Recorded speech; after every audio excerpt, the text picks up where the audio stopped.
Burns. Chapter 1. The old man lay dead on a scattered pile of candy bars and bubble gum. Cracked tubes of soft drinks, power drinks, sports drinks spilled out of the smashed glass of their cooler in colorful rivers. Tattered bags of soy chips spread over the floor of the little market, crushed to pulp. On the wall behind the counter hung a framed photo featuring a much younger version of the dead man and a woman Eve assumed was his widow standing arm in arm in front of the market. Their faces shone with pride and humor and all the possibilities of the future. That young, happy man's future had ended today, she thought, in a puddle of blood and snack foods. In the middle of death and destruction, Lieutenant Eve Dallas stood studying the body while the first officer on scene filled her in. "He's Charlie Ochi. He and his wife ran this market for damn near 50 years. The muscle jumping in his jaw told Eve he'd known the victim. "Mrs. Ochi's in the back, got the MTs with her." The muscle jumped again.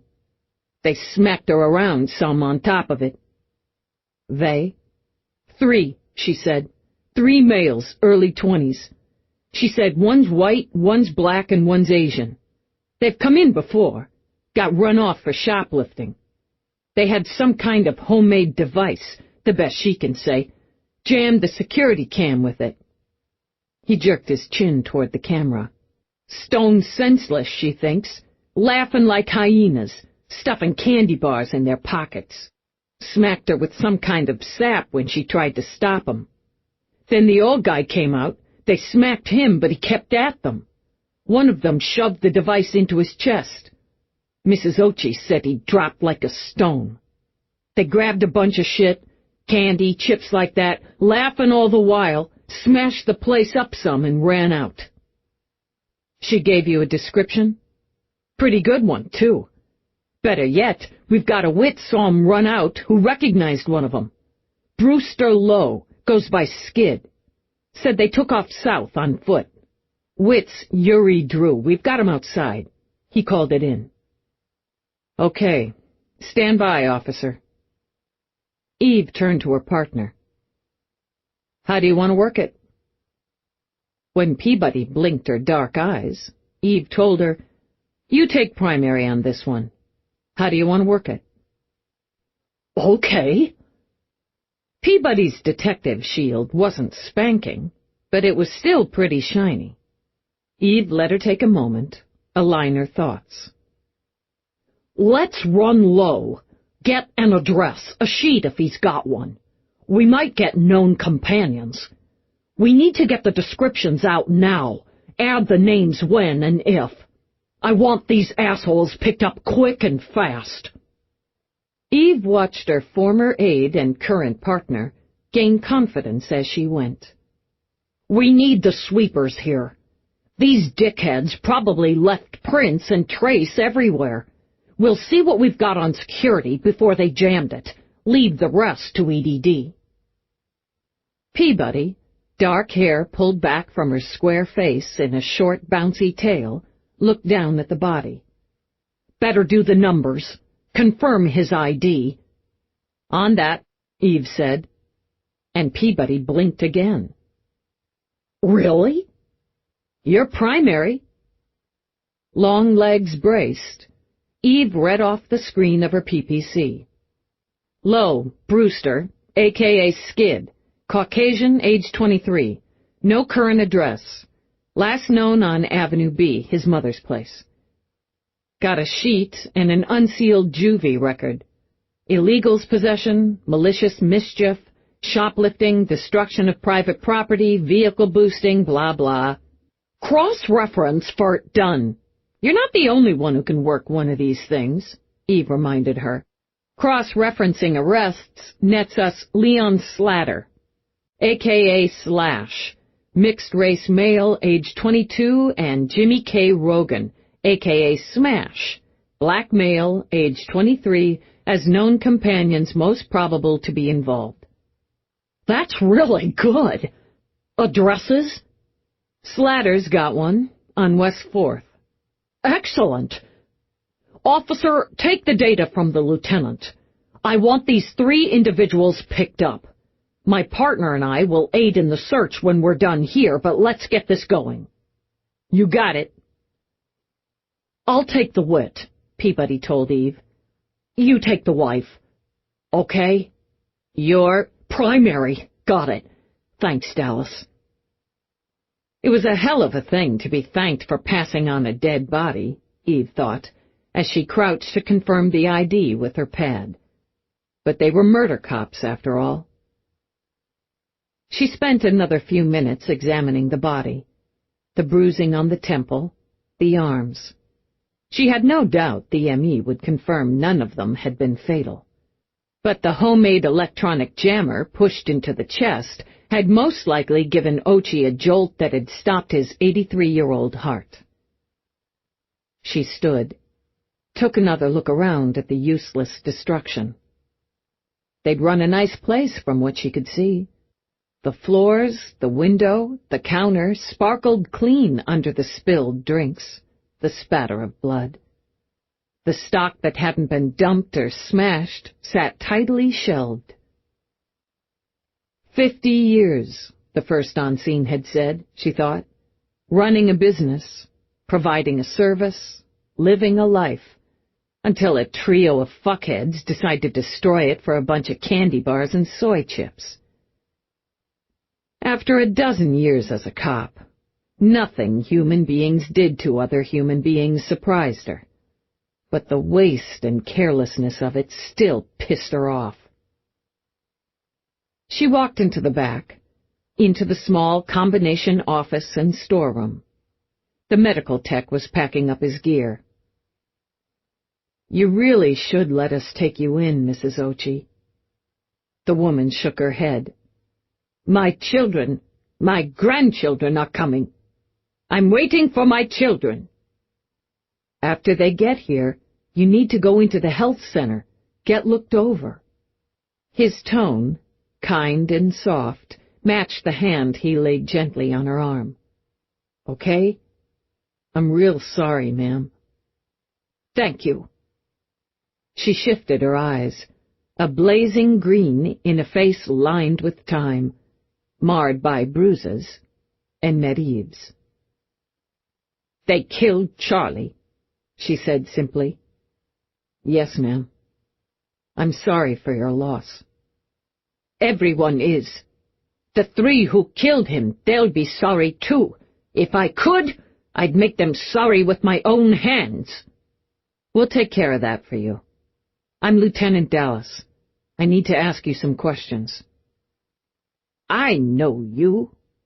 Mrs. Ochi lifted a hand, tapped a finger in the air. I saw you on screen. On Now. I saw you with Nadine first. Charlie and I like to watch her show. We were going to read that book she wrote about you. It's really not about me. But Eve let it go as there were more important things to talk about, and because it embarrassed her a little. Why don't you tell me what happened, Mrs. Ochi? I told the other cop, and I'll tell you. I was at the counter, and Charlie was back here when they came in. We told them not to come in anymore because they steal, they break things, they insult us and our customers. They're trouble, these 3. Punks.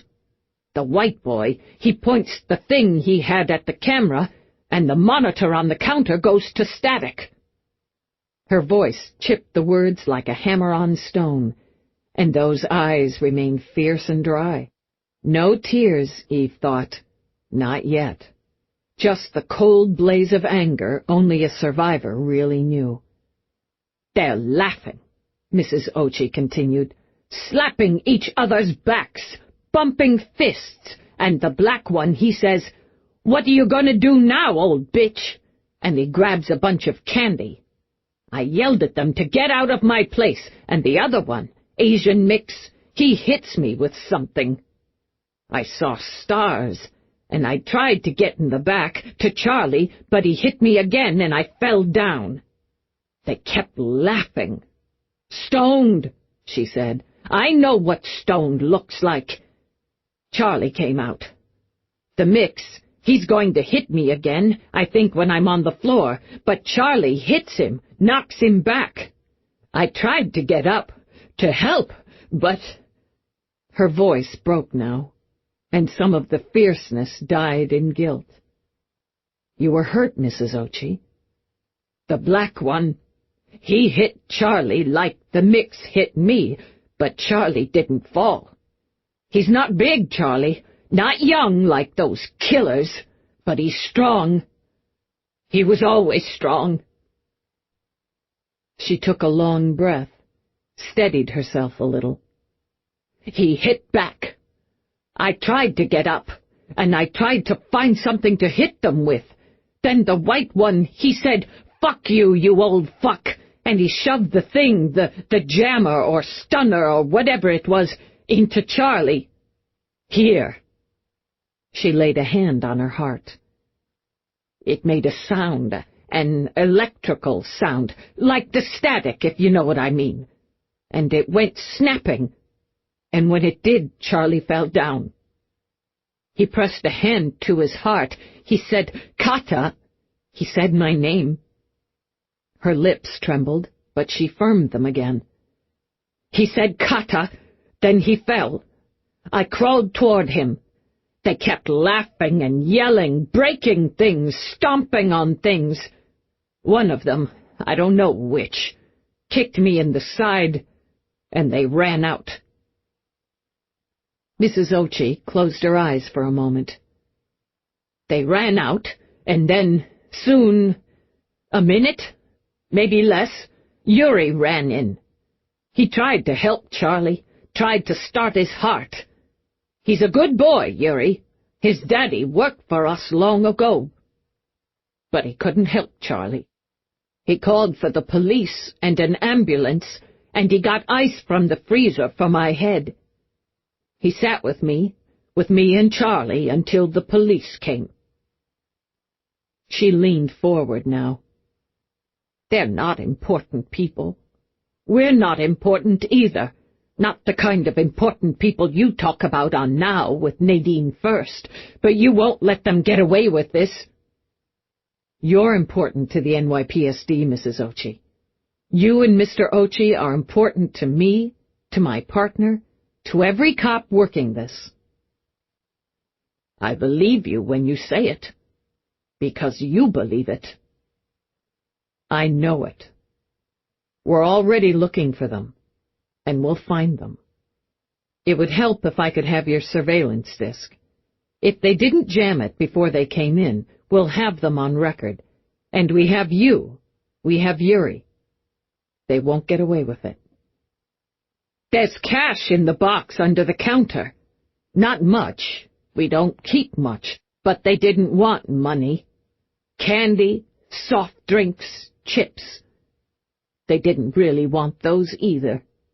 They just wanted to break and hurt and rip and tear.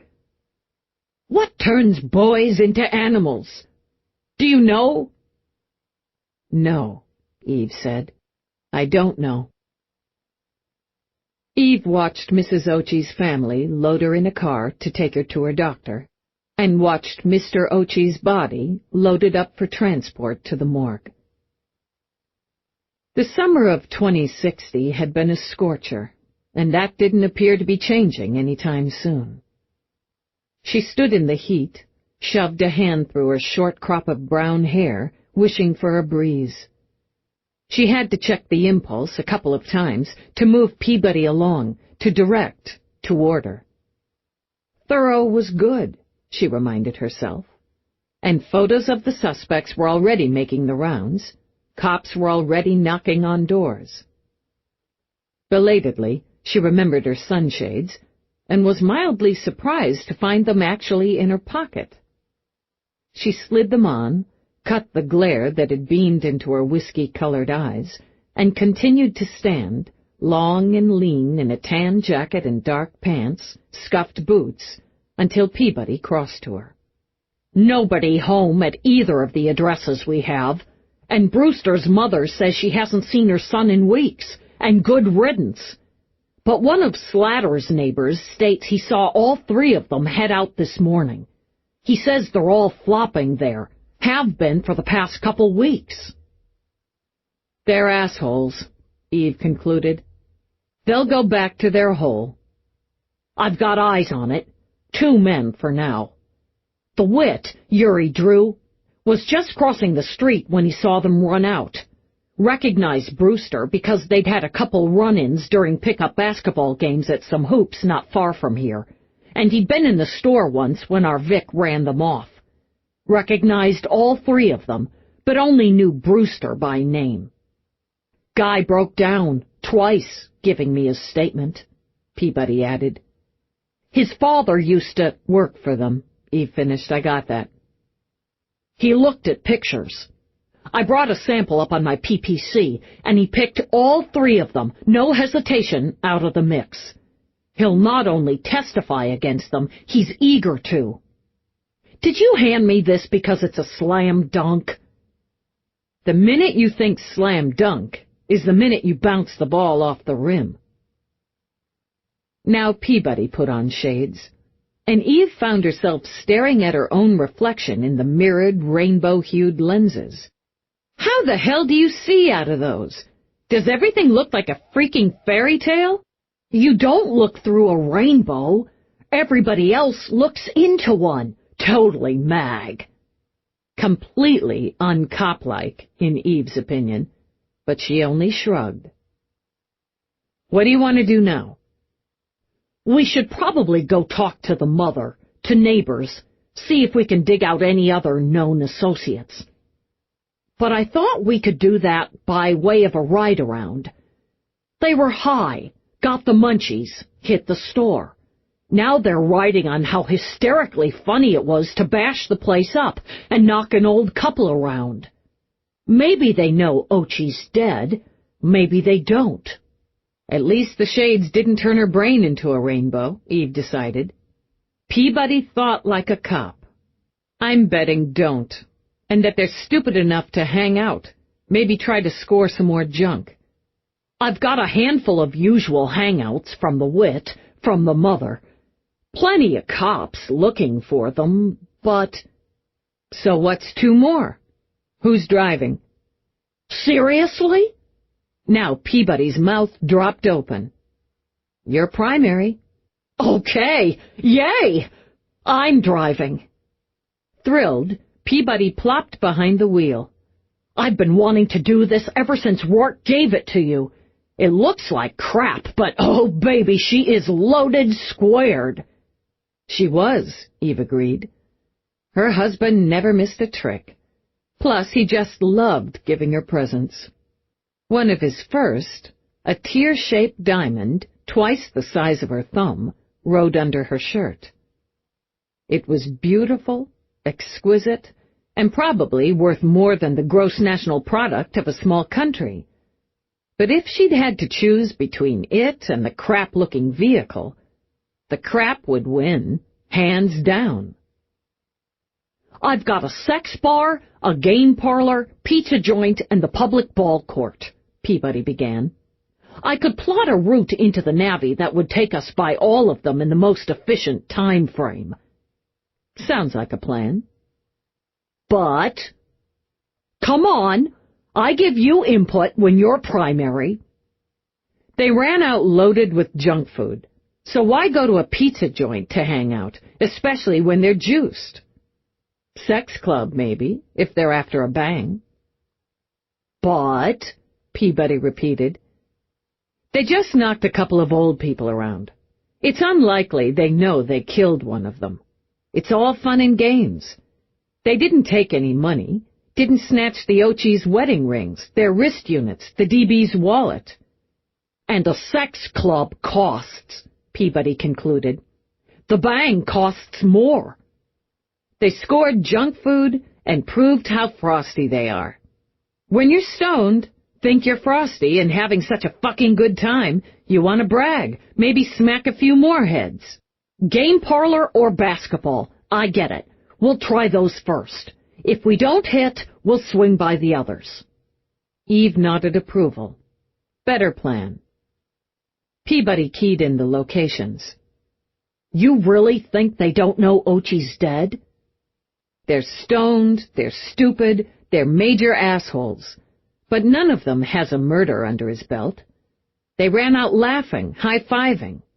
Odds are, if they'd known they'd done murder, they'd have finished the wife off, had a conversation, acknowledged the kill. They didn't. They hit the game parlor first. Found it packed. Cooler than outside, Eve thought, but the cacophony of bells, whistles, screams, roars, blasts, and the spinning, blinking, flashing lights made her wonder why anyone would want to spend a summer afternoon glued to a machine. The pudgy, pasty-faced attendant near the entrance took a gander at the ID shots. Yeah, true. They game regular. Slash banged high score on Assassins couple days ago. Still standing. Gonna take it down personal when I got space, 'cause he's an asswipe. Have they been in today? Peabody asked him. Untrue. Night gamers mostly. Stoneheads when they can get it. He shrugged. What do? We need to talk to them. Peabody pulled out a card. If they come in, contact me. What's riding top on Busted? His attention focused. You game? Solid true G-bitch. Slayed the ace on Busted. She held up 3 fingers. Triple. Major ups, he said with respect. You want a whirl? On the move, but maybe back around. Take you on, he said with a grin. Set. Taking it out, she added. If they whirl, tag me. He swiped a finger over his heart and pocketed her card. What, Eve demanded, was that? Maybe he'd tag us, but odds are against because he didn't really give a shit, and I thought he might just toss the card. So I got his attention, his respect. Gamer bop. It's kind of stupid, but it worked. True, Eve said, and made Peabody laugh. They wound their way through traffic, past graffiti-laced prefabs tossed up after the urban wars, where men with nothing better to do sat on crumbling stoops sucking brews and rotgut out of bottles wrapped in brown paper. Street toughs stood in small packs, most of them in snug tanks to show off a range of tattoos and sweaty muscles. Rusted fencing surrounded the cracked and faded blacktop court. Somebody had gone to the trouble to push or sweep the piles of litter to the fence line where broken glass glittered like lost diamonds. A group of men, late teens to early 20s, were playing shirts and skins, and some of the skins were scraped and bruised. Onlookers leaned or sat against the fence, and except for the teenage couple currently attempting to reach each other's navels from the inside with their tongues, they shouted at, insulted, and harangued the players. Peabody pulled in beside the husk of a stripped-down compact. Someone had painted F-U-K-U on the dented trunk. What does it say about the literacy rate when you can't even spell fuck? It's sad, Eve decided. Brewster, Peabody said, lifting her chin toward the court. Yeah, I saw him, and his asshole companions. I'll call for backup. Uh-huh. Eve watched a moment. They'd come in as shirts, and those shirts were glued to their torsos with sweat. Jimmy K had rolled his baggy pants above his knobby knees, and from his rhythm, his moves, Eve judged he had a little game in him. Maybe he'd have more if he wasn't currently coming down from a high and sweating like a pig in the heat. Brewster's face was lobster red and dripping, and from the fury on it, she expected the skins were kicking ass. Leon panted like a dog as he ran cross-court. Even with the distance, she could see his chest heave in and out. They're cooked, Eve said, bottoming out, winded. They couldn't outrun a one-legged toddler. "Back up 4 minutes." When Eve only nodded, Peabody shifted in her seat. "Okay, let's take these assholes." Looking forward to it. Eve stepped out of the car. A few of the fence-sitters made them as cops halfway across the street. Some sneered, some looked nervous, others tried the blank look she assumed meant an attempt to be invisible. On court, Brewster stole the ball by ramming his elbow into his opponent's gut. The short, vicious war that broke out gave Eve and Peabody time to cross the street, ease through the gate of the fence. Eve kicked the navel ticklers lightly with her foot. "Beat it." She tapped the weapon under her jacket to add incentive. They scrambled up and out and clear, she thought, of any potential harm. She ignored the others, who suddenly decided they had better places to be, and sidled out of the gate. She focused on Brewster, but took the opportunity to plant her boot on Slatter's chest, where he lay wheezing and bleeding on the ground. "Stay down. Get up, try to run. I'll stun you enough to drop you, enough so you piss your pants." To emphasize the point, she drew her weapon and watched Peabody try to avoid jabbing elbows and flying fists from the combatants still on the ground and reach through to grab Brewster. Jimmy Kay sat on the ground nursing a busted lip. "We ain't done nothing. Little white bastard in there punched me." "Yeah?" He'd forgotten, she concluded, all about the Ochis, the market, the lives he'd broken into jagged bits. "Sit, stay," she told him. But Brewster hadn't forgotten. She saw his eyes fire when Peabody hauled him off the kid he was currently pounding. She dodged the swing, avoided the kick, all while trying to identify herself as a police officer. Slatter tried to roll out from under her boot. Eve merely increased the pressure. "I can crack a couple ribs," she told him, "and say it happened during the game. Think about it." Instead of drawing her weapon, Peabody blocked a punch. Some of it got through, glanced off her shoulder, and the follow-up connected, fairly solidly in Eve's judgment, with her ear. The rainbow shade slid, cocked crookedly on her face. Peabody managed a half-assed jab that had Eve shaking her head. Heavy on her feet, she noted, telegraphing her moves. When Brewster grabbed the jammer out of his pocket, Eve lifted her weapon, prepared to fire, and Peabody said, "Oh, fuck this," and kicked him in the balls. The jammer spurted out of his hand as he dropped, retching. Eve gave Peabody reflex points for managing to catch it on the fly. "You are so completely under arrest." Peabody dropped down, rolled Brewster over, and slapped on restraints. "You want some of that?" she shouted as Jimmy Kay started crab-walking backward. He froze. Come on, man. Just a b-ball game. No deal." "Bet your ass no deal."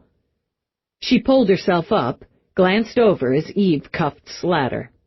"On your face," she ordered, and finished the job with Jimmy Kay as their backup screamed in. "Call for a bus," Peabody ordered the first officer to reach them. "A couple of these guys need medical attention. Get names," she added. "We'll add assault on these bleeders to the mix. And get a wagon for these 3. "Yes, sir." Peabody glanced at Eve, grinned. She mouthed, "He called me sir," then cleared her throat. "Lieutenant, will you inform these jerkwads of the charges and read them their rights?" "Absolutely. Brewster, Lowe, Leon Slatter, Jimmy K. Rogan, you're under arrest for murder." "We done no murder!" Jimmy K. nearly screamed it as a couple of uniforms hauled him up. "You got the wrong dudes, man! We're playing b-ball!" Additional charges include attempted murder, assault, destruction of property, theft, and in Brewster's case, resisting arrest and assault on a police officer. We may be able to bump that one up just for fun to attempted murder of a police officer. When it was done, and the 3 men were loaded in the wagon, Peabody swiped her hands over her face. That was good. Good work. But ow! She patted her hand on her ear. You're heavy on your feet. Hey, no fat comments while I'm primary. Not your weight, Peabody. Except you keep too much of it on your feet. And you hesitate. Good reflexes, but your moves are slow. You need to polish up your hand-to-hand. Since my ear's still ringing, I can't argue. I'll work on it. But you took him down, so yeah, that's good work. Eve swung around at the high-pitched scream of her vehicle alarm. She watched the hopeful booster land on his ass in the street as the warning charge engaged. His lock popper rolled into the gutter. It works. Good to know. She strolled back, letting the booster limp off, considering it a valuable lesson learned. I'm thirsty. I want a fizzy. Peabody slid a glance at Eve. I'm stopping on the way to Central for a fizzy. I want to give them a little time to sweat anyhow. I told the uniforms to keep them separate and to book the interview rooms. Jimmy K's the weak link, right? I thought we'd take him first. Works for me. I want to be bad cop. Eve shifted to look at her partner, the cop with rainbows in her eyes. I worry about you, Peabody. I never get to be bad cop. I want to be the uber bitch, and you be the sympathetic one. He was blubbering when they loaded him. I don't even have to be that bad. Besides, she muttered, I'm primary. Fine. Eve settled back. You pay for the drinks. Jimmy K was still blubbering when they walked into interview. Peabody scowled at him. Peabody, Detective Delia and Dallas, Lieutenant Eve, in interview with Rogan, Jimmy K, on the matter of the murder of Ochi, Charlie, and connected charges. I didn't kill nobody, Jimmy K wailed it. Oh, shut the fuck up. Peabody slapped the file on the table, took out the still of the dead, slapped that down on top. See that, Rogan? That's what you and your friends did. Did not. And this. She laid out the photos of Mrs. Ochi, the close-ups of her bleeding head, her black eye, swollen jaw. I guess you like beating up on grandmothers, you asswit punk. I didn't. Peabody started to lunge out of her chair. Hold on. Playing her part, Eve laid a hand on her partner's shoulder. Give him a chance, okay? He looks pretty shaky. I brought you a cold drink, Jimmy K. You want a tube of Coke? Yeah, man, yeah. He took it from her, gulped it down. I didn't kill nobody, no way. We got witnesses, you fuckhead. Jimmy K shook his head at Peabody. Nobody was in there when we went in, and Skid, he's zapped the cam so you don't. God, Eve thought, what a moron. You were in Ochi's market today? She asked him. With Brewster Lowe, Skid, and Leon Slatter, Slash. Okay, yeah. We wanted some munch, you know, so we go in to get some. You always zap the cam when you go for some munch? Peabody demanded. We're just playing around, see? Playing? Peabody roared it, shoved Ochi's photo in Jimmy K's face. Is this playing around? No, man, no, sir, I never did that. Relax, Jimmy K, Eve told him, and made sure he saw her shoot Peabody a disapproving look. You know jammers are illegal, even homemade ones. Yeah, he sighed it out. But see, I was just experimenting, like. Sometimes I pick up some scratch working in an e-store, and you learn shit. Educational shit. I told the dudes I could make a pajama from some of the shit we got around, and they're all bullshit, you can, motherfucker, like that. So I showed them. I worked on it for, like, hours, man. We got a buzz going. You know how it be when you're hanging? Yeah, Eve nodded. Sure. We tried it out, and it fucked Slash's comp good. That's some funny shit, man. Skid and I busted gut. Slash was a little pissed, and so he starts to grab it from me, and I tried to hold it, and I, like, hit the control, zapped him. Jesus, should have seen him jump. Laughed our asses to the ground. We just fooled around, zapped each other a few times, did more ups, and we got hungry, and we decided, hell, we'd go hit Ochi's, get our munch, play with the zip-zap.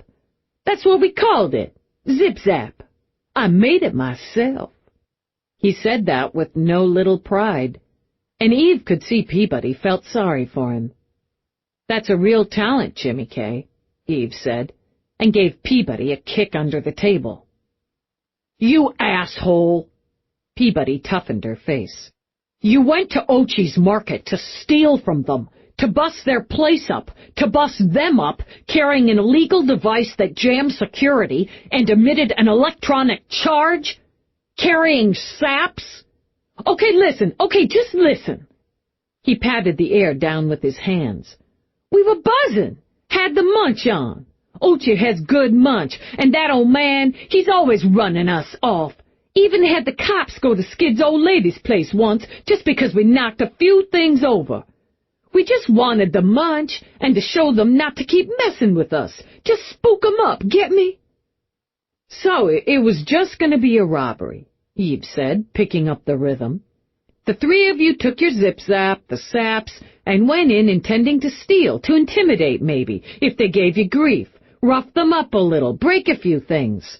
Yeah, that's it. We were buzzing, man. We had a really good buzz going. Skid had the zip-zap. It was his turn, and hey, the old guy called the cops on him and all that. Zapped the cam, good, too. The old lady, she got all, so Slash clipped her some. Leon Slash, hit her with the sap, Eve encouraged, because she was yelling at you to stop. That's it. She was yelling and bossing, so Slash sapped her a little to shut her up. Me, I got some candy and chips and shit, and the old man comes out half crazy. He's like attacking me, so I just defended myself and gave him a knock, and he's going after Skid, and he's screaming like insane shit. So Skid, he gave him a zap. We were buzzing and all, so we broke the place up. Then we left. See, we didn't kill nobody. Peabody pulled a paper out of the file. This is the autopsy report on Ochi. Do you know what an autopsy is, you asshole? He licked his lips. It's like when they cut up dead people. Sucks, man. And when they cut up this dead person, it turns out he died of coronary arrest. His heart stopped. See, like I said, we didn't kill him. It stopped due to an electric shock, which also left electrical burns on his chest. Your fucking zip-zap's the murder weapon. Jimmy K's eyes bulged. No. Shit, no. Shit, yes. It was an accident, man. An accident, right? He said, pleading to Eve. She was tired of good cop. You went into Ochi's market, intending to rob, to destroy property, to cause intimidation and physical harm to the Ochis and whoever else might have been present. You went in carrying an illegal device you knew caused physical harm, and weighted bags fashioned into saps. You indeed did rob, did destroy property, and did cause physical harm by your own admission. Here's what happens when a death occurs as a result of a crime or during the course of committing a crime. It bumps it up to murder. Can't be! Oh, Eve assured him, it be. Chapter 2. Eve let Peabody set the pace. It took a bit longer than it might have, But she couldn't say the interviews weren't thorough. At the end of the long process, 3 dangerous idiots were in cages, where she didn't doubt they'd spend many decades of their idiot lives. In her office, she gestured to her auto chef.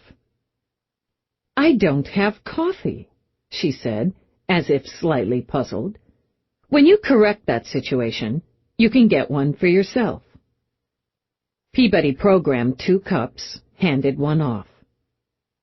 "Good work," Eve told her, tapped mugs. It was pretty much a slam dunk. If it was, it's because you slammed it. You got details and information from a wit, combined that with the information I got from the Vic's wife, with what we observed and compiled from the scene. Eve sat, plopped her booted feet on her desk. From there you followed instinct and located the suspects, even though you could have left that part of it to the officers already on the lookout. Peabody lowered to the spindly visitor's chair. "You'd have kicked my ass if I'd done that. Our case, our Vic, our suspects." "You're not wrong. You, correctly in my opinion, identified the weak sister and played him first, played him well, intimidating him into babbling out a confession and relating specific details. Who did what, when, how. You got intent, and that was key. You understood to amp up the pressure and the heat on Slatter because he's tougher than Rogan." "Mashed potatoes are tougher than Rogan, but don't stop now. Please continue to tell me I'm a MAG investigator." "You didn't screw up," Eve said, and made Peabody grin over her coffee regular.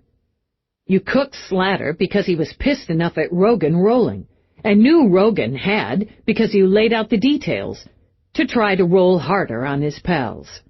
He figured since Rogan made the murder weapon, and Lowe had the bright idea to go to the market, Lowe used it on Ochi, he'd be something of an innocent bystander. You let him think it." "Yeah, you led him there with the helpful good cop. A MAG investigator has to utilize teamwork." "You've got a few more minutes to milk it," Eve decided. "Yay! We worked Lowe like a draft horse." "If you say so." It was smart to go with the sneering, it's already in the bag, asshole angle. Sarcasm and ugly amusement instead of threats and intimidation. He has almost half a brain and may have lawyered up if you'd gone with the heat. The cold worked on him. "I think on some level he knew Ochi was dead when he ran out of the market. And on some level, he pressed that device to the old guy's heart because he knew it would do serious damage." Not only instinct, not only teamwork, Eve thought, but insight was an important tool of the MAG investigator. And so was practicality. "I don't disagree, but we were never going to get them on Murder 1. You got what we could get. And adding the assault on police officers, the attempt on you by Lowe, they're sewed, Peabody. They'll be in a cage longer than they've been alive. Mrs. Ochi won't get her husband back, but when you contact her, she'll know the people responsible for it are already starting to pay." "I think you should tell her. You talk to her, she knows you, and it would probably mean more if you told her we've got them." "Okay." "I'll contact the wit." Peabody blew out a breath. "I liked being bad cop. A lot, actually. But it kind of gave me a headache." "Because it's not natural for you.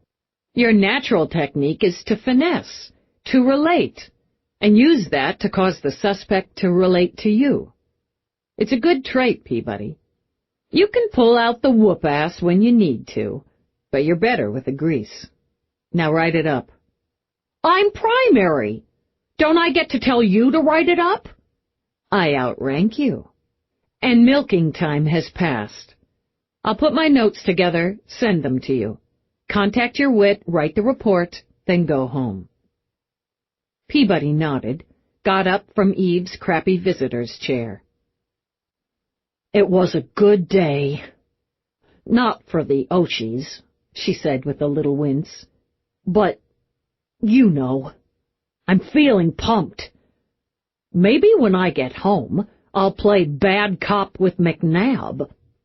Eve pressed fingers to the corner of her eye when it twitched. "Why do you think I want to know about your perverted sex games with McNabb?" "Actually, I was thinking about practicing investigative techniques, but now that you mention it, outing." "Thanks, Dallas." Alone, Eve sat another minute with her coffee, feet up. She'd write up her notes, and she'd write a strong evaluation of Peabody's work on the case for her file. Then she'd go home, which did indeed make it a good day. She glanced at her wrist unit, swore a little. She was already seriously late. According to the marriage rules, she needed to contact Rourke, give him her ETA. Even as she turned to her desk link, it signaled. "Homicide, Dallas." "Lieutenant." Mrs. Ochi came on screen.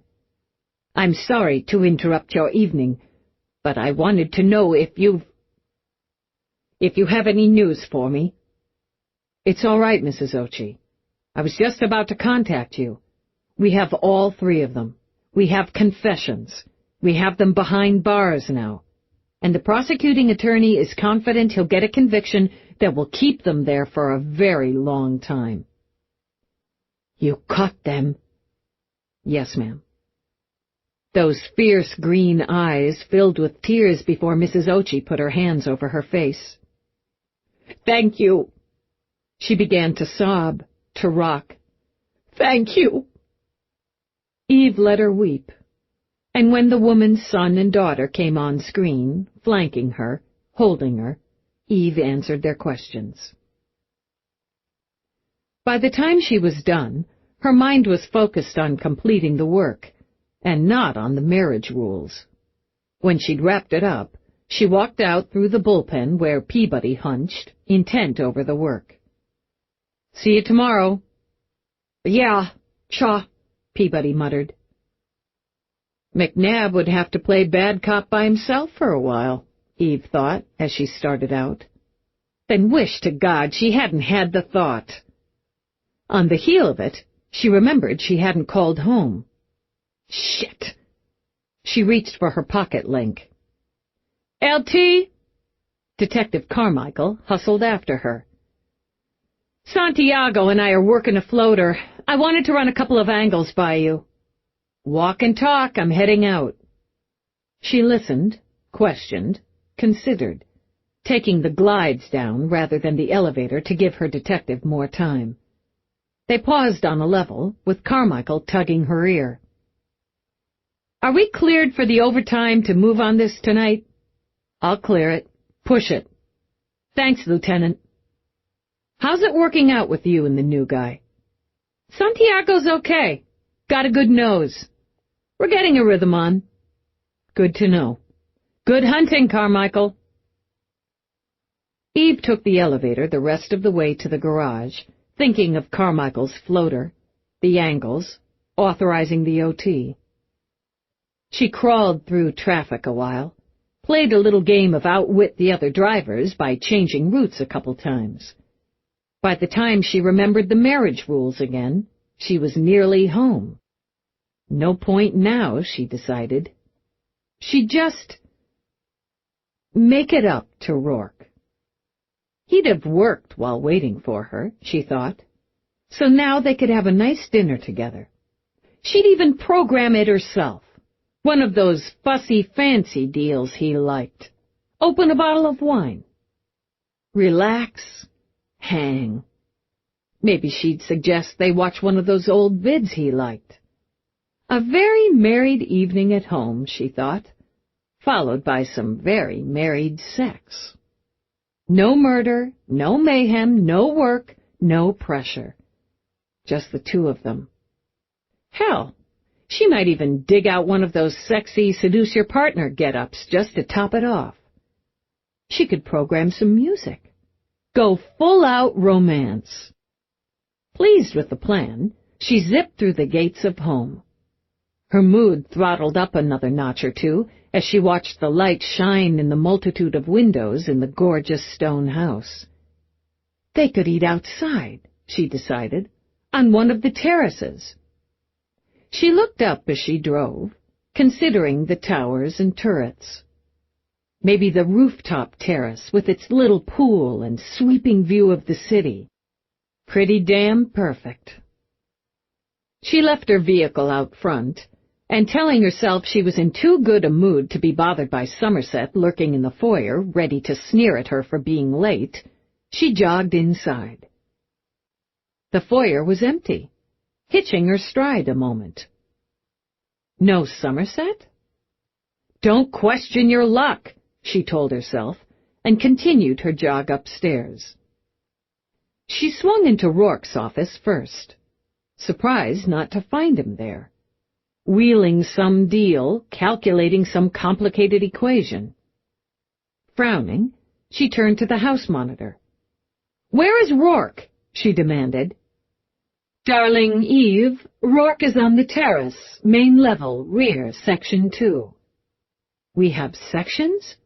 Which is location highlighted?" "Okay." She pursed her lips, studied the house map and the blinking light. "Got it." She headed down. What was he doing out there, she wondered. Maybe having a drink with Somerset, which would answer the other question. Talking about old times, jobs pulled, booty stolen, burglaries accomplished.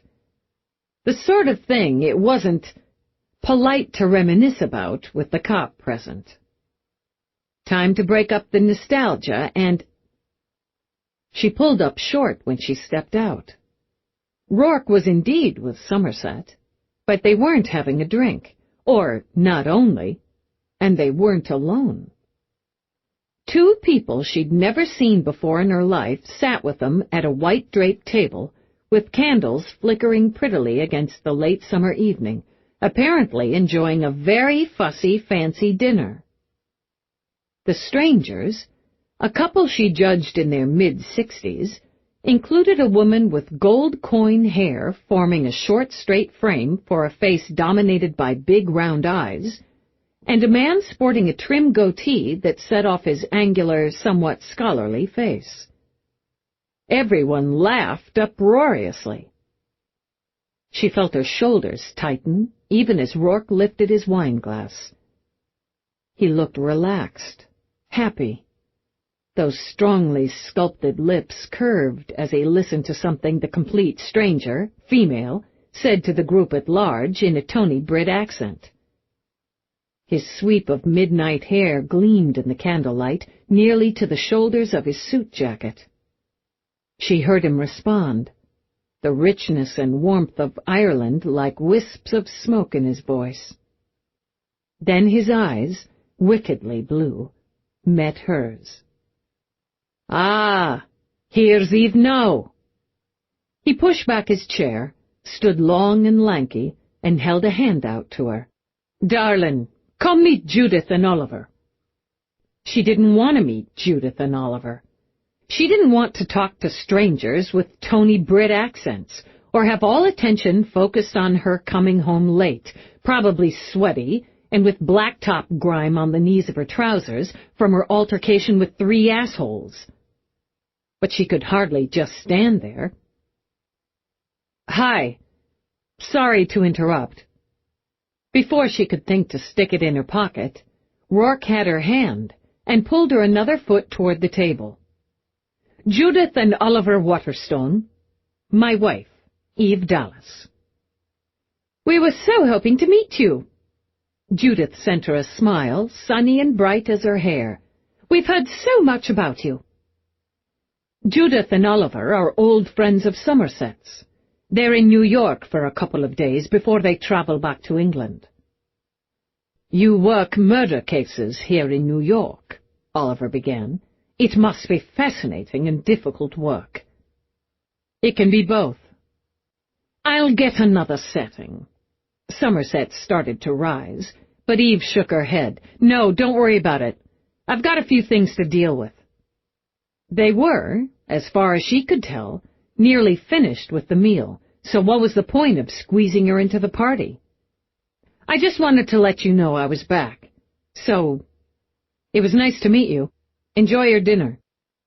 She'd managed to retreat inside before Rourke caught up with her. Eve. He snagged her hand again, and this time tugged her in for a welcome home kiss. If you've caught something hot, I can make my excuses and come up. No. The fact that he would made her feel smaller and crankier. It's nothing hot, just, well then come out and have some food, some wine. You'll like these people.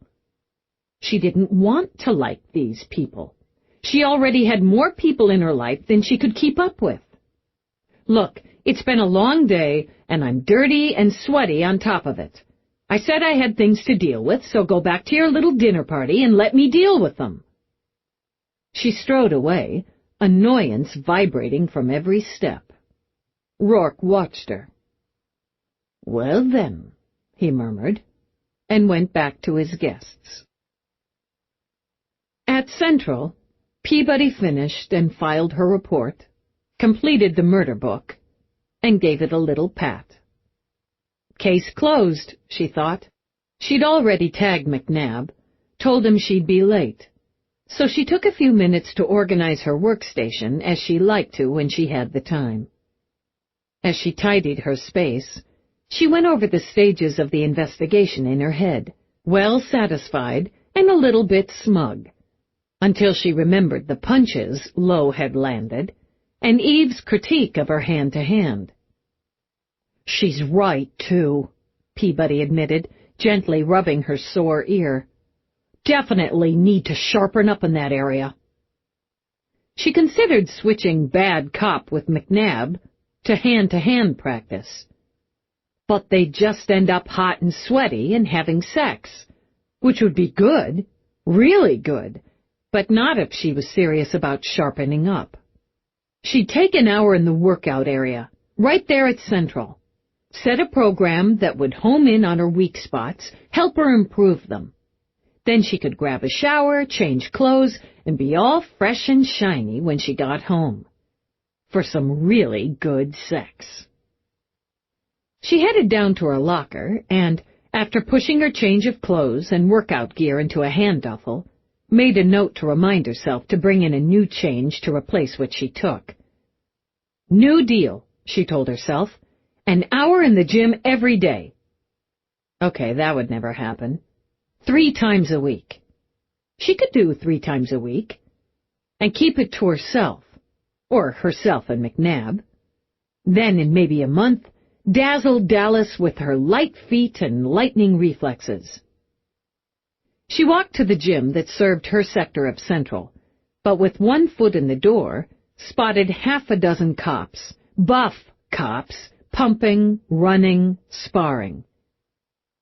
She thought of her workout gear, the baggy shorts, the ugly sports bra she'd bought because it had been cheap.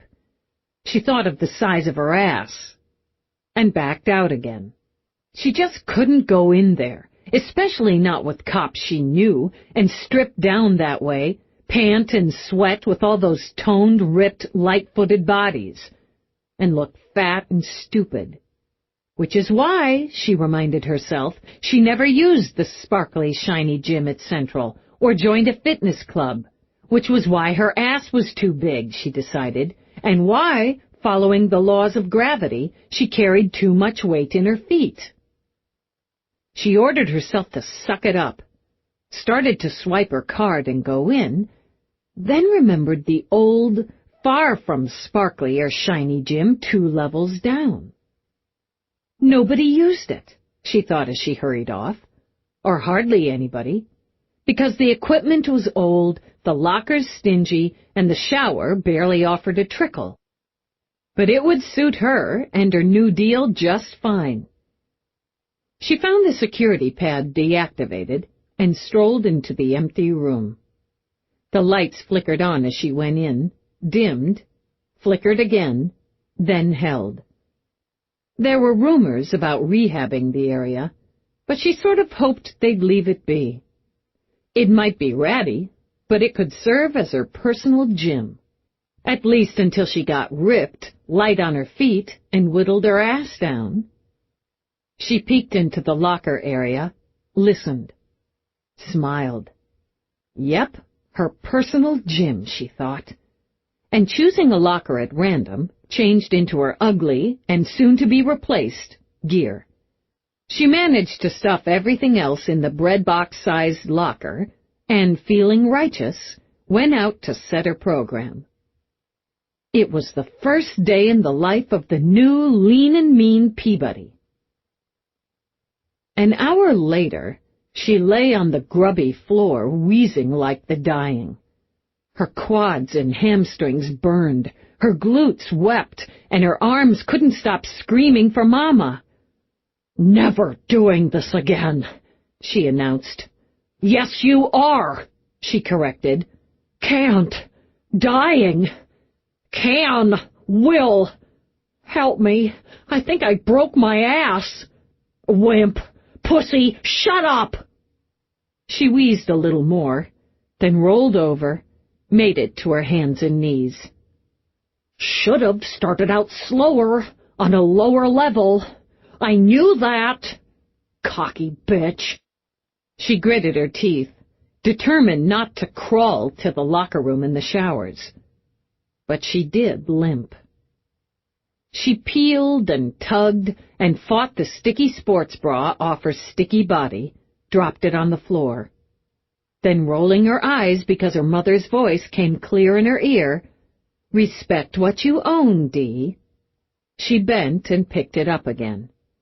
She stuffed the sweaty bra, shorts, shoes in a second locker, grabbed one of the thin placemat-sized towels because she was afraid she'd be electrocuted if she risked the ancient drying tube, and stepped into one of the skinny shower stalls.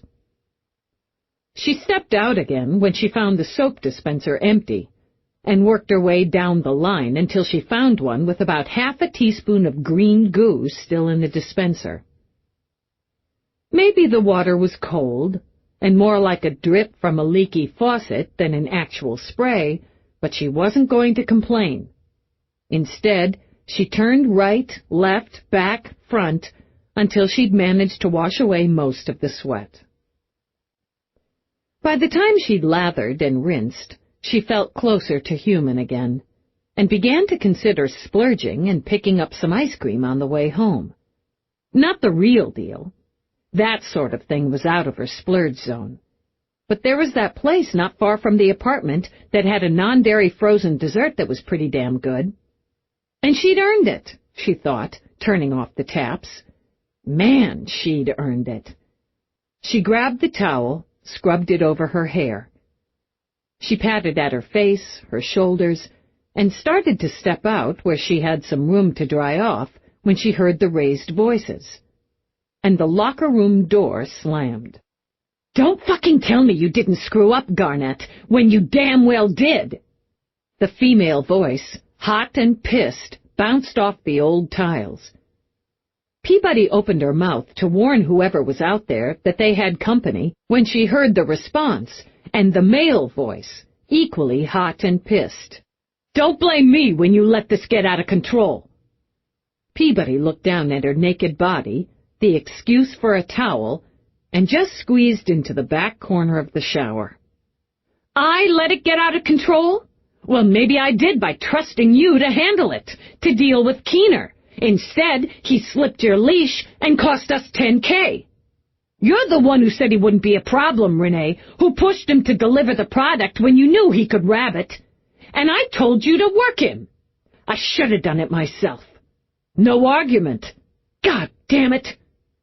Somebody, probably the woman, punched a shower door. Peabody heard it slap against its side wall, and just stopped breathing. "I've been running this operation for 6 years. You'd better remember that, Garnett. You'd better remember what can happen if you push me. Don't threaten me. I'm warning you.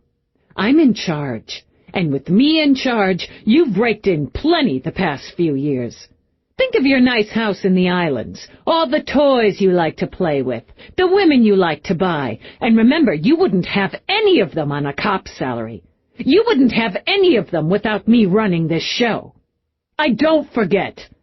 And don't forget you get a bigger cut of every pie. I earn it. I brought you in, and I made you a rich man. You want to stay in? Think twice before you yank me into some moldy locker room to point fingers. Nobody comes in here. Another shower door, closer now, slammed open, and Peabody felt fresh sweat purl on her forehead. Naked, weapon in the locker, no defense except her fists, so she curled them by her side. If McNabb tagged her, if her link signaled, she was screwed. If either of the people just inches outside the door slammed it open in temper, sensed her, heard her, smelled her, she'd be trapped, back to the wall. No escape. Bad cops. Seriously bad cops. Renee, Garnett. Don't forget. Keener, remember all the details just in case you lived through it. She glanced up, saw with horror the drip of water sliding out of the fist-sized shower head. Throat slamming shut, she eased out a hand, palm up, and caught the tiny drop.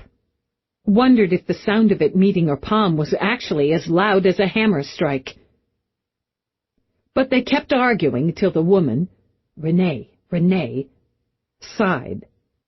This isn't getting us anywhere. We're a team, Garnett. But a team has a leader. That's me. Maybe that's a problem for you.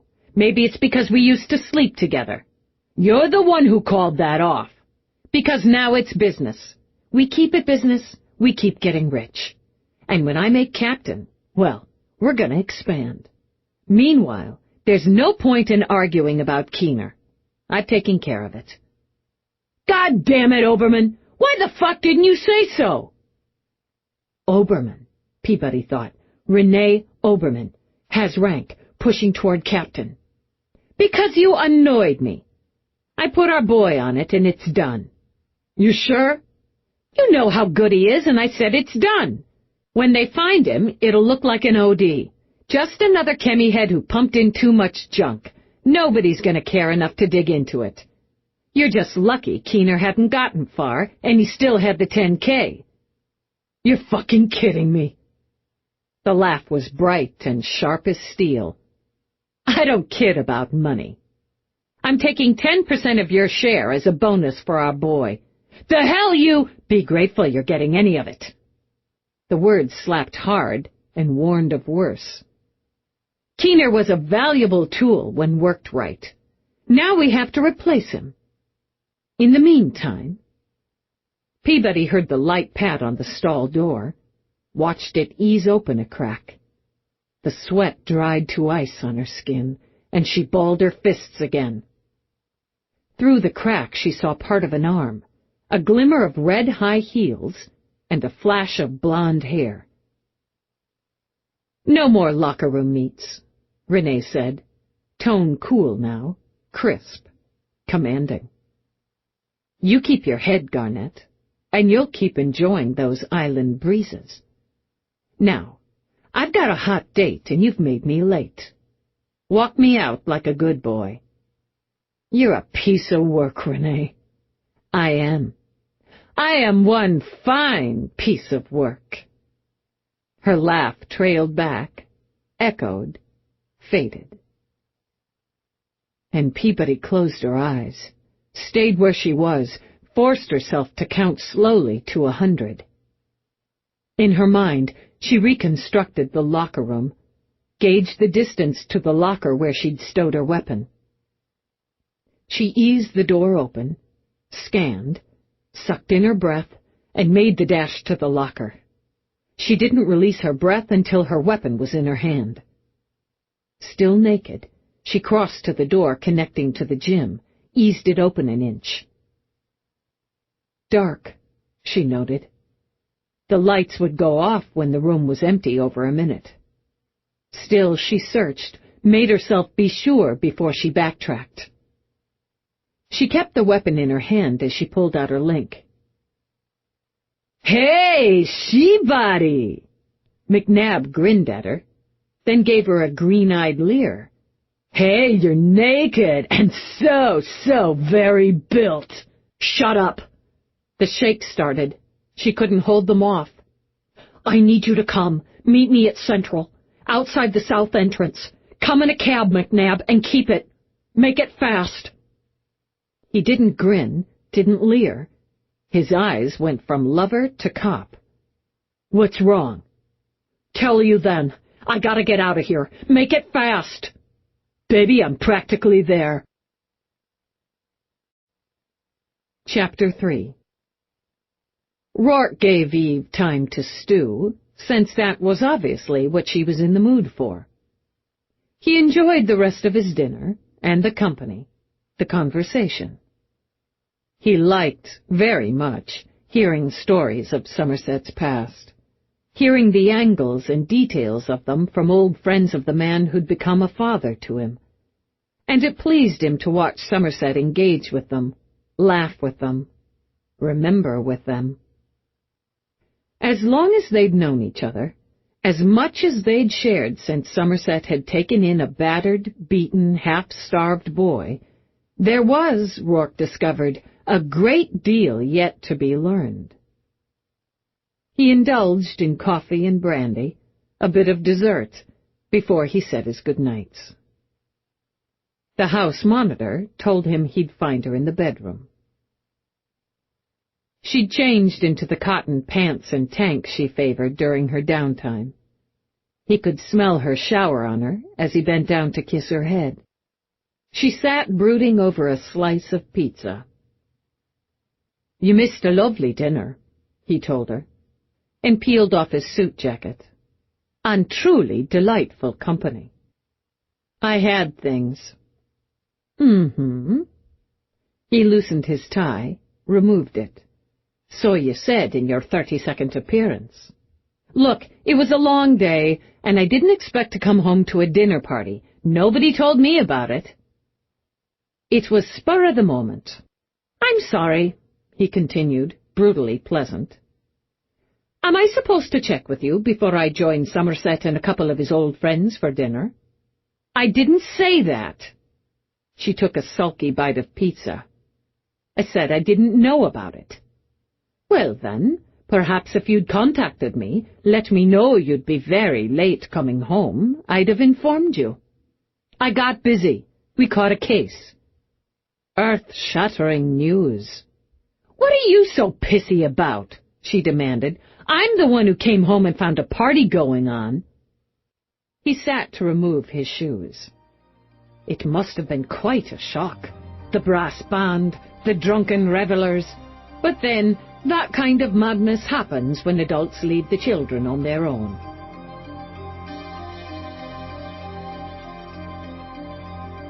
This is the end of disc number 1. Please continue listening on disc number 2.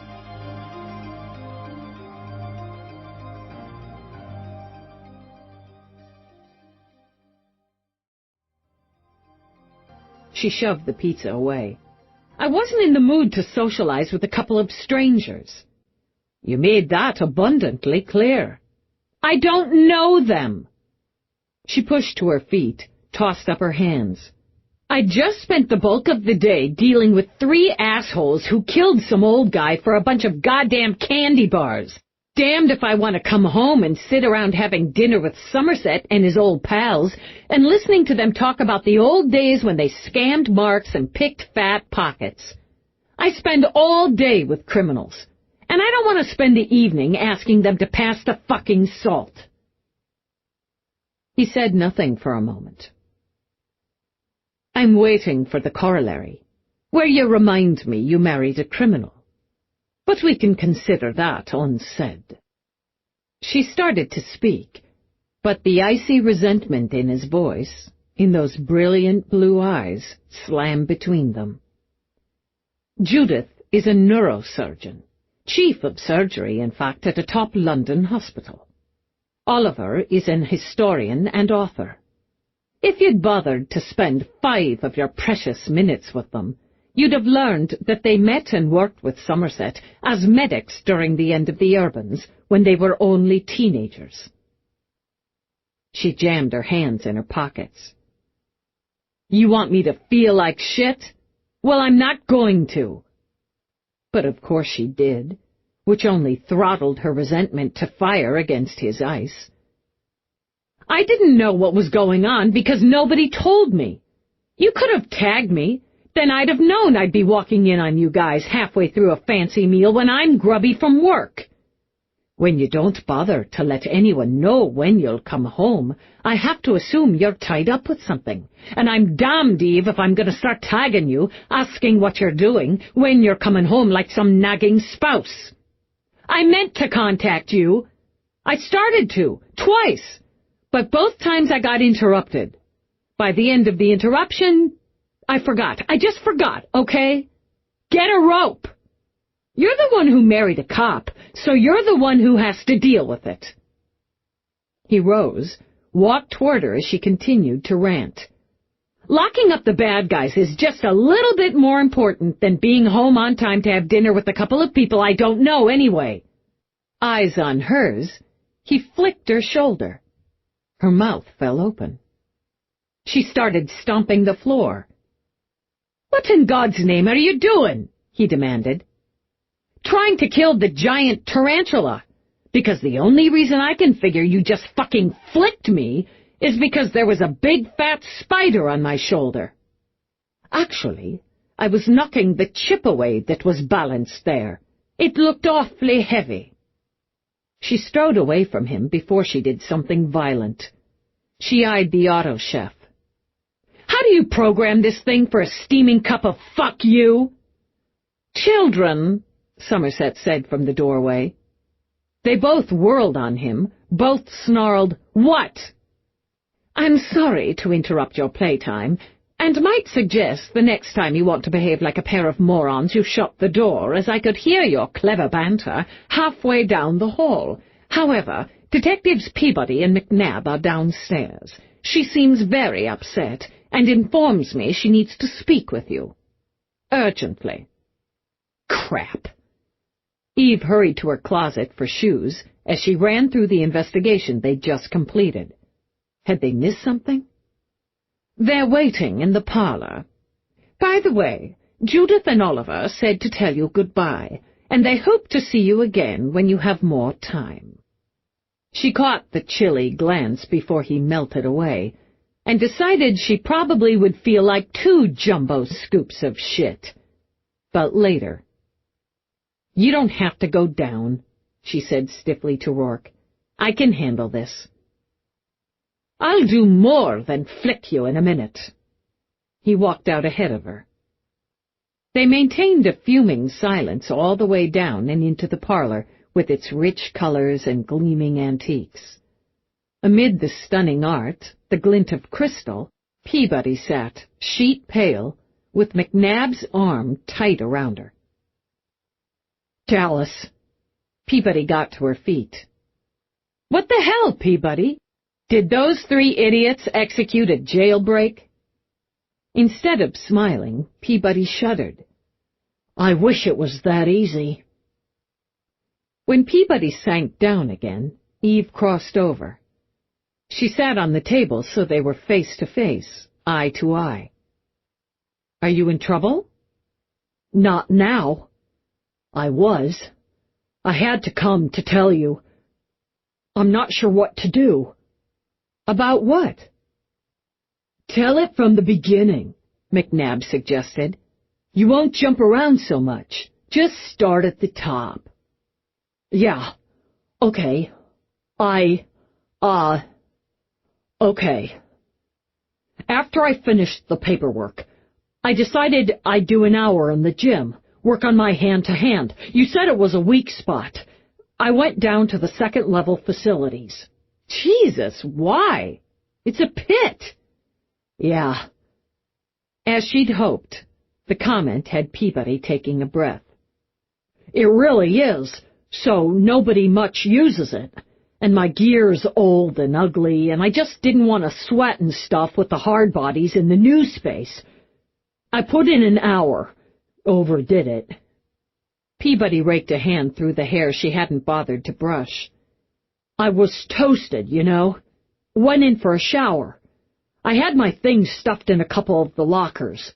I just finished, started drying off in the stall, when the locker room door bangs open and two people come in, arguing." "Here." Rourke pushed a glass of wine in her hand. "Sip a bit." "Oh, boy, thanks," she said, as he offered McNabb the E-Man's favored beer. Peabody sipped, breathed. "Female, seriously pissed. I started to call out so they'd know I was in there, so they'd take the fight elsewhere. Then the other one goes off. Male.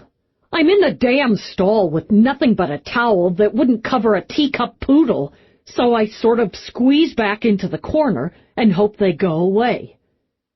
But they didn't.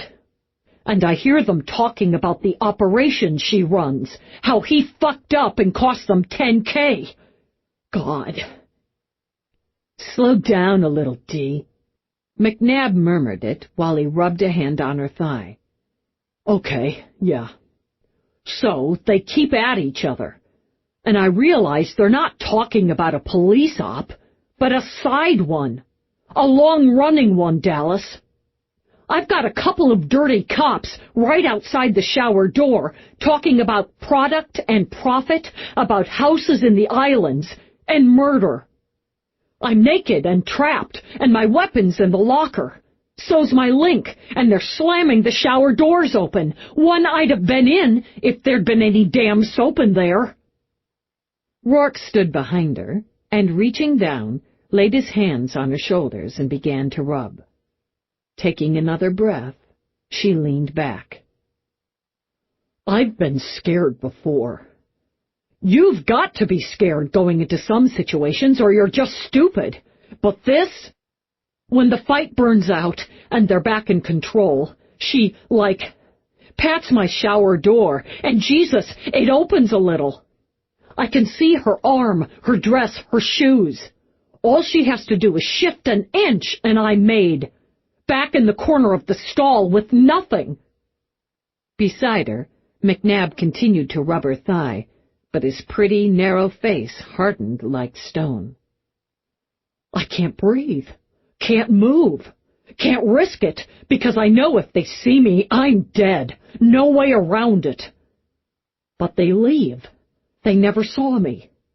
I got out, got McNabb to get a cab and meet me so I could come here, so I could tell you." "Names," Eve demanded, and Peabody shuddered out another breath. "Garnett.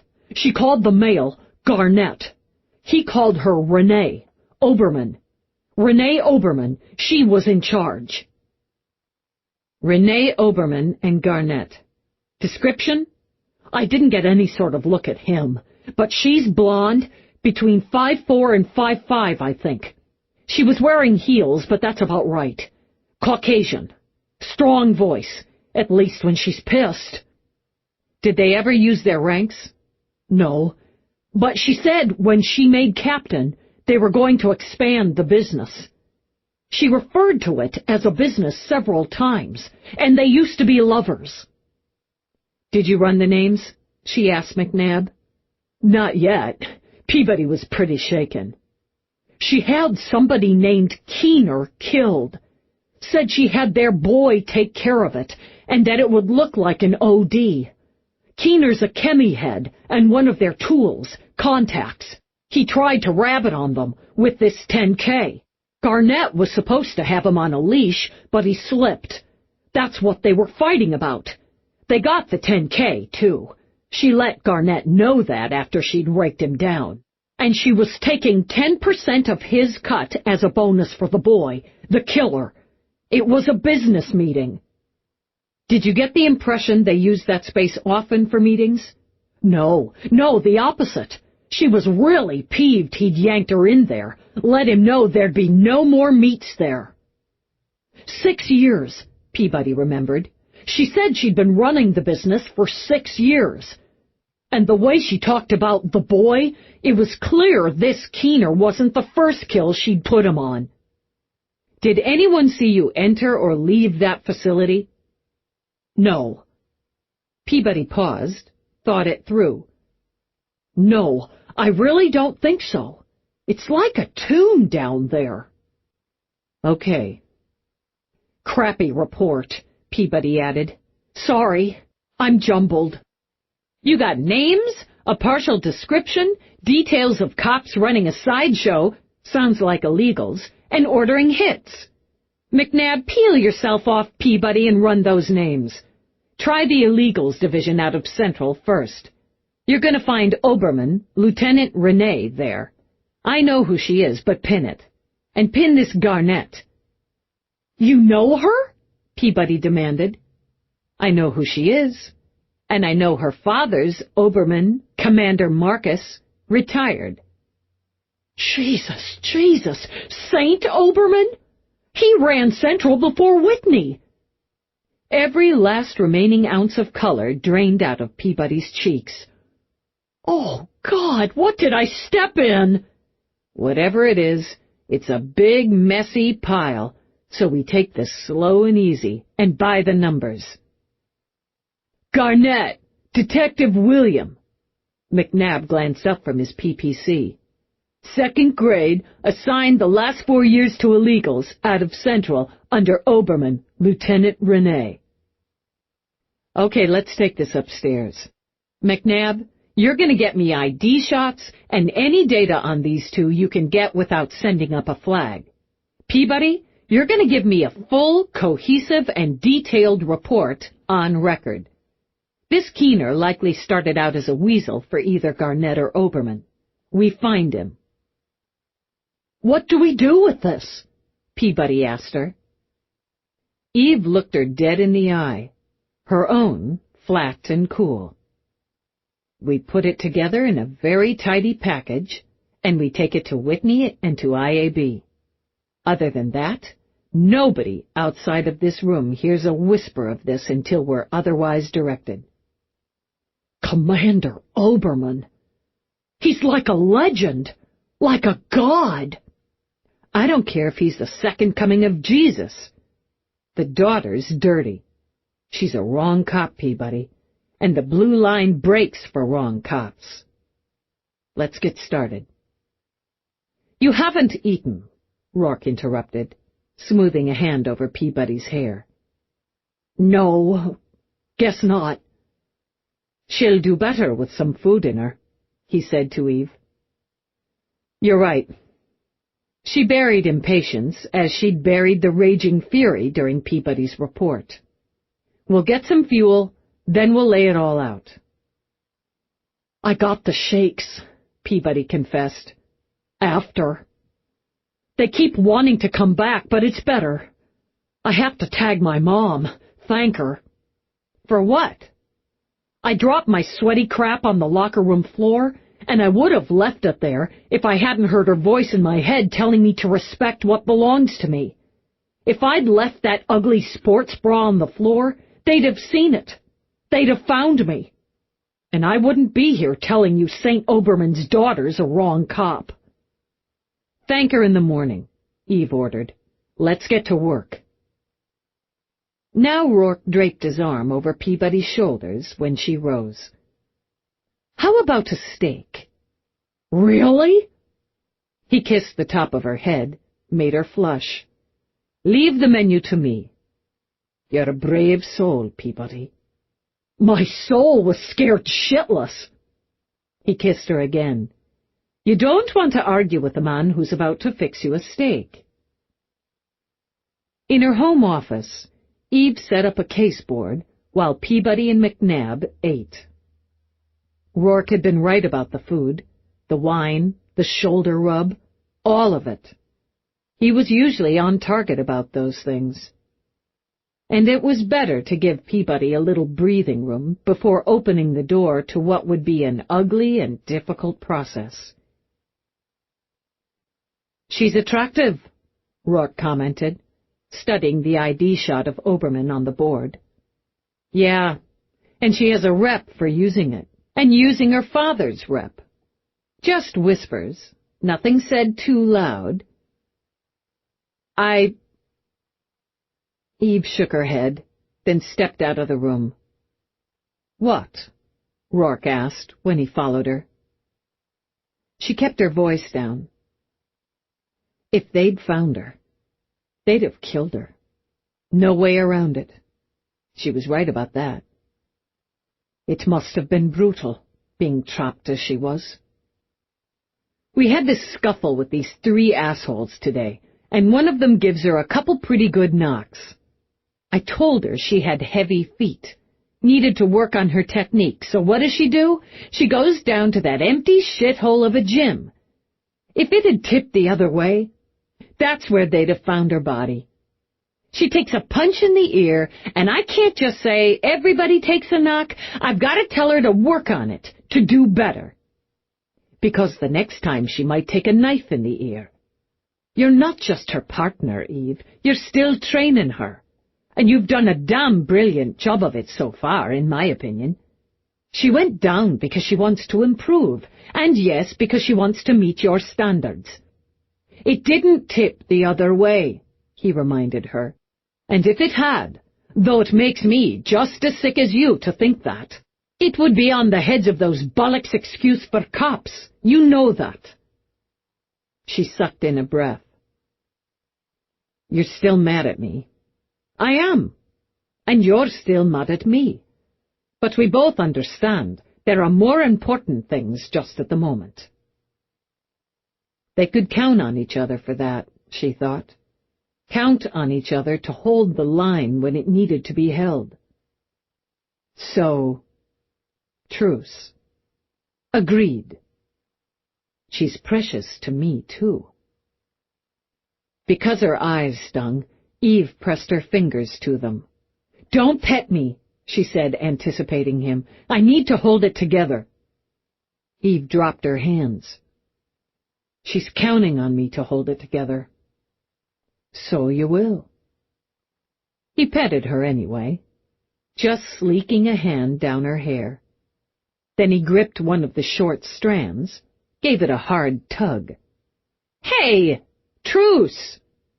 See, you're a little pissed again. You'll work better. He strolled back into the office.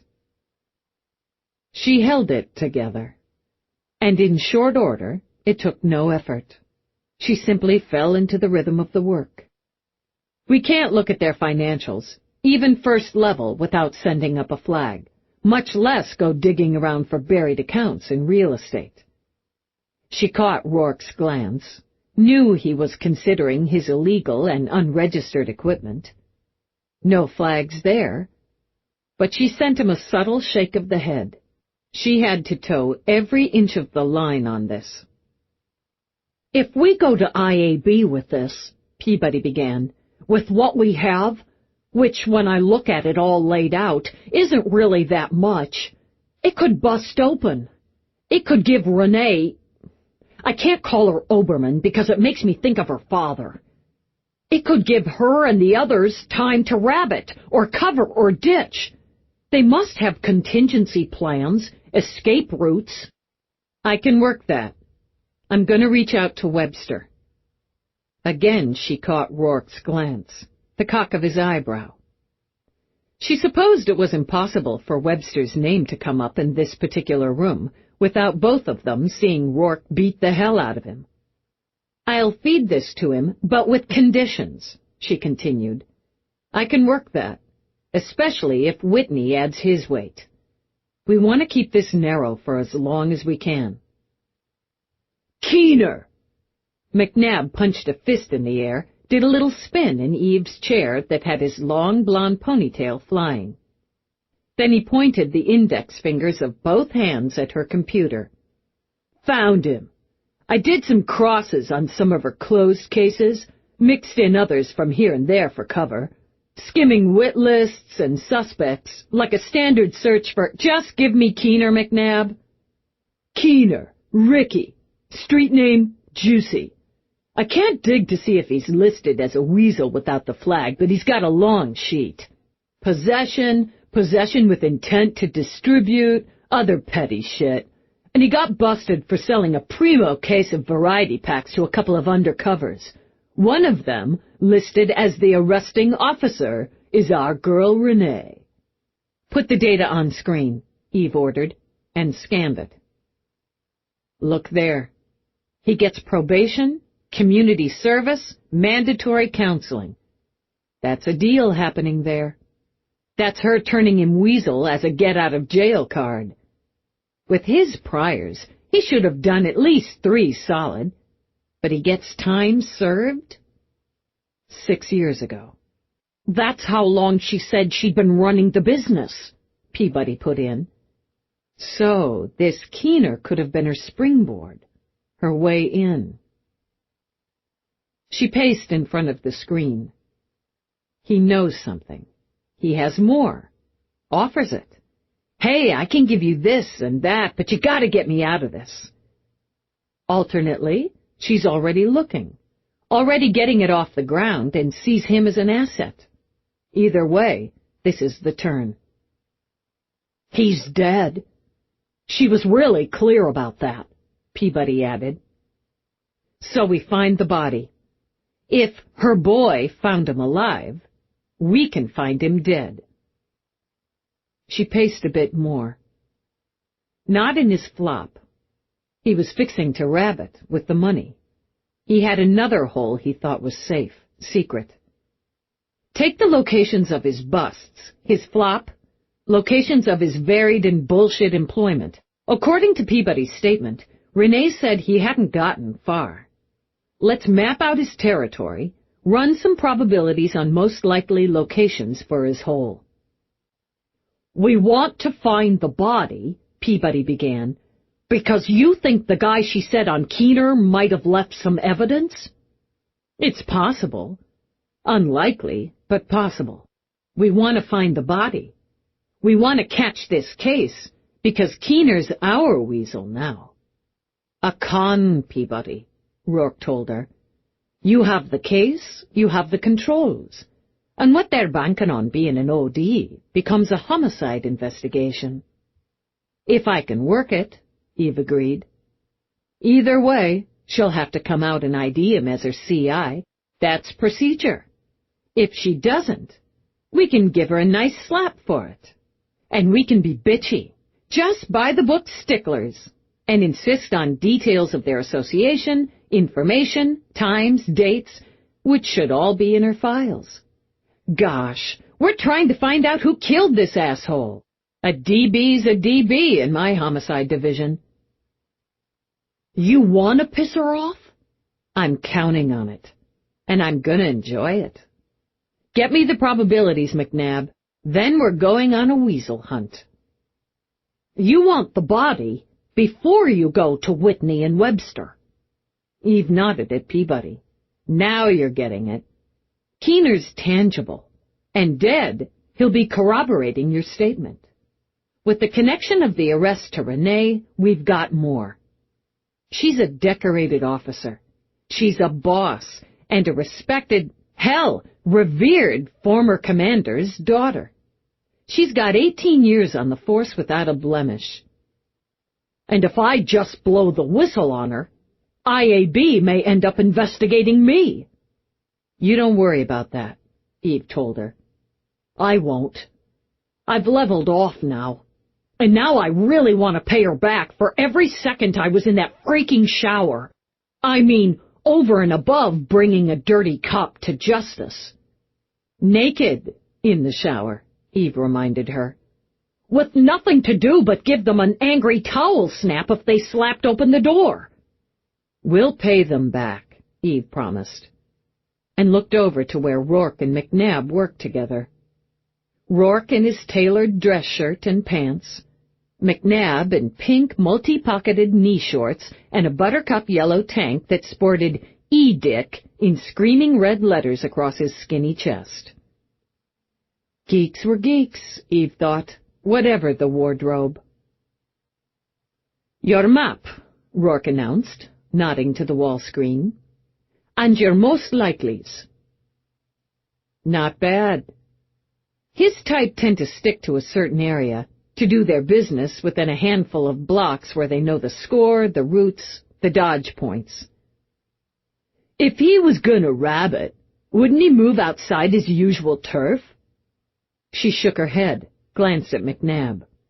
Look at the timeline from the conversation Peabody overheard.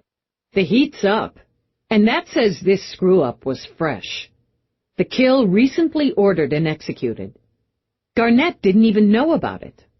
Add to that, 10,000 on the line. This had to move fast. From Keener's sheet, he's not a bright light. Smart enough not to go home, but not, most likely, smart enough to relocate outside his comfort zone.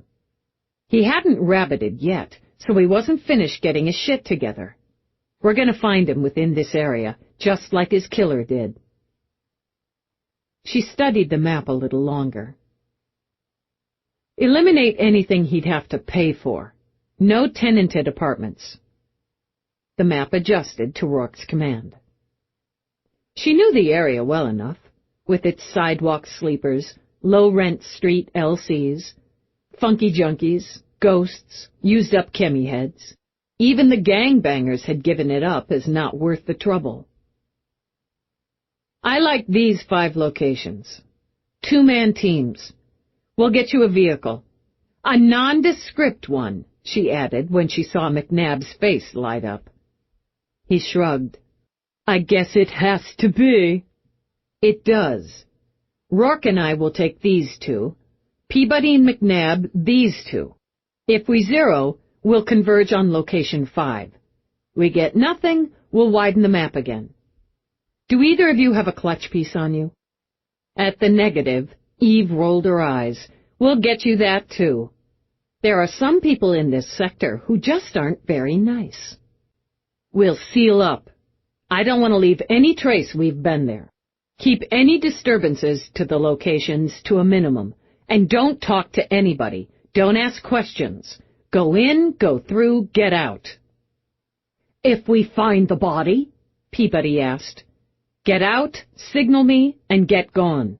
We'll meet back here, where I'll be getting an annoying anonymous tip about a dead guy. Records on, boys and girls, the whole time, so keep the chatter down, too. Records will be turned over to Command and IAB. She blew out her breath as she studied McNabb. You're not going on a covert op in that getup. Rourke, have we got anything that we can put on this geek? Actually, you're more his size. Eve closed her eyes.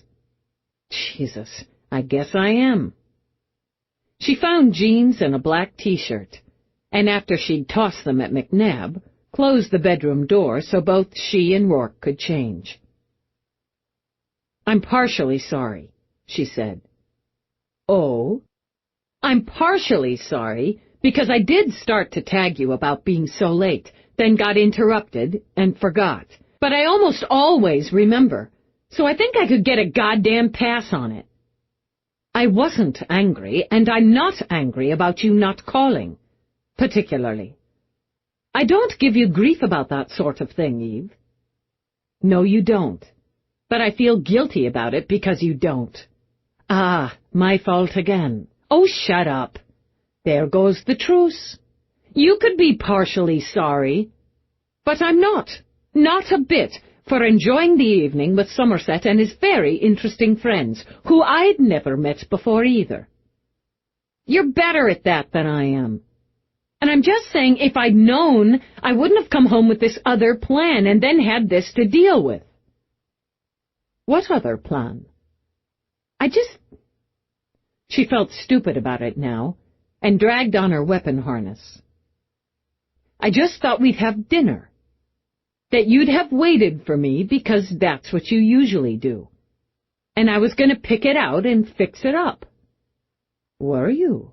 He murmured. We haven't had much downtime in the last couple weeks, and I had this idea that we'd eat up on the roof terrace. The works, you know. Wine, candles, and just us. Then we could watch one of those old vids you like, except I'd put on sexwear and seduce you. I see. Then I come home, and you're already having wine and candles and dinner on the terrace, not the roof one, but still. And it's not just us. And I've got asphalt crap on my pants, and former criminals in my house, I figured. A couple of people Somerset's probably already told I suck at the marriage thing, and come home with dirty clothes or trailing blood half the time, and I didn't want to have to squeeze in and end up being interrogated. First, you don't suck at the marriage thing. And Somerset never said anything of that kind. In fact, he mentioned to them at dinner, when it was clear you'd be late, that you were the first cop he'd had contact with who worked so tirelessly or cared so much about real justice. He crossed to her now, cupped her face. Second, that was a lovely plan you had, and I'd have enjoyed it very much. And now I am partially sorry. She touched his wrist. If we put those together, it would be one all the way sorry. It would, and that's a deal.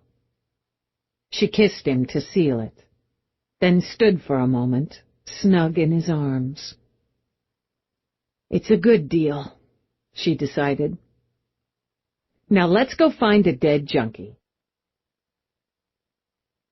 Chapter 4. Eve got behind the wheel so Rourke could do more research with his PPC. Let me ask you this, he began. How many dealings have you had with Lieutenant Oberman? None, really. I know of her, but we haven't had any cases crossed, so I've never worked with her. Illegals has its own unique setup. There's a lot of undercover work, some of it deep, some of it rotating. You've got squads who focus entirely on the big game, import-export, organized crime. Others stick primarily to street deals. Others manufacturing and distribution. Like that. There has to be overlap. Yeah, and each squad is set up sort of like, what do they call it? A fiefdom? I see, with its own culture and hierarchy. Like that, she agreed. Uniforms and detectives reporting to a lieutenant heading that squad, with those lieutenants reporting to a smaller group of captains. Which means a lot of politics, Rourke surmised. And when you have politics, you have corruption. Possibly. Probably, she corrected. There are checks and balances. There's a chain of command. Screening. Regular screening not only for burnout, but for use and addiction. A lot of the undercovers burn out, get made, or get a little too fond of the merchandise. And would have fairly easy access to the merchandise, Rourke concluded. It rubbed her wrong. Not the statement, but that he seemed to expect and accept cops on the take. She knew it happened, but she wouldn't accept it. Cops have access to a lot of things. Stolen merchandise, confiscated funds, weapons. Cops who can't resist temptation don't belong on the force. I'd argue there's a gray area, but once you step into the gray, it's a short trip to the black. Still, easy access, he repeated. A cop busts a street dealer, pockets half the stash. The dealer's not going to argue about how much weight he was carrying. That's what the lieutenant's for. To know her men, to supervise, assess. It's her job, her duty, to stay on top of it. Instead, she's orchestrating it. She's betrayed her men, from your view, as well as her badge, the department. In my view, she's a treacherous bitch. Eve shrugged it off, but it burned in her belly. As for confiscated product, there's an accounting division attached to illegals that's supposed to keep track of it. Paraphernalia, payloads, as it comes in, as it's used in trial, as it is subsequently destroyed. They have their own property room to handle it. And a clever, ambitious woman like Renee could recruit someone from that accounting division to help her skim, using that, her own squad, her father's connections, to pluck the department's pockets. Resell product listed as destroyed. It's one way. Another would be to deal directly with suppliers, manufacturers, even street dealers. Negotiate a fee to keep their business running smooth. Have to pick and choose, Eve considered.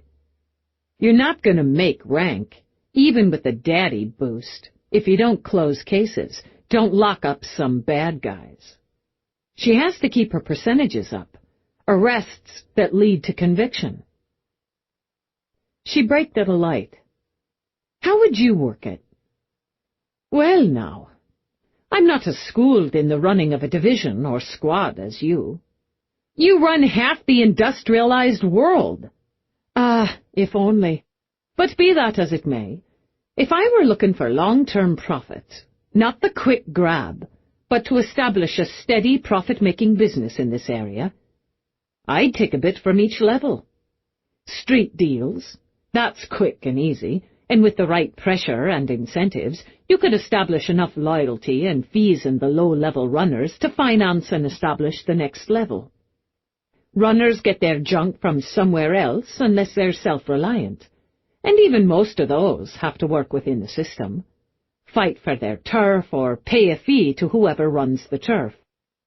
You'd need soldiers to go out, establish that loyalty and fear, negotiators to move it up the levels.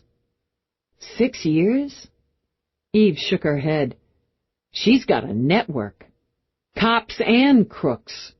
Some lawyer she can flip if one of her crew gets squeezed. Probably somebody in the PA's office. At least one judge. She needs a treasury, Rourke added. There would be palms to grease. Other expenses. It's not just the money. It's hardly ever just the money, Eve decided. She has to like it. The kick, the power, the dirt, the edge. She's twisting and demeaning everything her father stood for, stands for. That may be part of the point. Father issues? Boo-hoo! Dad was so busy being a cop he didn't pay enough attention to me. Or he was too strict, expected too much. Whatever. So now I'll take my own badge and smear shit all over it. That'll teach him. I suppose you and I have little patience or sympathy for father issues that don't involve violence or real abuse. In understanding, he laid a hand over hers briefly. But it may be part of this, and may be something you can work with. Once I inform the commander in IAB, I may be out of it. In a pig's eye. She had to laugh. Okay, I intend to fight, hard and dirty if necessary, to have a part in the investigation. I'm going to need Mira, she mused, thinking of the department's top shrink. Her clearance will put her on board. And I want Feeney. We need EDD. McNabb's already in it, but he'll need Feeney not only to give him the time and the space to work this, but to help. She eased along the mean streets now, where streetlights, when they worked, shone on oily piles of garbage, and deals for sex, for drugs, thrived in the shadows. It's going to be a fucking mess, Rourke. Not just the investigation, the media fallout when it hits. But the repercussions? They'll have to review every one of her cases, and the cases of whoever she sucked into this. Retrials, or just being straitjacketed into springing bad guys because of the old fruit of a poison tree. Taking her and her network down means opening up cages. There's no way around it. I could kick her ass for that alone, after I stripped the skin off it for Peabody. She pulled to the curb. Parking wasn't an issue here. If you didn't have weight in this sector, your vehicle would either be gone or stripped down to its bones if you left it for 5 minutes. Oh, forgot. The alarm works great, she told him. Some mope tried to boost it when I'm barely 50 feet away. Landed on his ass and limped away without his tools. Like her, he scanned the shadows, the deep pits of dark. It's nice to know we won't be walking home from here.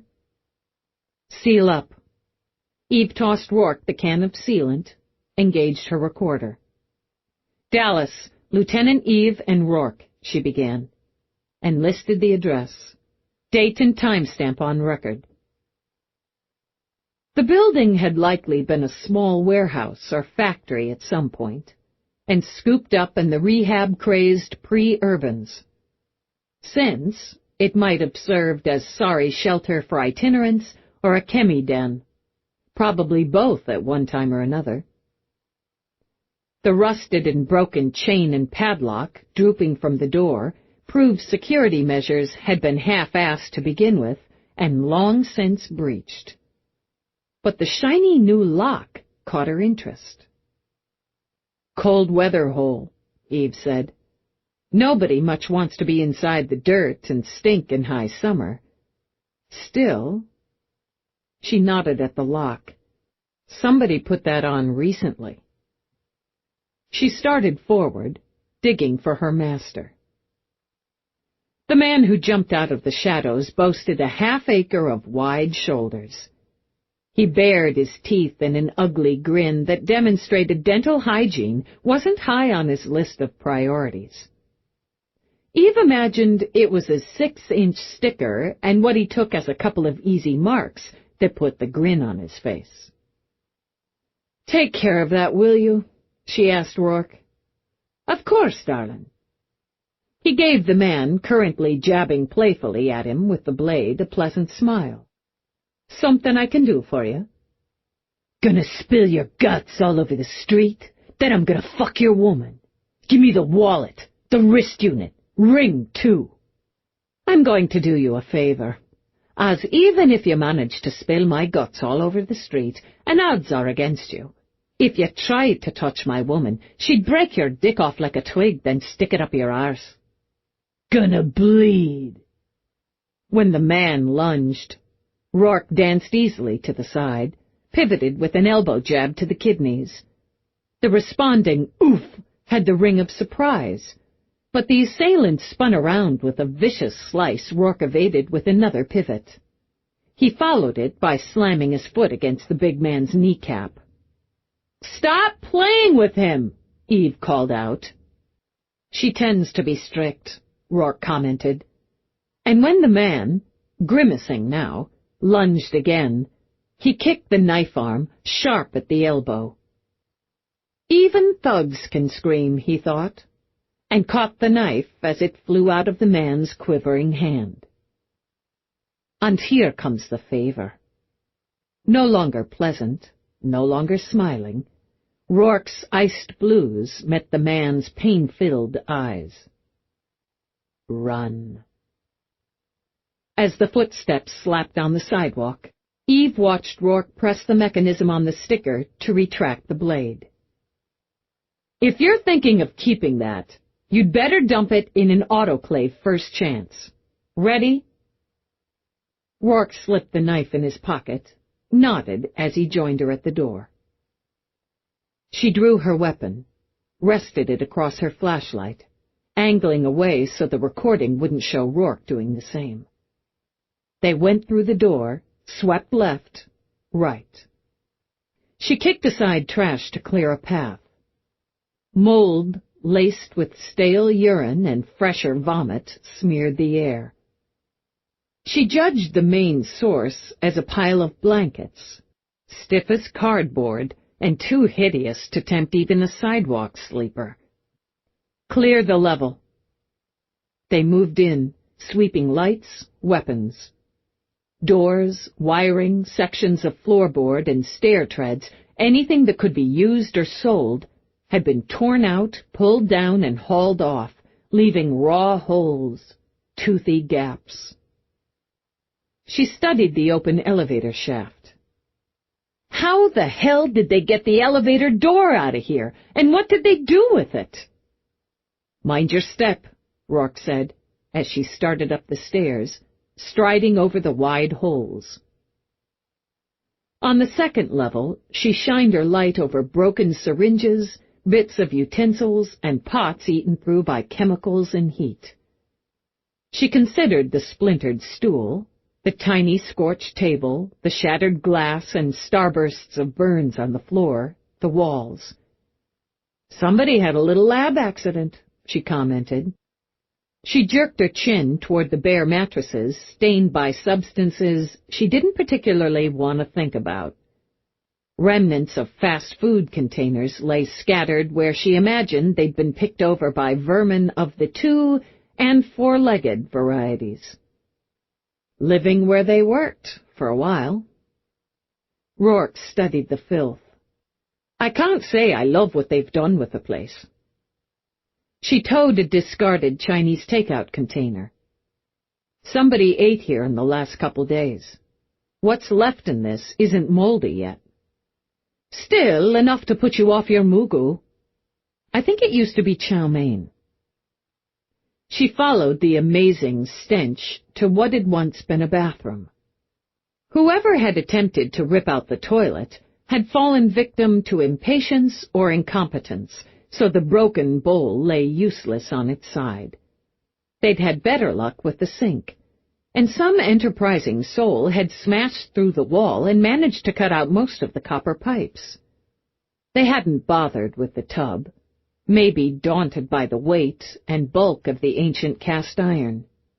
Chipped, stained, and narrow, it served as a deathbed for one Ricky Keener. He lay curled in it, knees drawn up toward the bony chest coated with his own vomit. A syringe, a couple of vials, and the rest of his works sat on the lip of the windowsill. The victim matches the description and ID photo of Ricky Keener, a.k.a. Juicy. She drew the print pad out of her pocket, holstered her weapon. Crossing to him, she carefully pressed the pad to his right index finger. "ID is confirmed," she said when the pad verified the identification. "Rourke, signal Peabody. Tell them to break off. We've got him."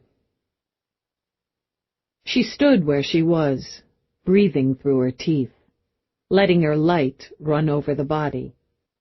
This corroborates Detective Peabody's statement vis-à-vis the overheard conversation in the Sector 2 locker facilities. Visual exam shows some minor bruising, arms, legs. Right elbow is scraped. A more detailed examination will have to wait until command clears the matter. My determination at this time is on-record verification only. To preserve clarity of investigation on Oberman, Renee, and Garnett, William, I cannot secure this scene, but will instead install a recorder for monitoring purposes. She turned to Rourke. "Can you put it above the doorway?" "Already done. If anyone comes through here, your comp and your PPC will signal. You'll be able to monitor the scene from any location you choose until you officially open the investigation." "That'll work." She glanced back at the dead. "Let's get out of here." Out on the street, she took a couple of breaths to clear out the worst of the stink, then checked the time. "The scene's as secure as we can make it, and there's no point in contacting the commander at this hour. Better to get a couple hours' sleep and start the process in the morning." "Dallas and Rourke leaving monitored location," she said for the recorder, then shut it off. "Fuck." She breathed it out. "Did you think we wouldn't find him?" "No, I knew we'd find him, but, like I said, a body's tangible.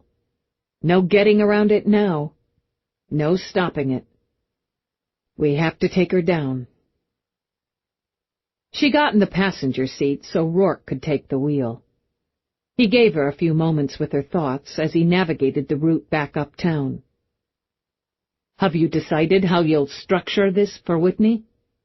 "Straight, start to finish." Once Peabody chilled, her statement of events was cohesive, so we have that on record. By tomorrow, she'll have steadied more, and she'll stand up when Whitney questions her. "So you're taking a couple hours down as much for that as to give your commander a full night's sleep?" "Maybe." "Yes," she admitted. Off the record. We'll lay out the steps we took to locate Keener and show Whitney the record of the discovery. It'll be up to him what comes next, but I'll be able to present him with the most logical and practical plan. We have to keep the investigation taut and tight. It's not just corruption, it's murder. And Keener's not the first. It's hard for you, going after one of your own. She stopped being one of my own the minute she went on the take. Deliberately, Eve relaxed her shoulders. I don't know how close Whitney might be with Commander Oberman. I know he served under him, and he took the chair when Oberman retired. That means something. The passing of command. Renee Oberman's served under Whitney. And that means something, too. She sighed now. We all know that we may be able to keep the investigation under a lid, but when it's done, when we bust it, the lid comes off. The media's gonna rip into this like jackals on a fresh kill. I can't even blame them. When it makes you sad or discouraged, and it will, this process, as you call it, think of Peabody in that shower stall, trapped, while two people who've exploited their badges to line their own pockets discuss the business of murder. She sat in silence for a couple blocks. That was well put, she said after a while. Succinct and all that. And good advice. Then there's Keener.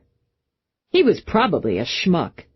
Almost certainly a very bad guy, but he's mine now. And the cop who left him choking on his own vomit in that filthy tub, he's gonna be mine too. Right up until I slam the cage door on him. Rourke had barely braked in front of the house when Peabody rushed out. You found him! First stop, Eve confirmed. Luck of the draw. It's all on record, and the scene's being monitored. Set up like an OD? Yes, it corroborates your statement. I don't know whether to be relieved or sorry, Peabody said as McNabb ran a hand down her back. Strain shadowed her eyes, leached her color. Be neither. Acknowledge it, then move on. We'll have plenty to deal with in the morning. Get some sleep. Take the room you usually take when you flop here. You're not going to contact Whitney? It's nearly 3 a.m, but you're free to wake him now if you're in a hurry. No, that's okay. Oh, a little sleep would be good. Then go get some. To make a point, Eve started up the stairs. Is there anything you need tonight? Rourke asked them. No. McNabb took Peabody's hand, gave it a squeeze. We're set. Rourke leaned down, kissed Peabody's brow. Then sleep well. He followed Eve into the bedroom, closed the door as she took off her weapon harness. The strain showed in her, he noted, as it had in Peabody. A rub on the back, a handheld, might help a bit, but he knew what would shift her mind, at least briefly. You owe me make-up sex, but I'm happy to take your marker.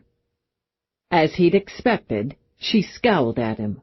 Why do I owe the make-up sex? Because you were partially sorry first. She narrowed her eyes as she sat to pull off her boots. That just means you lagged behind in the partially sorries. I think that means you owe me. I'll take your marker. I might agree with that, on the condition that your part of said agreement includes the far-famed sexwear.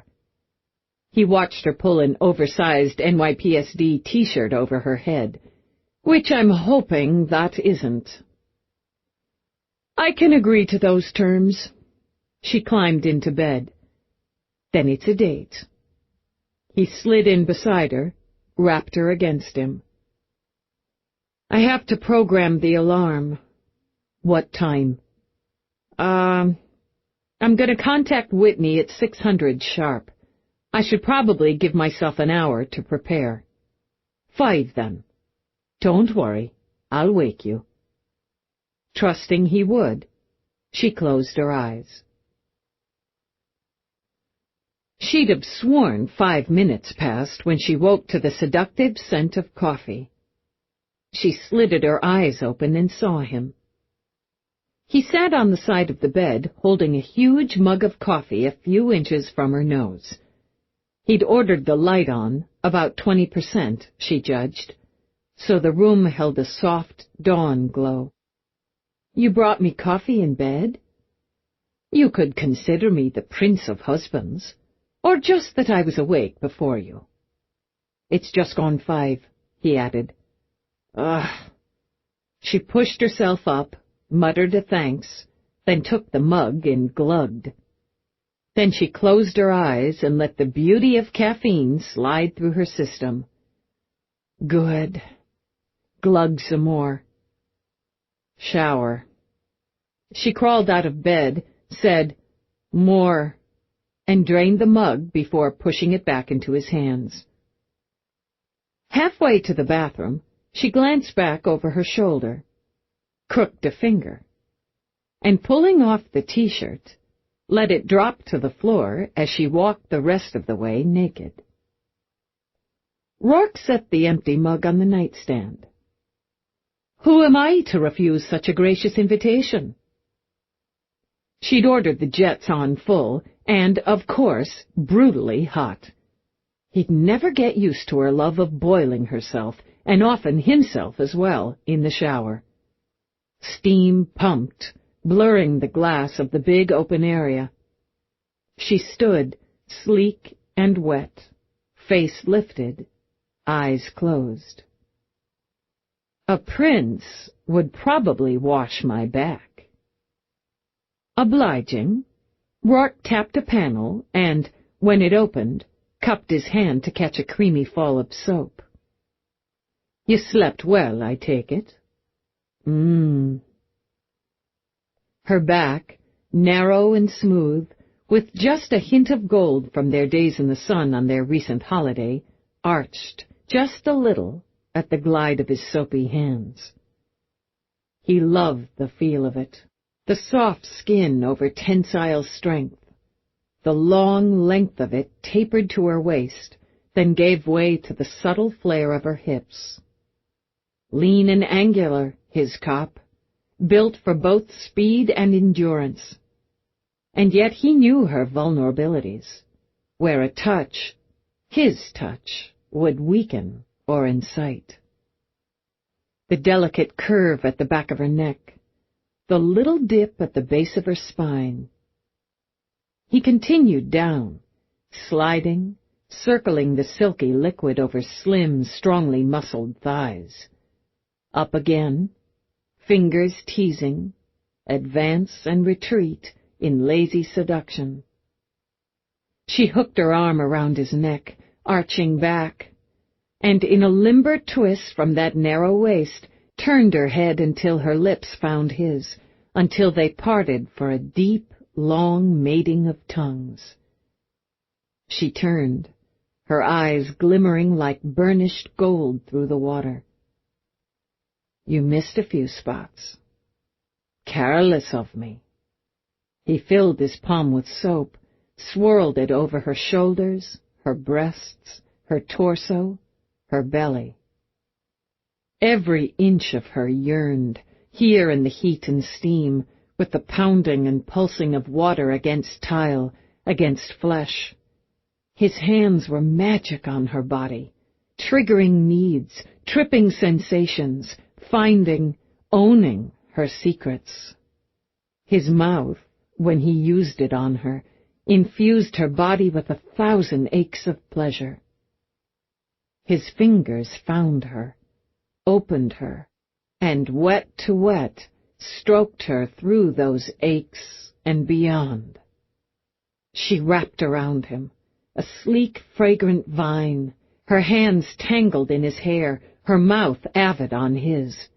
Her heart beat wild and strong against his chest in quick, lusty kicks, and she filled her hands with soap, glided them over his back, his hips, slick them between their slippery bodies to take him in that silken grip, to destroy him. He all but heard the lead snap on his control and plunged into her, trapping her against the wet tiles, capturing her cries even as her arms chained around his neck. Hot jets of water pummeled their joined bodies. Drops glistened on skin, on the air. Steam rose and spread to blur them into one desperate form in that last mad rush. She went limp in his arms. It was a moment he loved, when the pleasure overwhelmed her, left her weak. Just that instant of utter surrender to him, but more, to them. Basking in it, she rested her head on his shoulder until he lifted her face, laid his lips on hers. Softly now, and sweetly. He watched her eyes clear, watched them smile. That wasn't make-up sex. Of course not. Just confirming. But it was an excellent prelude. Work for me. Coffee in bed, sex in the shower. Makes a solid wake-up combo. She nuzzled another moment, then was gone, stepping out and into the drying tube.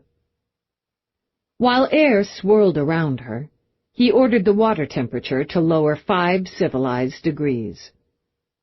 When he walked into the bedroom with the towel slung around his waist, she stood in a short robe doing something he rarely, if ever, saw her do, actively studying the contents of her closet. "This is weird," she said, "but I need to... Pick something out for me to wear, will you? I need to look in control, an authority, seriously in charge." Frustrated, she circled her hands in the air, but without looking planned or studied.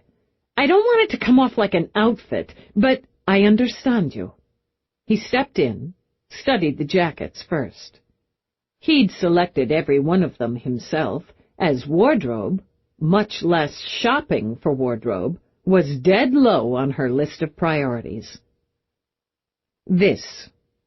Red? But not red, but burgundy. It's not bright, not bold, but deep and serious, and transmits authority, particularly in this very tailored cut. With these pants, a serious gunmetal gray, and this top in a slightly softer gray, no fuss, no embellishments. The gray boots, as they'll give you one long line, with the jacket as the subliminal element of authority. She puffed out her cheeks, blew out the air. "Okay, you're the expert." Once she'd dressed, she had to admit there was a reason he was the expert. She looked put together, but not, how had she put it, studied. And the burgundy, did look strong. Plus, if she got blood on it, it might not show. Much. "Wear these." She frowned at the little silver studs he held out. "I hardly ever wear earrings to work. They're, in this case, just a bit of polish, simple and subtle." She shrugged, then put them on. Finished, she stood studying herself in the mirror as she sipped another cup of coffee. "You're not giving this attention to your wardrobe for Whitney," Rourke said. "At least not particularly. It's true, that old saying, women dress for other women. This is for Renee Oberman's benefit. If things go as I'm damn well going to make sure they go, we'll have our first face-to-face today. This is the sort of thing she'd pay attention to. She's going to know, on every level I can manage, she's dealing with power. You want to challenge her. I will challenge her. But that's for later." She glanced at the time. I have to take the next step. Contact Whitney. Christ, I hope his wife doesn't answer the link. Eve picked hers up from the dresser, squared her shoulders. Here we go. Commander Whitney's wide face came on screen after the second beep. She had a moment to be relieved he hadn't blocked video, which meant it unlikely she'd woken him. Still, she was pretty certain it was a sleep crease across his left cheek and not a new line dug by time and the stress of authority, so she hadn't missed by much. "Lieutenant!" He spoke briskly, dark eyes sober in his dark face. She matched his tone. "Commander, I apologize for the early hour. We have a situation." She laid it out with a military precision Rourke admired. Across the room, he dressed for the day, listened to Whitney pepper Eve with questions. Rourke thought you'd have to know the man and listen very well to hear the shock. But it was there. "I want to review Peabody's statement, to speak with her myself, and to review your records." "Yes, sir." "Commander, if I could suggest we hold this initial review here rather than Central. Detectives Peabody and McNabb are at this location at this time, and we would be assured of privacy until you make your determination." He considered a moment, then, "On my way," and clicked off. "On your turf," Rourke commented. "That's a factor, but he knows it's smarter to start this outside rather than with a major meeting in his office. I'm going to go prep for this. I imagine he'll have some questions for me, so I'll see if I can be available. I have a holo conference in 10 minutes. I should have it wrapped by 7 or so." "You did well," he added. "It's just the beginning." Chapter 5. Eve prepared a packet for her commander with copies of all data, recordings, statements, and notes. While she worked, she practiced, in her head, her pitch for the steps she hoped to take next, her reasons for each, her justifications for bringing in Feeney and Mira and connecting with Webster for the IAB aspect. Tone, strategy, logic, confidence. She'd need them all, and in a seamless blend to keep her hands on the controls of what would be a 2-point investigation. One that put Marcus Oberman's daughter in the crosshairs where they met. She glanced up as McNabb came in. He wore his own clothes, probably for the best. Seeing him in normal attire might shock their commander senseless. "Peabody's taking a few more minutes," he told Eve. "I think she just wanted a little time alone." "What's her status?" "She's pretty solid. I thought maybe she'd have nightmares, but I guess she was too wiped." Wiped was how she'd describe him now. The bright clothes, the shine of the earrings crowding his earlobe, didn't disguise the strain and worry clouding his face. You look, I guess the word's formidable, in a styling way," he added. Score for Rourke, she thought. "Anything I can do?" he asked her. "There will be, but for now we're on hold. I checked the monitor. Everything's 5 by 5 there." "Get some coffee," she said when he just stood in front of the board she'd set up, jingling whatever he had in his multitude of pockets. Then she remembered who she was talking to. "And some food." "Maybe I'll put something together for Peabody." He started toward the kitchen, then stopped in front of her desk. His green eyes burned cold. "I want blood. I know I've got to get over, got to get straight. But fuck it, Dallas, that's what I want. It's not because, or just because, she was in a situation. The job puts you in situations, that's what it is. But it's not supposed to come from other cops." "A badge doesn't make you a cop." Get over. Get straight, McNabb. She'd already told herself the same. That's how we'll make this right. While he fiddled in her kitchen, Eve rose to check the board again, to be certain she'd forgotten nothing. She heard Peabody come in behind her. McNabb's fixing food. Go get some. Stomach's a little jumpy. The idea of going through it with Whitney. Eve turned. Not altogether solid, she noted. Do you trust your commander, Detective? Yes, sir. Without reservation. She used the same brisk tone she had with McNabb as she gestured toward the kitchen. Then get some food, shed the nerves, do the job. Turning away, she checked the monitor again, unnecessarily, she knew, and logged the time as Peabody moved by her. Moments later, she heard McNabb's voice. She couldn't make out the words, but the tone was sly, teasing. And Peabody laughed.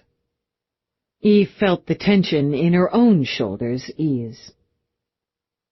To satisfy her own needs, she ordered Renee Oberman's ID photo and data on her comp screen for another long study. Age 42, blonde and blue, 5 feet 4 inches, 120 pounds. Attractive, as Rourke had said. Flawless ivory skin with a hint of roses, classic oval face with sharply defined eyebrows, several shades darker than her hair. Dark eyebrows, Eve noted, and a dark... Eve had studied others with the long, straight-as-rain fall of it sleek to the shoulders. Vanity, Eve thought. Maybe another area to exploit. The only child of Marcus and Violet Oberman, who'd been married 49 years. Father, police commander, retired, with 50 years on the job.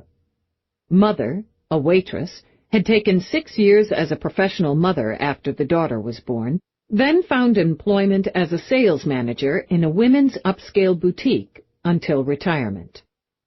Renee Oberman. One marriage that had lasted 2 years, one divorce. No offspring. Cross-reference had shown her that Noel Wright had remarried, and the second 6-year union had produced 2 offspring, a boy age 5 and a girl age 3. The ex owned and operated a bar in the West Village. She filed it all away. You never knew what might be useful, she thought. Lieutenant, Somerset announced through the house link, Commander Whitney has just been cleared through the gates. She'd already decided against going down to meet him. To escort him upstairs made it more like home, less like a workspace. Send him right up. McNabb, program a pot of coffee. The commander's on site.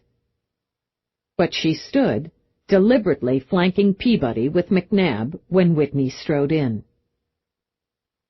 He wore command, she thought, on his wide shoulders, on his tough face, in the cold beam of his eyes. He stopped at her board. She'd positioned it so he would see it immediately. So Renee Oberman's face, Garnett's, Keener's, the crime scene ranged together, connected. And she saw a quick flare of heat flash through the cold.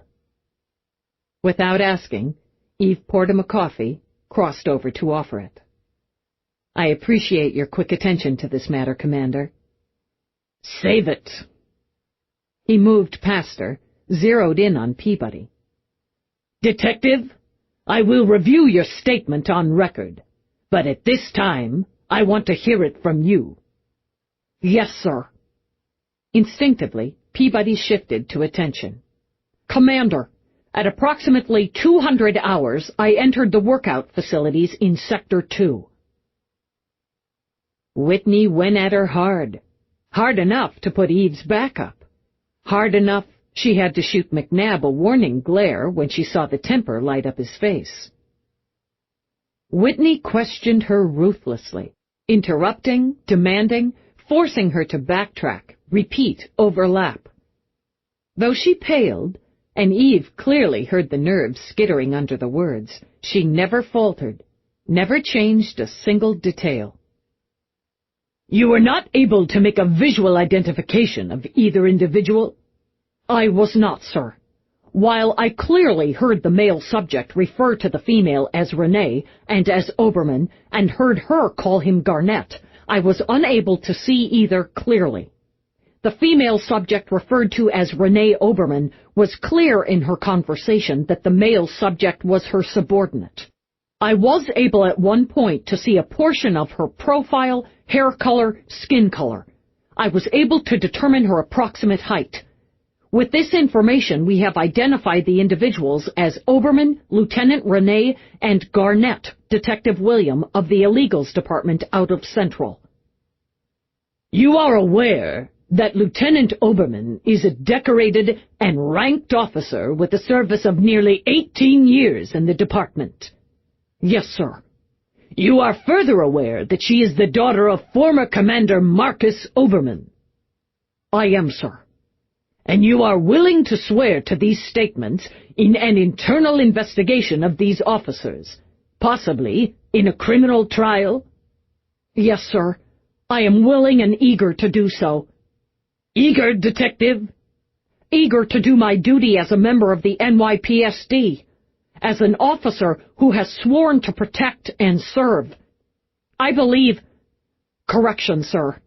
I know these individuals have used their position and authority, have used their badges unethically, immorally, and illegally.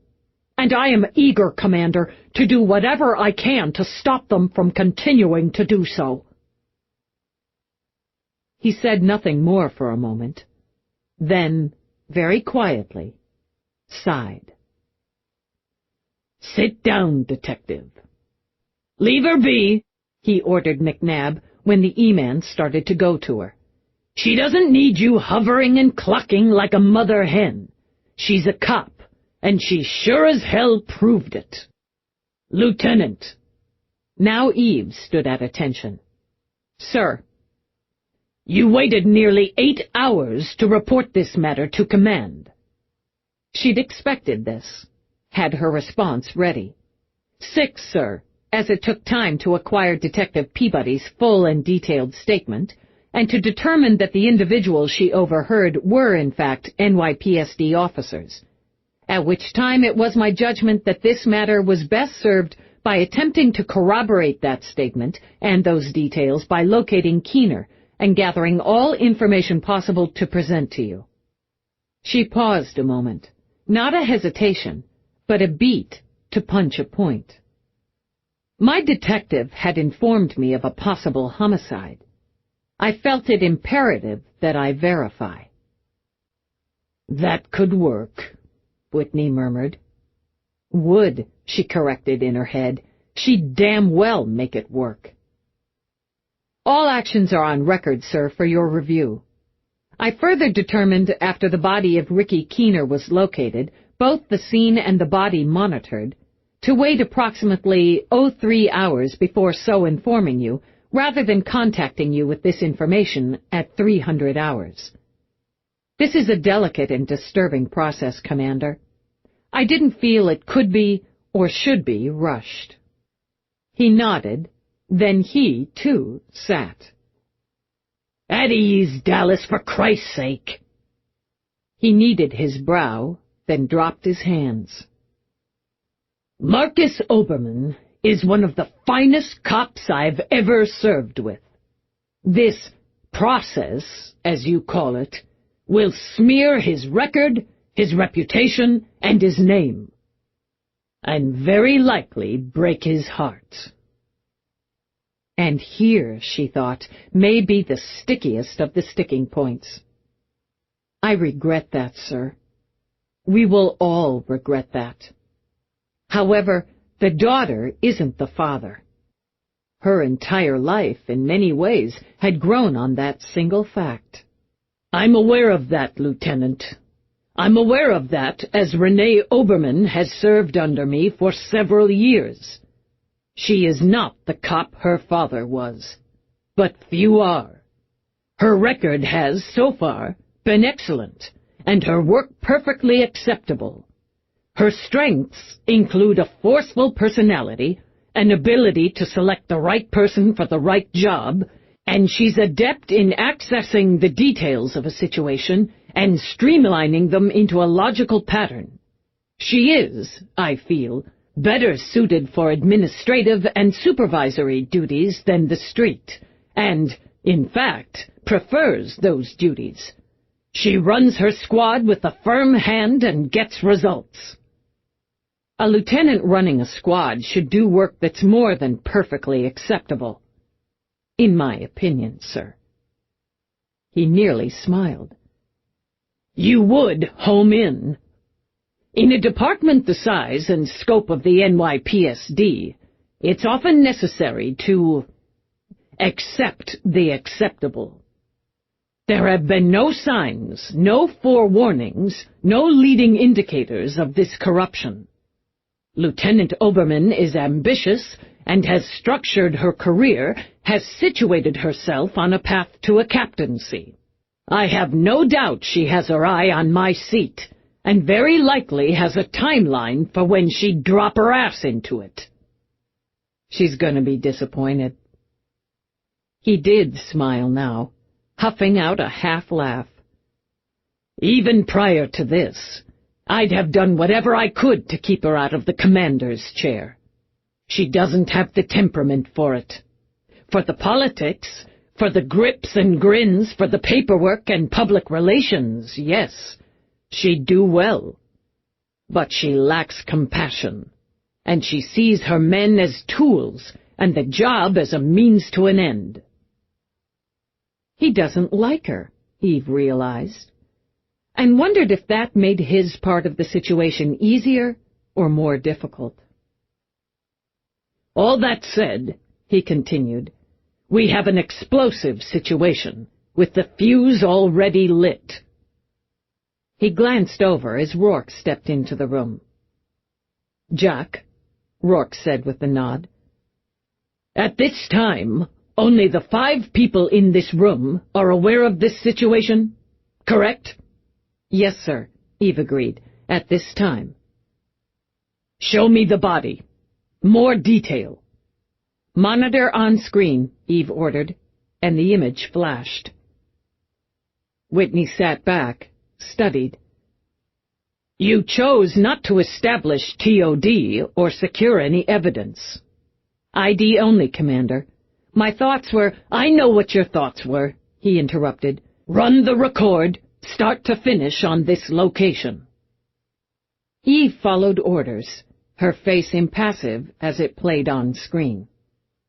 Her recorder caught part of the scuffle between Rourke and the street thug. Prime move!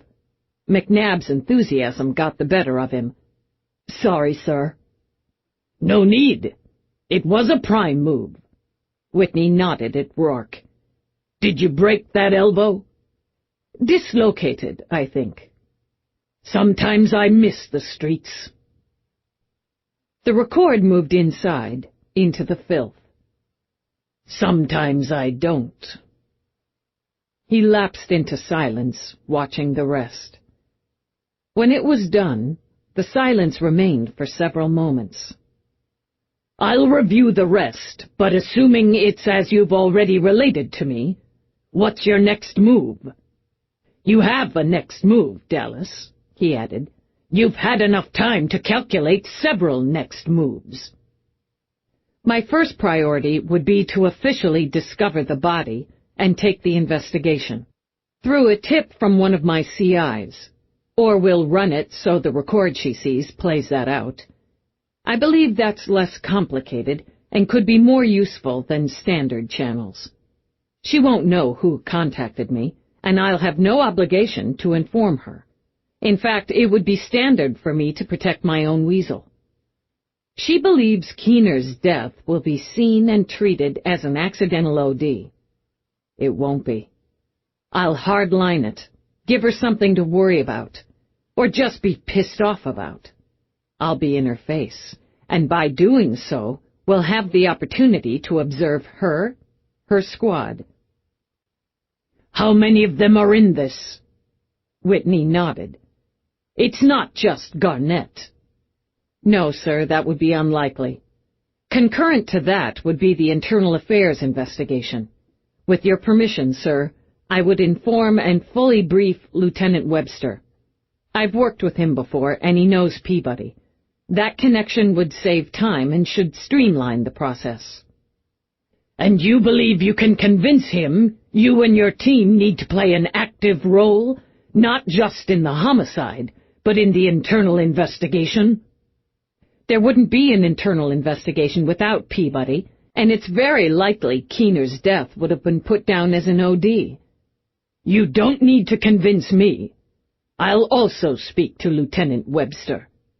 I also need to inform and brief Dr. Mira. Her insights, opinions, and evaluations would be essential. Yes, agreed. And I need Feeney. I need EDD. IAB has its own E-men. We need ours. McNabb is already in this, and his captain should be apprised. Every meet I have with Renee Oberman should, when possible, be on record. IAB will shadow her, sir, but if she's got any instincts, it won't take long for her to smell rats. She hasn't gotten this far without good instincts, without taking precautions. Feeney and Mira, your part of this investigation will have to be run, for the most part, from this location. We don't know how far her tentacles reach through the department. Through my house. Whitney looked at Rourke again. Yours just became primary HQ. Apparently. You're a tolerant man. Not altogether. I have had, you could say, some experience with cops such as Lieutenant Oberman. If using my house helps remove her from yours, my door's open. Whitney nodded, got to his feet. His gaze swept over everyone in the room. Let's take the bitch down. When the briefing concluded, Eve turned to Rourke. I need that weasel tip, and it needs to look legit in case Renee manages to get her hands on the log. I can do that, but I need just one moment of your time first. He stepped back into his office. I'm really on the clock here, she began. Understood. And you'll have your tip come in, transferred to your link from your office unit ASAP. I wanted to tell you I've just spoken with Darcia, Chief Angelo, Olympus. Okay. She's on planet, on holiday. We had a meeting scheduled for next week before her return, but she's come to New York early. She'd like to see Cop Central, and you. I'm a little pressed right now, and I could hardly tell her you're busy launching an investigation on a ring of dirty cops, could I? Eve shoved her hands in her pockets. No, guess not.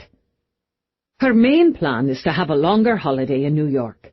I'll meet with her, take her to lunch or for drinks, but it's natural for her to want to look at your house and to reconnect with you. You did work together, and well enough during our little interlude on Olympus. Yeah, okay. She considered, weighed, then nodded. Maybe I can use it to my advantage.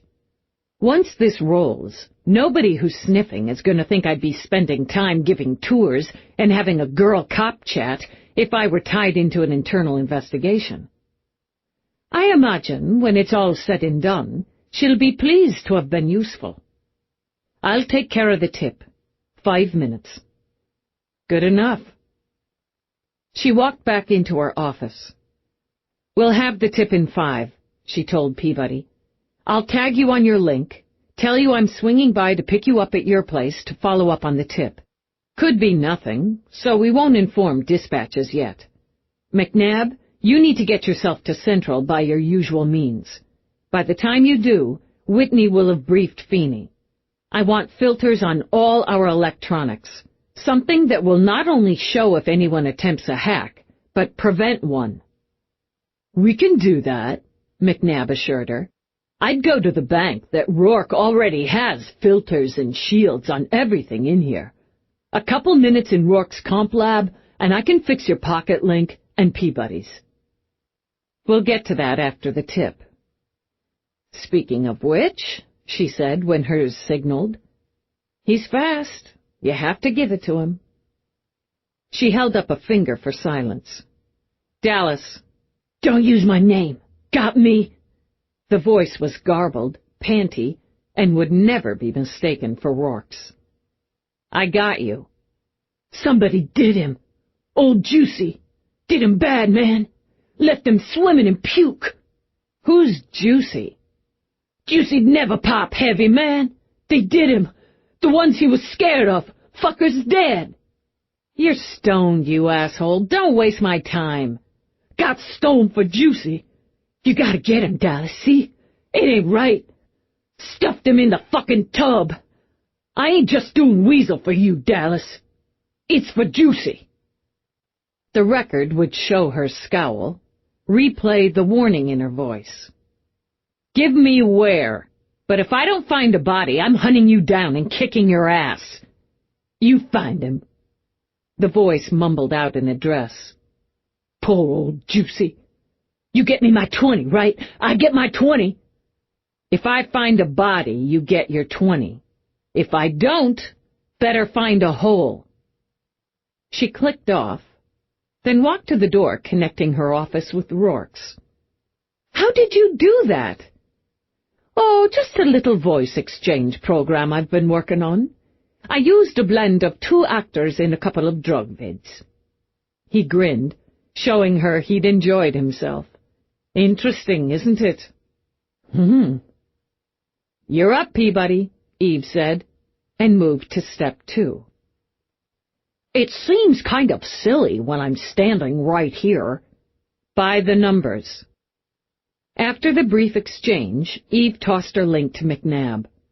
Do your geek thing, then get down to Central. Business as usual. I can give you a lift part way, Ian, Rourke said from the doorway. Iced! Give me a shake first. I'll go with you, Peabody told him. Get the links when you've done your magic. Meet you downstairs, Dallas. Thanks for everything, Rourke. Totally everything. Don't take 'em all the way, Eve began, when Peabody followed McNabb out of the room. It's not my first time being sneaky. Rourke stepped to her to trace a finger down the dent in her chin. I could beat you in a sneaky face-off. Probably. His respect for his predecessor weighs on your commander. Yeah, I got that. But he doesn't like the daughter. Didn't even before this. Sometimes that apple in the tree thing, sometimes it does. Fall far. Understanding, she thought of herself, and perhaps him as well, as much as Renee Oberman. He cupped her face, touched his lips to hers. Sometimes the apple makes the deliberate choice to fall as far as possible, for good or ill, Eve. And sometimes it was rotten before it fell. And that's enough about fruit. I have to go find a dead junkie. Happily, this time I don't. He kissed her again. Mind the live ones. Maybe I'll try your prime move. And she walked out, sort of hoping she could. Once they were in her vehicle, Eve ran it through again with Peabody. We're going by the book. Sealed up, record on. Following a tip. We'll clear the first level before we move up. We don't know the Vic by anything but Juicy until we ID him. Keep your recorder off me when I remove the eyes Rourke put over the bathroom doorway. Got it. We work the body and the scene exactly as we'd work any body and scene, and that's why we're going to give some weight to homicide. Regardless, it's a suspicious, unattended death, and in my department, we don't brush that off because the Vic is a loser chemihead with a sheet. Damn straight! I was nervous with the commander. He came at you hard, because IAB's gonna come hard. And when we take her down, the defense is gonna come hard. I got that, too. Peabody fiddled with her rainbow sunshades, but didn't put them on. And I got that there's gonna be other cops who look at me like a traitor. She's the traitor, Peabody. I know, but I have to be ready for it. So whenever it comes at me, I'm gonna see myself in that shower stall, and I'm gonna think, fuck you. It's a good thought. Time to set up the next step. She used her pocket link to contact Webster. Well, good morning, Dallas. While his attractive face filled the screen, she heard the sounds of traffic. Where are you? Walking to work on this fine summer day, why? Got company? A few million New Yorkers? He sipped from a go-cup of coffee, but she saw his eyes change, flatten. No company. I need a meet. Remember where we met during a little federal matter? I remember. There, in 2 hours. You'll need to take this as personal time. I've got a boss, Dallas. So does he, and so does his boss. This comes from the big chair, Webster. If you don't want it, I'll tag another rat. Funny. 2 hours. He clicked off. Tag Crack, Eve ordered Peabody. Tell him I need him to have his place open in a couple hours. You want me to tag a giant sex club owner at this hour of the morning, knowing I'll be waking him up? Find your spine, Peabody, Eve suggested. The neighborhood looked worse in the daylight, Eve decided, when every stain, every smear showed in sharp relief. A sad little convenience store sagged near the corner, papered with warnings. No cash on premises. Monitored by On Guard. Droid operators only. A handful of people moved along the sidewalk, heads down, going about their business, while it was too early for most thugs and toughs and troublemakers to hassle them. It's a hard life here, Peabody commented. A couple blocks away, it's different, but here it's hard and mean. If you're born here, how do you get out? Eve thought of Rourke, a child navigating the violent Dublin alleyways where hard and mean would have been a holiday. Hook or crook, she murmured. After parking, engaging all alarms and her on-duty light, Eve got her field kit out of the trunk. Curtain up. Record on. Let's seal up. She tossed Peabody the can of Seal It. In case this turns out to be something other than a waste of time. Peabody obeyed, tossed the can back. We could have had some uniforms check it out. My tip. No point in wasting the resources until we take a look. She pulled out her master as they approached the building. It doesn't look like anyone's lived in this place during this century. But see here, that's a new lock. Nobody's bothered to bust it yet. Looks like that's it for security. No cams, no pads. If it had them, they're long gone. Dallas, Lieutenant Eve, and Peabody, Detective Delia, bypassing lock, entering premises to validate or refute report of a body by a confidential informant. She bypassed, drew her weapon, then eased the door open. Now that's a lovely stench. If this is the flight of the wild goose, that weasel's going to get a serious scolding. Weapon in light, Peabody. Let's start clearing. As she had hours before with Rourke, she swept the first level.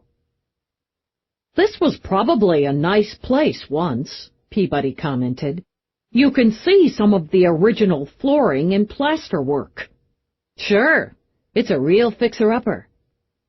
Level 1 clear, she said for the record. Crap. These steps better hold. If you fall through, I'm not hauling you out. I believe that's a comment on my weight. I may file an official complaint. Eve snorted out a laugh. You do that. God, the smell just gets better.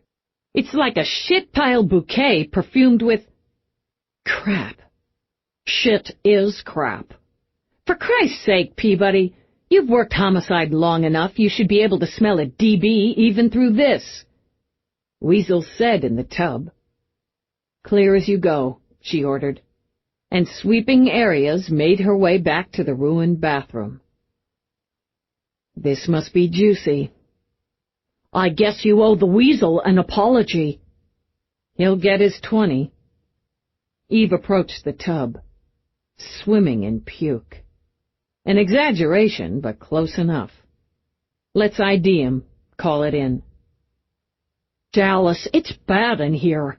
If we don't want to spend an hour in the sanitizer, we should put on protective gear. Got a point. Eve stepped back, and as Peabody bent to remove the cover-ups from the kit, reached up and behind her for the cam Rourke had positioned. She slid it into her pocket, disengaged, then took out her communicator. Dallas, Lieutenant Eve. Dispatch. Dallas acknowledged.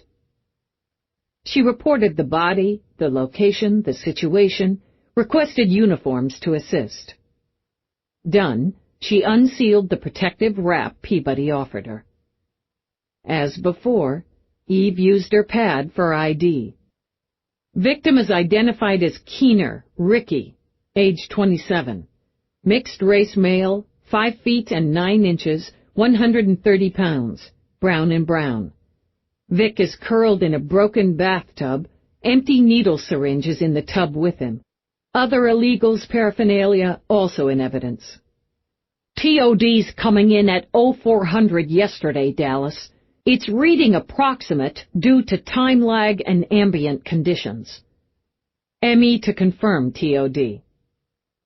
Peabody said what she believed she'd have said if they'd come across the body by a tip. It looks like an OD.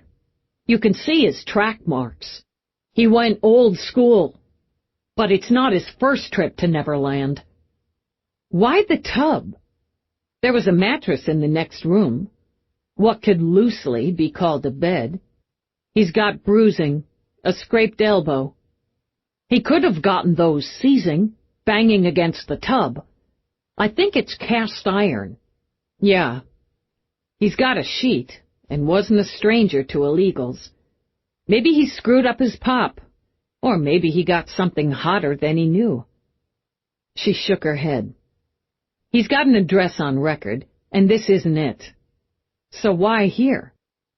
Maybe he came to shoot with somebody, OD'd, and the somebody put him in here and went rabbit. Those are questions and possibilities. Well, Juicy's ours now, so we'll have to get the answers. ME will determine COD, but for now this is a suspicious death and our case. Let's get to work. Chapter 6. She caught the grimaces when she sent the uniforms out to canvass and knock on doors. It wasn't the type of neighborhood where cops were greeted with an offer of coffee or even a pretense of respect. Nor was it likely anyone would admit to seeing anything or anyone, even if they'd been a magical fly on the wall of the crime scene. But it had to be done. When the sweepers arrived, she hunted up the head CSI. I'm going to want a full-level sweep, all 3 levels. Eve got the beady eye. Is this a joke? No, and I tagged the lock on the front door. I need make, model, and an analysis of when it was installed. Petrie put you up to this, didn't he? He's got a sick sense of humor. Do you have a problem being thorough, Kurtz? Behind her goggles, the woman rolled her eyes. Next thing you'll tell me is that isn't some dead Chemi head, but the Prince of Monaco or some shit. No, I'm pretty sure he's some dead Chemi head. He's also my dead guy. And I need what I need. You'll get what you need. But it'd be better all around to just burn everything in here. Purify. Don't light the match until after the sweep. That, at least, got a smile out of Kurtz before Eve left the scene to the sweepers and the body to the morgue team. On her way out, she sent a text to Morris, the chief medical examiner, requesting he take the body himself. "There's going to be some muttering about going top level on this," Peabody commented once they were outside, recorders off. Just what I had in mind. She got behind the wheel and headed off to a sex club to rat out Renee Oberman.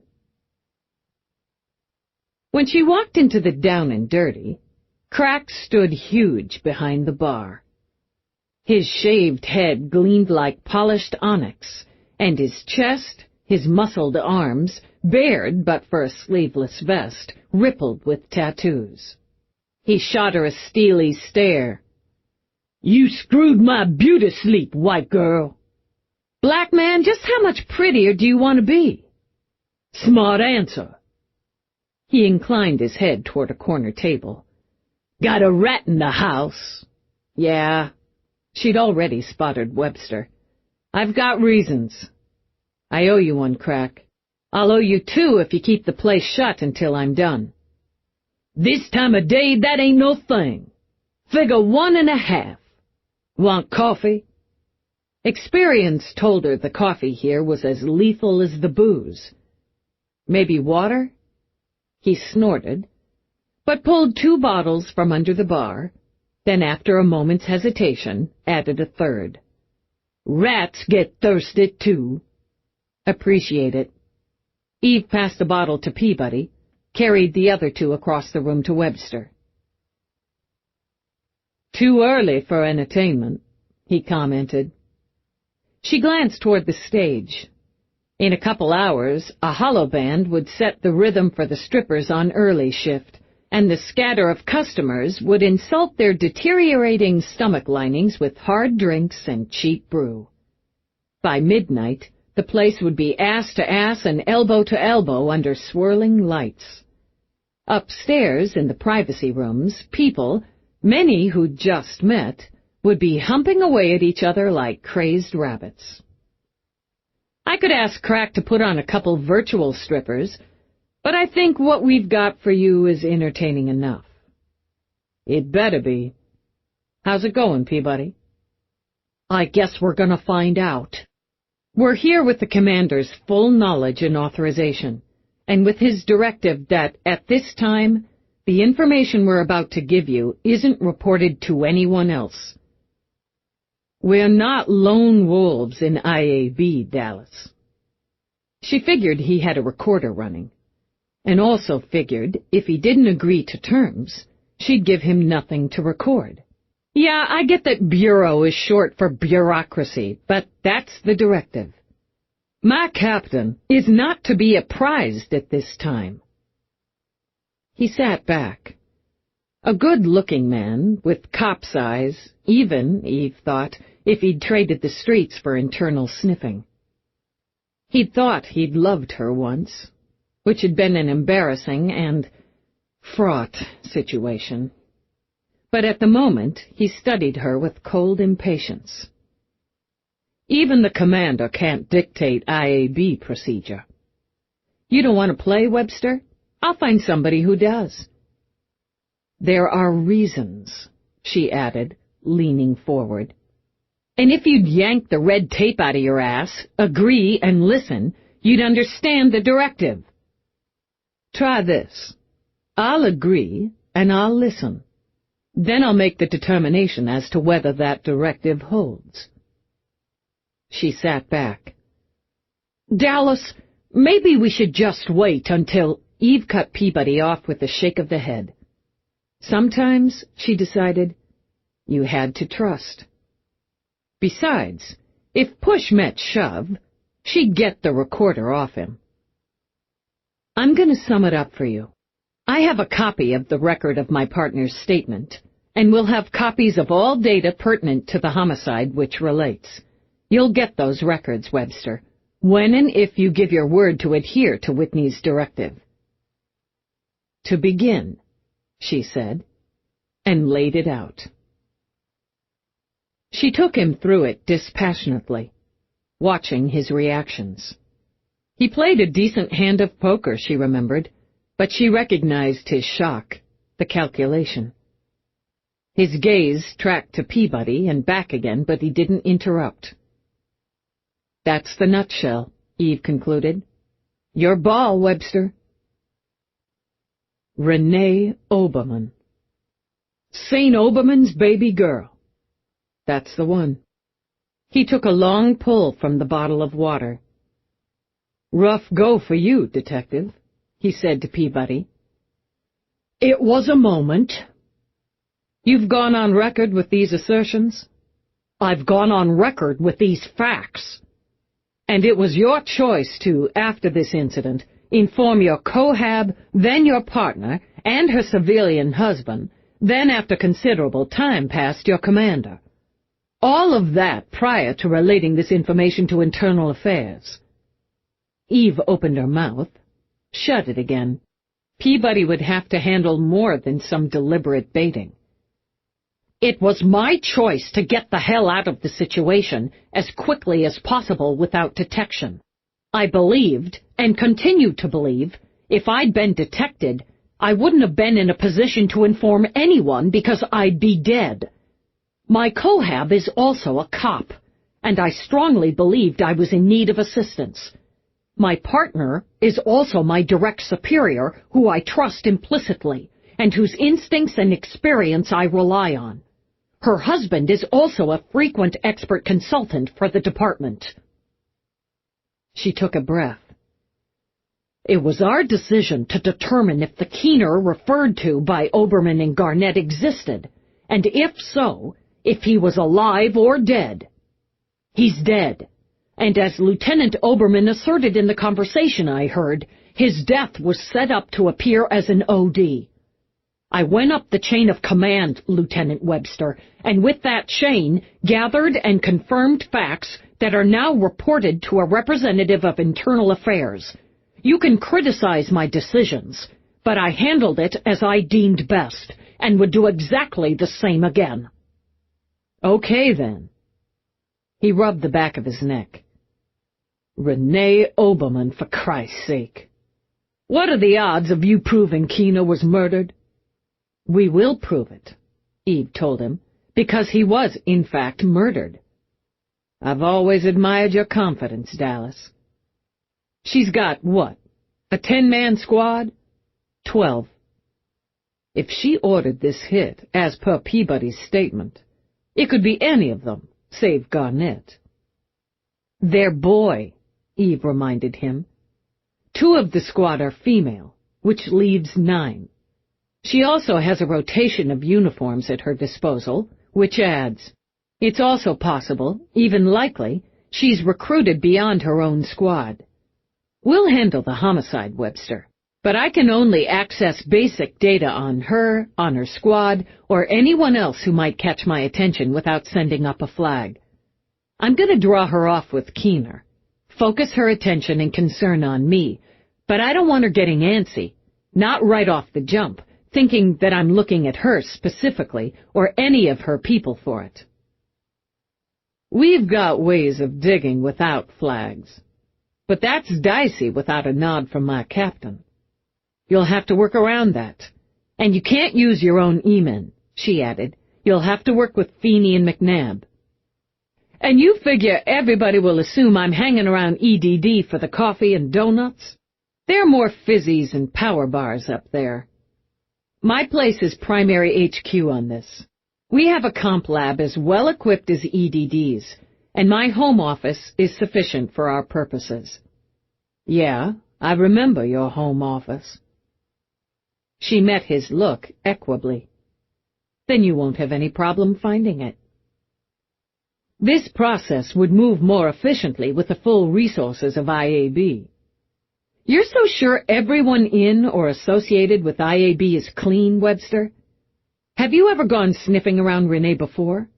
And because I'm betting from your reaction the answer's no, can you guarantee she doesn't have somebody inside looking out for her interests? Nothing's guaranteed. But I know the people I've worked closely with, and that goes without a shadow for my captain. I don't know them.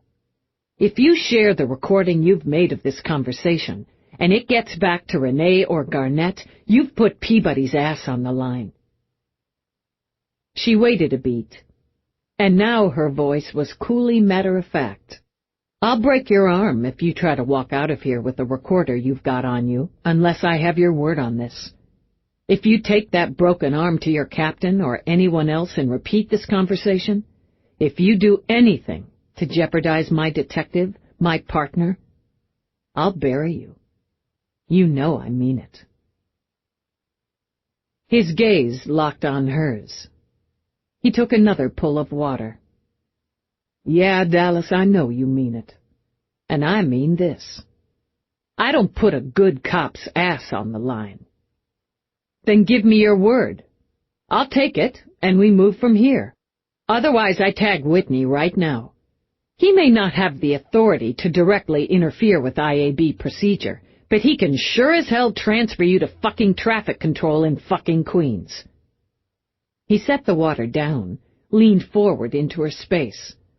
"Don't threaten me, Dallas." She mirrored his move. Too late. He shoved away from the table, strode to the bar where Crack sat working silently in a notebook.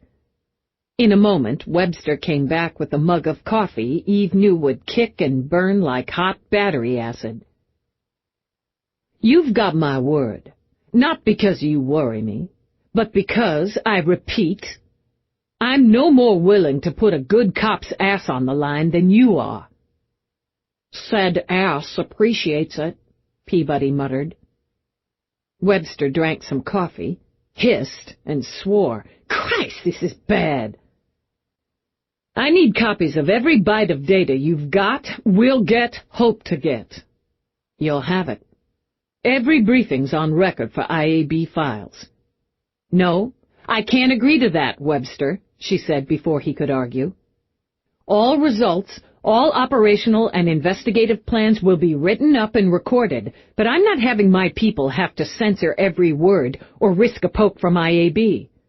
My contacts and conversations with Renee Oberman, William Garnett, and anybody else I believe is potentially connected will be recorded and copied to you for IAB. I'll be wired, as will Peabody."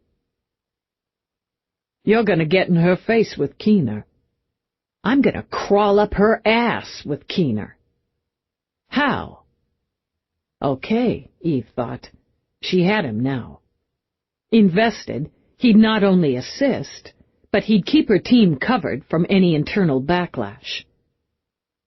"I've deduced he was her weasel by reading his file, which happens to be true. Plus, my mythical weasel knew him. I know how to handle that end. And I know how to handle mine. I have to tell my captain something, so I've got a possible line on something major, but need some time to suss it out further before involving the Bureau. He'll press me some, but he won't box me in if I tell him I need the room." She argued a little for form's sake. "How much room is he going to give you after you dangle a hint of something major under his nose?" "Enough. I won't lie to my captain, Dallas. And more, by informing him to that extent, it puts my part of the investigation on record. That's going to matter when we nail her and her merry men." "Okay. Now, since this coffee didn't kill me, I'm going to get started." 1600 HQ, Eve told him. "I'll be there." He stood. "You did the right thing, Peabody. Right down the line, you did right. That's going to matter, too." Peabody sat another moment after Webster walked out. "God, I'm glad that part's over. Dallas, would you really have broken his arm? Or tagged Whitney and tried to get Webster transferred to Queens?" "Yeah. Maybe I'd have gone for his nose in Yonkers." She shrugged. "But I'd have been a little sorry about it." Back at Central, she told Peabody to start the board and book on Keener. "I'm going up to EDD, get wired, then pay Renee a visit." "Shouldn't I go with you?" We're going to initiate this as a kind of courtesy call. LT to LT. Weasel handler to weasel handler. I want her to know we're giving the case our best effort, and my detective is laying the foundation before we check in with the morgue. Do you think she already knows we found him? It's going to be interesting to find out. Get it started, Peabody. Then take one of your little breaks with McNabb and get wired up. All innocence, Peabody widened her eyes. What little breaks? Do you really think I don't know what goes on in my own department? Eve split off, took the glide up to EDD. She ignored the noise, the eye-searing colors, the incessant movement as best she could, and ducked into Feeney's blissfully normal office. He sat at his desk, comfortably rumpled, stoop-shouldered, alternately tapping his fingers on a screen and raking them through his bush of wiry ginger red hair. His basset hound eyes tracked to hers. I've got to close out that noise. How the hell do you stand it? She shut the door, and for a moment neither spoke. His face, as comfortably rumpled as his shirt, went grim. This is a hell of a thing. Yeah. I've crossed with Oberman's daughter plenty. Everybody needs EDD. I wouldn't have figured it. You're not alone. I took a look at her when she came out of the academy. Had a shiny record there, so I thought about asking if she wanted homicide, wanted me to train her. Connections, Eve thought. You never knew where they'd come from. Why didn't you? Just didn't seem the right fit. I can't put my finger on it, even now, except you know when you know. Like I looked at somebody else who came out of the academy with a shiny record a few years later and knew.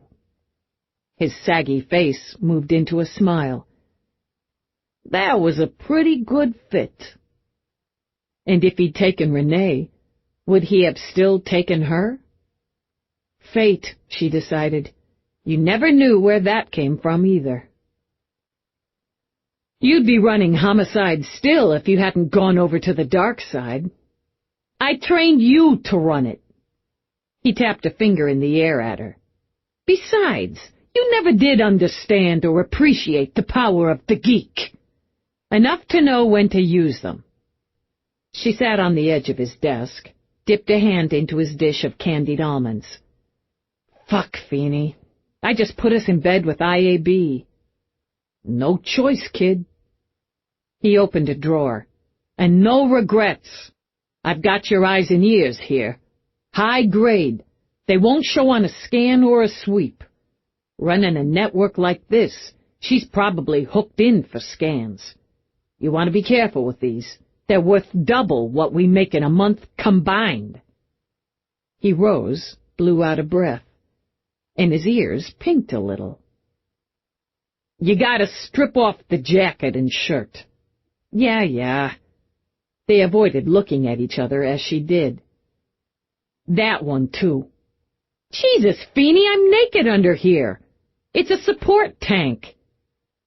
His color spread from his ears to his cheeks. His gaze stayed pinned over her shoulder. I don't want to see your tits any more than you want to flash 'em, but this has to go against skin. So you should have thought of that and won one of those other things. Man. Mortified, she stripped to the skin, shoved the diamond she wore behind her back. You got some tan. Jesus, Feeney! I'm just saying 'cause I'll need to adjust the tone, blend it in. I can make it damn near invisible even when you're naked. Stop fidgeting. Talk about the murder. She put herself back in the filthy bathroom, which was somehow better than thinking about standing half-naked in EDD. I think the killer put the new lock on the front door. Why would Keener do that? New locks just dare some asshole to break it and see what's worth locking up inside. Wanted him to be found. Yeah. Not this fast, but yeah. If some asshole found him, it's probable they'd have messed up the crime scene. rifled through Keener's junk. He had some clothes, a little cash, a toss-away link in the room he'd flopped in, and shoes. They always take the shoes. If it had gone that way, we'd have less to work with. I have a source, which I made up, telling me Keener wouldn't OD. I play that against his record, his experience with his recreation of choice. How are you going to work her? I've got some ideas, but I need a face-to-face to refine them. And I need to talk to Mira. I have to make first contact now, but I want to run through with Mira. Done. He immediately turned his back. Put something on, for Christ's sake. He picked up an earbud the size of a baby pea. When and if you need it, one of us will be able to communicate with you through this. How do I turn the recorder on and off? I'll set you up key phrases. Whatever you want. Ah. Cinnamon donuts. I miss breakfast, she told him. I could go for a cinnamon donut. He sat, keyed the phrase into a control panel. That's on. I could go for a cinnamon donut myself. Who couldn't? And it's reading 5 by 5. Off phrase? Down the block. He keyed it in, tested it. Those phrases, your voice print, that's a go. It'll record into this. He tapped a mini monitor. I'll be bringing this to Rourke's lab. We'll set up another in your office. Peabody will be keyed in the same. The kid okay? Yeah. Can you have McNabb hook her up? They can use one of their rendezvous closets, and everybody'll just think they're groping. I like to pretend I don't know about the closets and the groping. Yeah, I'll tell the boy. She nodded. 1600, HQ, initial full briefing. I'll tell the wife not to hold dinner. She started out, hesitated. Do you always remember? To tell her? She doesn't complain if I have to work a 72-hour stretch, if I crash in the crib because I'm too beat to get home. She's a damn good cop's wife. But if I don't tell her I'm going to be late for dinner, my life isn't worth living. I guess that's fair. So, we'll provide the chow. That's fair, too, Feeney told her. She walked out and headed for the illegals division. She made her strides brisk as she passed through the Warren and angled off toward Renee Oberman's squad, engaged the recorder. She scanned the squad room, noted the caseboard, the assignments listed, the open cases, the closed ones. Like any squad, there was noise and movement, the tap of fingers, the beep of links. But it was muted. More to her mind like a droid office pool than a cop shop. And unlike her division, every cop at a desk wore a suit. Nobody worked in shirt sleeves, and every man wore a tie. The smell was off, too, she decided. No hint of processed sugar or burned coffee.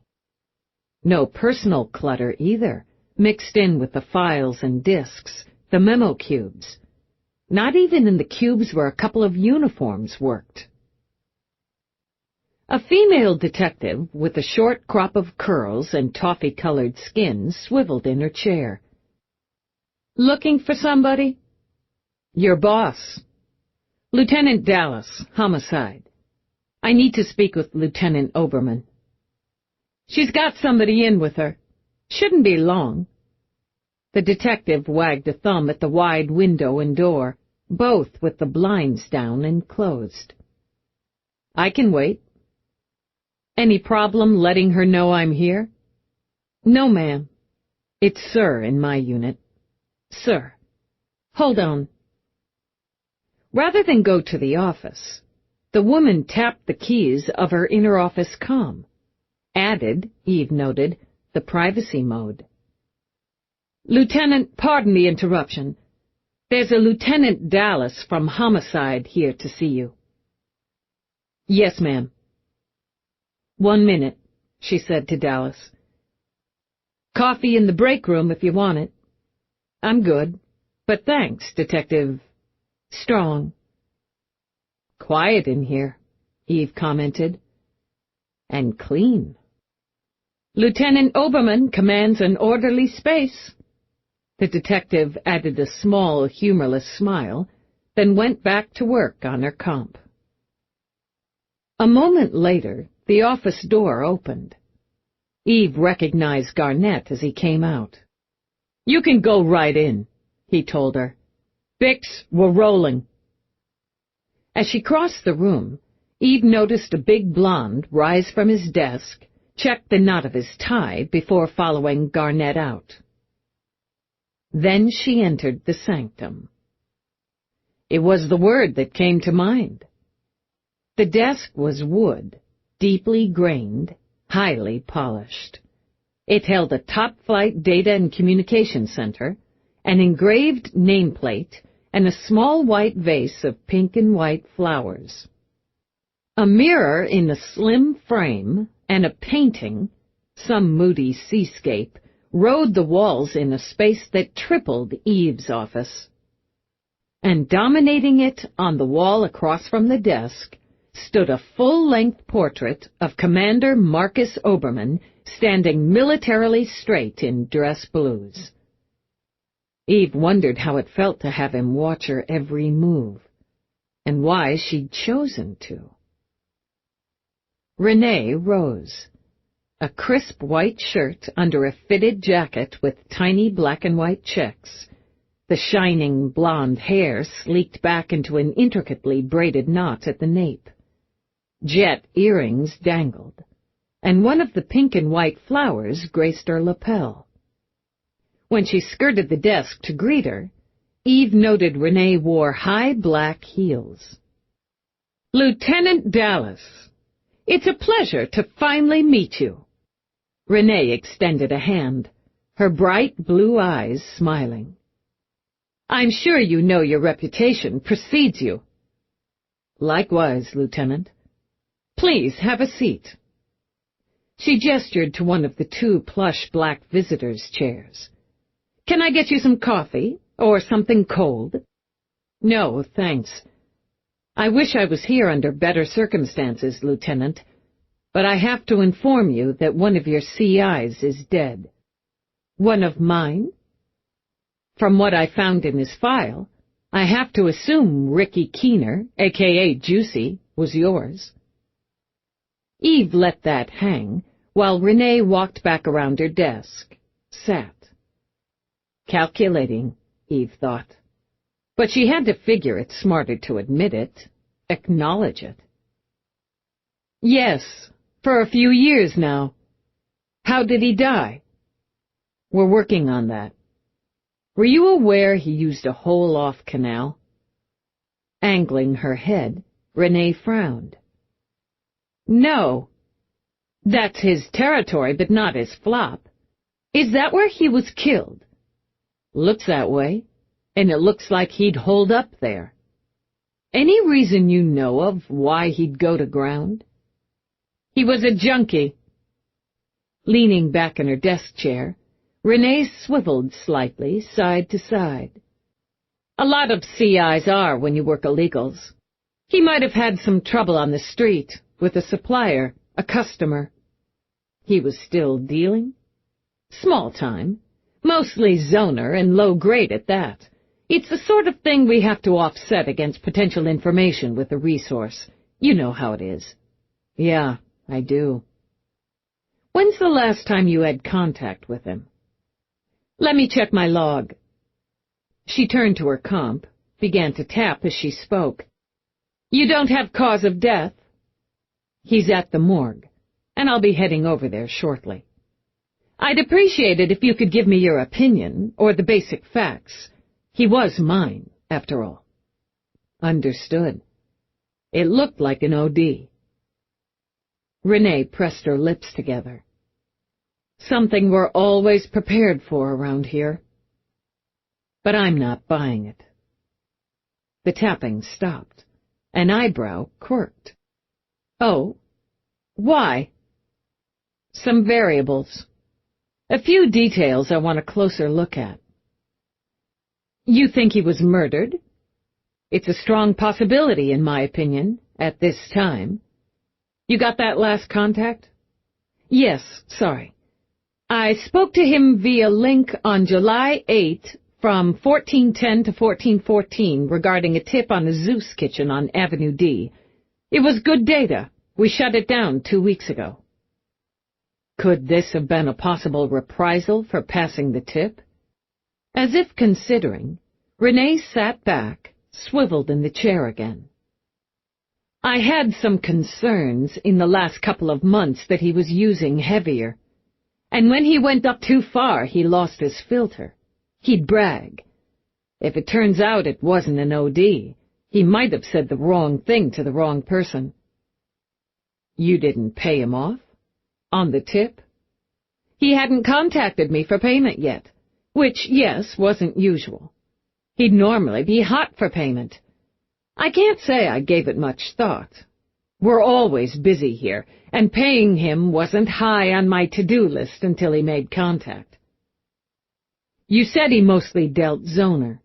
What did he tend to use? Whatever came to hand. He liked the needle.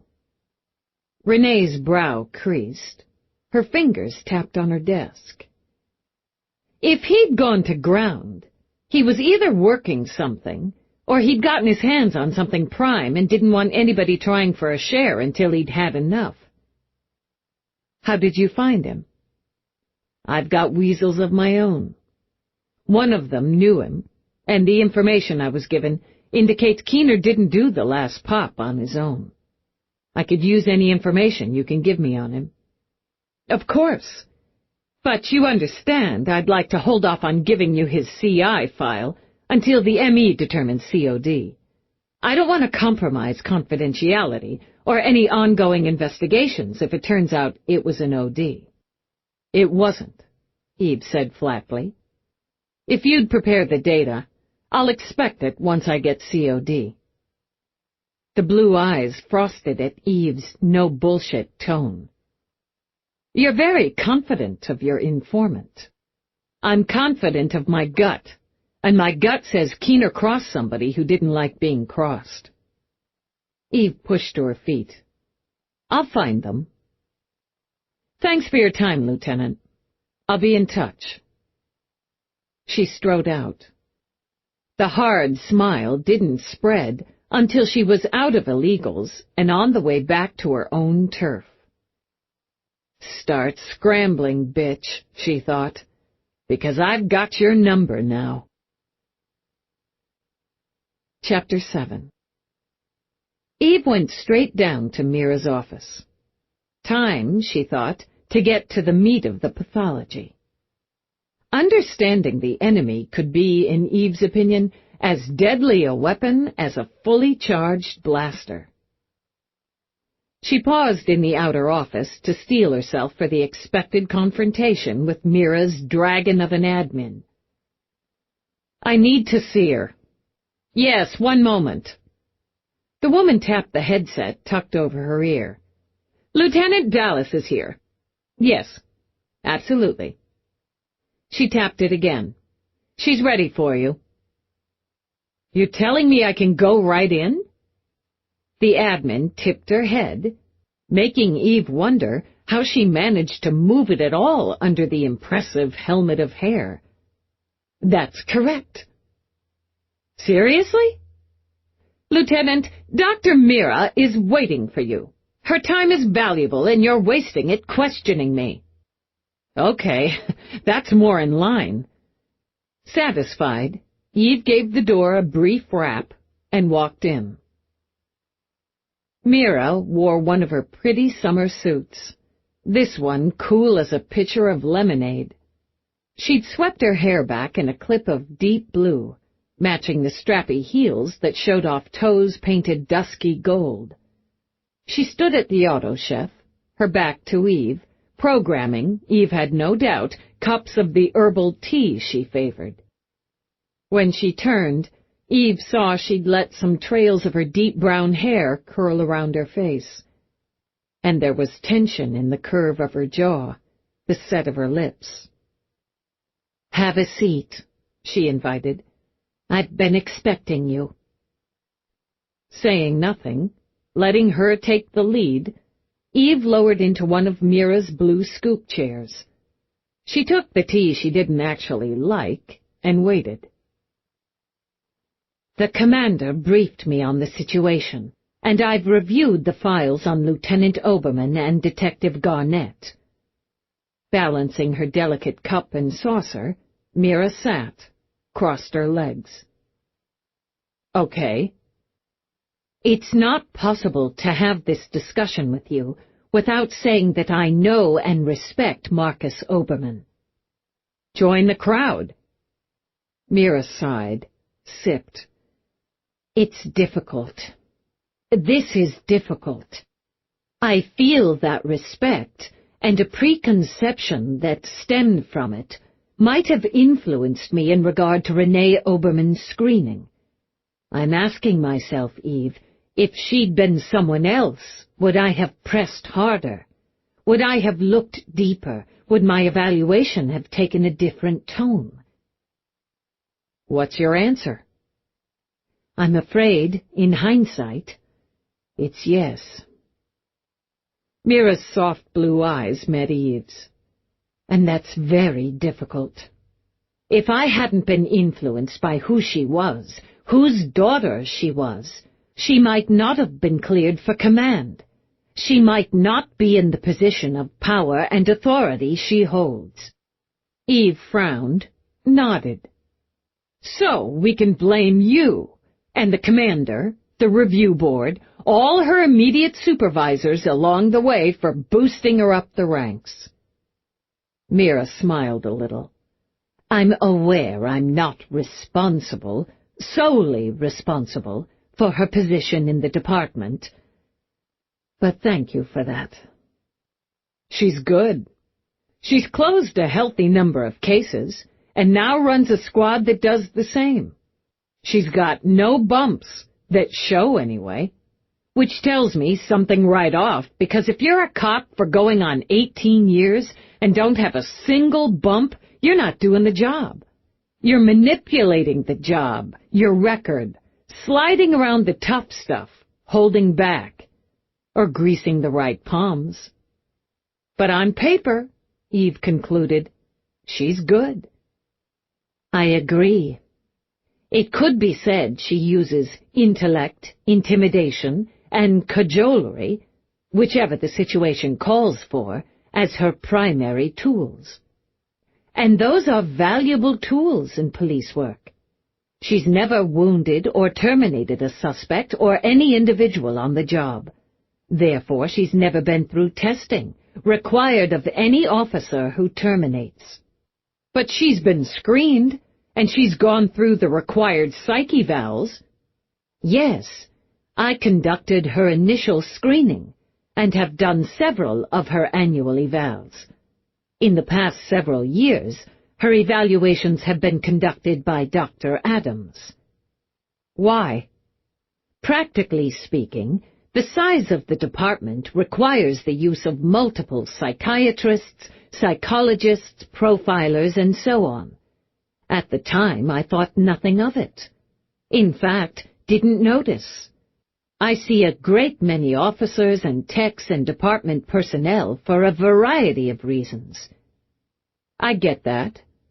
I'm asking why she opted to trade in the best, the head of the line, for somebody down the ladder." Mira took a moment to drink, and, Eve thought, to consider her answer. "I can speculate she didn't like my analyses, my questions, my style. I can further speculate she preferred a man. Because she believes she can more easily manipulate or influence or deceive males. Yes, she sees her sexuality as a tool. Again, it can be one, a useful one. Women are a threat, competitors. She prefers the company of men." "No crime." "No, no crime," Mira repeated. but perhaps a signal I should have heeded more closely. As she's implicated in corruption, illegal activities... This is disc number 4.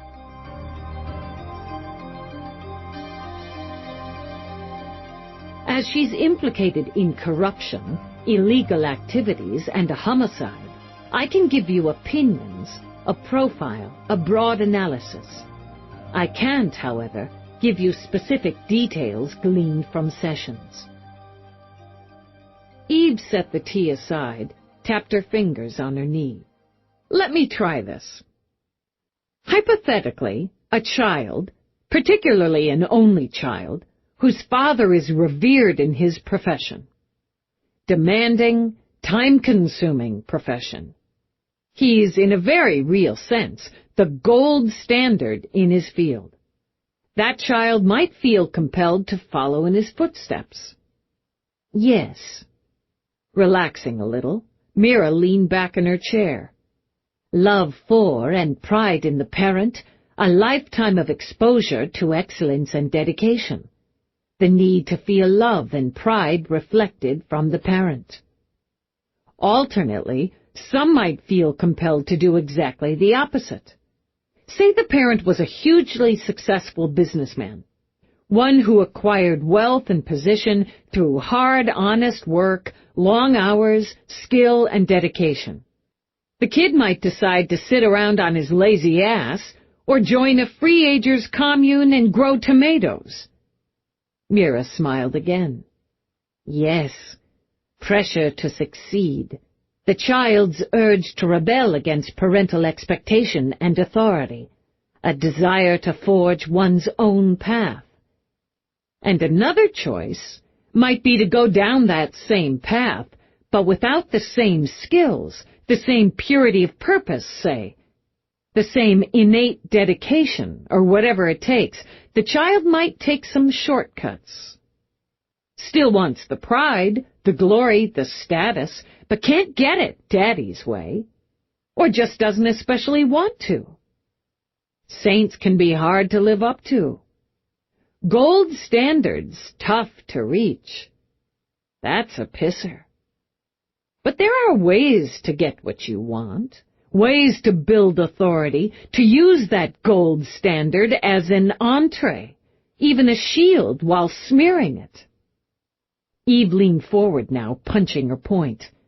There's some satisfaction there, because the fucker shouldn't be so hard to live up to, or shouldn't have expected, demanded so much from the child. Got a saint for a father? Why not be a sinner?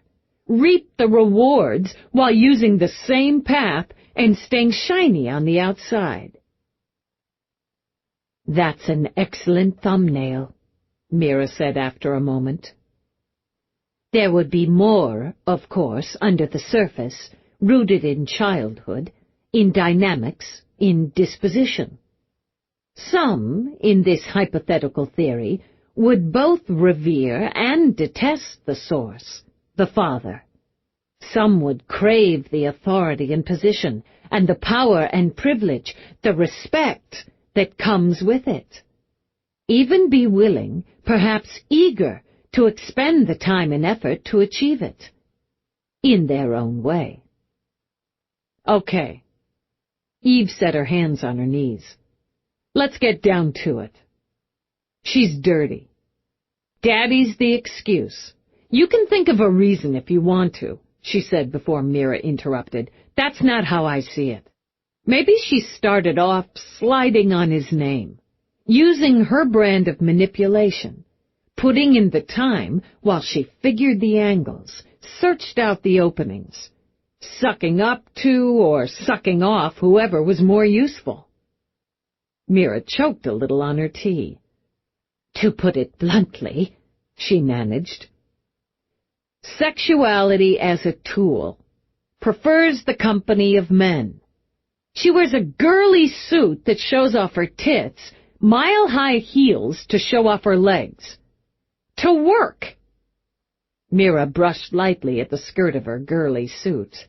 You're not a cop, Eve returned. It's highly unlikely you'll be drawn into a foot race today. And okay, neither will she because she sticks to her desk. She's above the streets in her big, perfect office, closed off from her scarily ordered squad. Scarily ordered? Mira repeated. Everybody's in suits.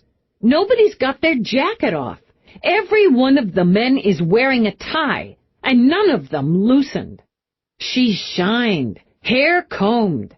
Like any minute, somebody's due to come in to take a squad photo. Everybody's desk or cube or workstation is in perfect order. Nobody has any junk sitting around or personal clutter. No photos, no toys, no empty coffee cups, no full ones either. And there's no chatter. Nobody's yelling across the room. Nobody's ragging anybody. I've never seen a squad room that clean, or cops so pressed, so quiet. She pushed to her feet. You could put it down to the boss's style, sure. She likes order and expects her cops to be turned out in suits. Illegals, cops, for God's sake, who are going to be going out at some point and pushing at chemi-heads and dealers. But their shoes are nice and shined. More! Eve glanced at Mira. Yes, go on. She keeps the blinds down on her office. Big window, big door, with the blinds down and closed. She dresses like a CEO, one who secretly wouldn't mind getting laid during her lunch break. Her desk's clear, and there's a fresh vase of flowers on it. Flowers for... She spied the flowers on Mira's desk. You're not a cop, she said again. And your desk is tidy, but not clear. You have family photos and little bits of stuff sitting around. Your space has a feel to it. It's welcoming, comfortable, which it has to be, sure, given you have to put people at ease, but it's also who you are. And I should probably think about what my office says about me, but that's not important. I could tell you, Mira murmured, but Eve was already moving on. She's got a painting on the wall. A good one. I have to admit I liked it. All moody, beach and ocean. She's got a mirror. A cop with a mirror on the wall of her office? Says vanity to me. And a big picture of her father. Full dress blues, commander's rank. Formal shot. Where's the picture situated? Eve smiled, nodded. Good question. On the wall opposite her desk. I see. Mira nodded. Using his status so anyone coming into her office would feel the connection. And she can look up, see him. So he can, symbolically, see her. What she's doing. How she does it. Look at me. I'm a boss, too. And before much longer, I'll have captain's bars. How do you like that, Dad? Oh, excuse me a minute. I have to order one of my men to go kill a pathetic junkie who tried to double-cross. Stick that one up your perfect ass, Commander. I don't disagree with anything you've just said. Mira balled a fist in her lap, stared down at it a moment. I'm so angry. I'm so damn angry I didn't see what I should have in her. That I let myself be manipulated and influenced, so I brushed aside the little niggles of doubts. So I told myself it was because I was holding her to a higher standard because of her father, and that was unfair and unprofessional. Well, I guess your ass isn't perfect. Mira set her cup aside. That's a very comforting thing to hear right now. On a breath, Mira drew her shoulders back. Factoring in Peabody's statement, your impressions, my own belated analysis, I would conclude Renee Oberman is a very organized woman, one skilled in compartmentalization. She runs her squad with a firm hand and insists they meet her personal standards in appearance. Spit and polish, pressed and shined. Yes, Mira agreed. It's important to impress. Important, too, to be obeyed, even on the smallest detail. She is concurrently running what is purported to be a full-scale and illegal operation that utilizes at least some of her squad, at least some of their street contacts and CIs. She is absolutely in charge and in control of both. She accepts no less. When threatened, she doesn't hesitate to take action, up to and including conspiring to murder. Money, like her father's picture, is a symbol, Mira continued. It represents power and success. No doubt she enjoys it to acquire what she likes, but I would speculate she hoards the bulk of what she's earned illicitly. Eve's brows lifted. Why? Because the acquisition, with the method she's chosen, the having, is the success. It's the purpose. She was pissed about the 10K, Eve recalled. As much as anything else. Keener and 10K, that's small time. Yeah, the having, the money and the obedience. I get that. She's very intelligent, understands thoroughly the workings, the politics, the pecking order of the NYPSD. She focused on illegals, I believe, because it's an area rife with the potential for corruption, for weaknesses, for backroom deals, all of which she can exploit. She seeks success on the job to please her father, and pursues her criminal business to punish him. Daddy issues, Eve thought again. Boo-fucking-who. She's vain, Mira went on.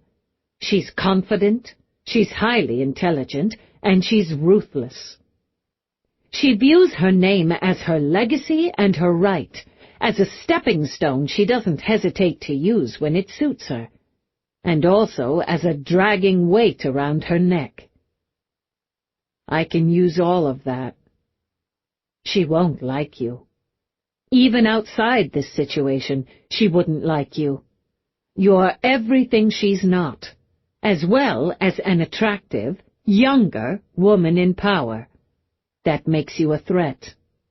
She's disposed to eliminate or crush those who threaten her. I'm hoping she'll try. Focused on me, she's less likely to get any buzz about the internal investigation. Right now, it's all about me and the homicide. She's worried about that. I think she knew we'd found Keener before I told her, and was, I'd say, already discussing it with Garnett. She had to think on her feet when I talked to her, because she was sure it would be passed off as an OD. Quick skim. Who cares? Over and done. Now she's got to worry because I made it clear I smell murder, and I'm going to push it. She won't come at you directly. Not yet, Mira said. She'll need to weigh the situation. See what you do, what buttons you push, what doors you open, if any. But make no mistake, Eve. If she concludes you're in the way, you're too big a threat, she'll try to take you out. Yeah, probably with this big blonde detective. I need to check on him. She glanced at her wrist unit. The day was moving too damn fast. But now I've got to go to the morgue. Don't underestimate her, Eve. I don't intend to. I've got a briefing at my home office, 1600. Do you want me there? I can take the team through Renee's profile, but you'd be valuable. We're going to have to work through her squad, so any insights you've got on any of them would help. I'll be there. Thanks. Eve went to the door, hesitated, turned. She should be a good cop. She's got the foundation, the resources, the brains, the training. It's nobody's fault but hers how she chose to use them. The day's moving, Eve thought again as she went quickly back to homicide. Several things checked off, and that was good, but she wanted to squeeze in time to study the murder board Peabody should have set up in her office, time to peek into the data on the members of Renee's squad. And maybe let it show, she considered. Yeah, maybe send a flag or two there. Give her something to think about. She paused at the bullpen, took a good look around. The noise level hit somewhere between EDD and Renee's squad, which she judged as normal. Cops worked in shirt sleeves, and there were plenty of hard shoes and boots showing wear and tear.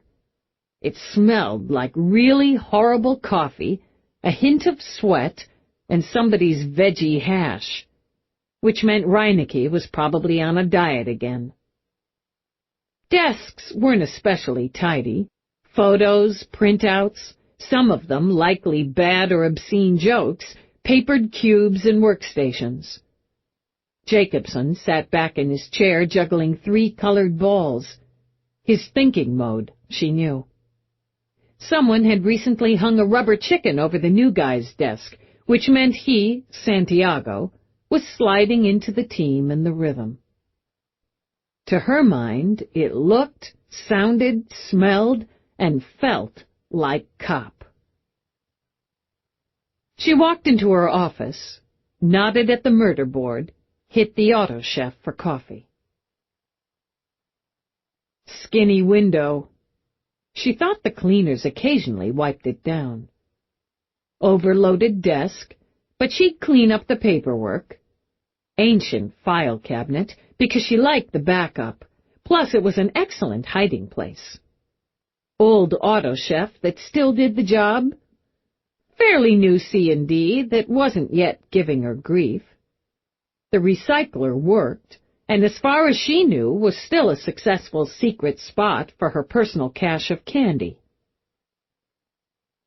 She had her roster, rotation, case status on a wallboard because she liked being able to glance at it quickly rather than calling it up on the comp every time she had to change or check or adjust.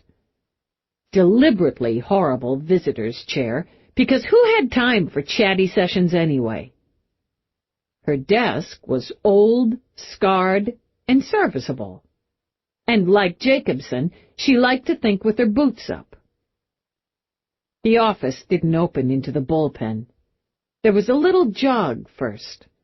But unless she was catching 10 of downtime stretched out on the floor or needed absolute privacy, her door was always open. She took the time to drink her coffee, to study her murder board, to consider her next steps. Before she took them, she texted Rourke rather than tagging him in the middle of his workday. Briefing HQ, 1600. Promised food. Okay? There, she thought.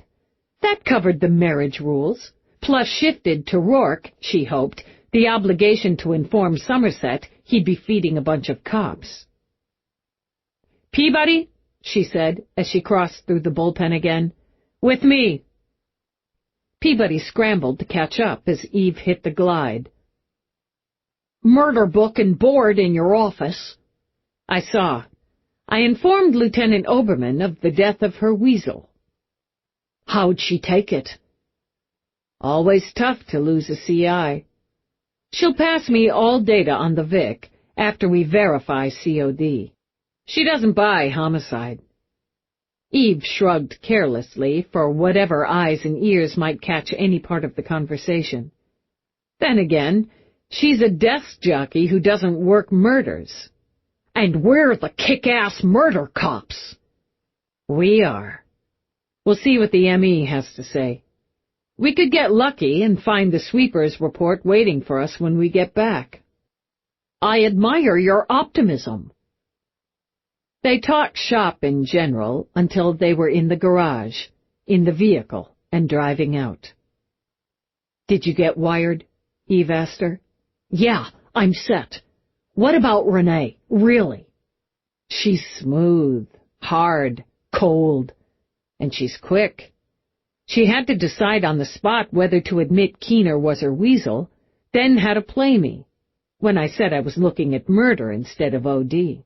Her squad room looks like the reception area of a big-shot office, and her office is the big shot. We'll go over it all at the briefing, including Mira's analysis and eval, but the upshot is she's a stone bitch with daddy issues and a thirst for power, status, and money."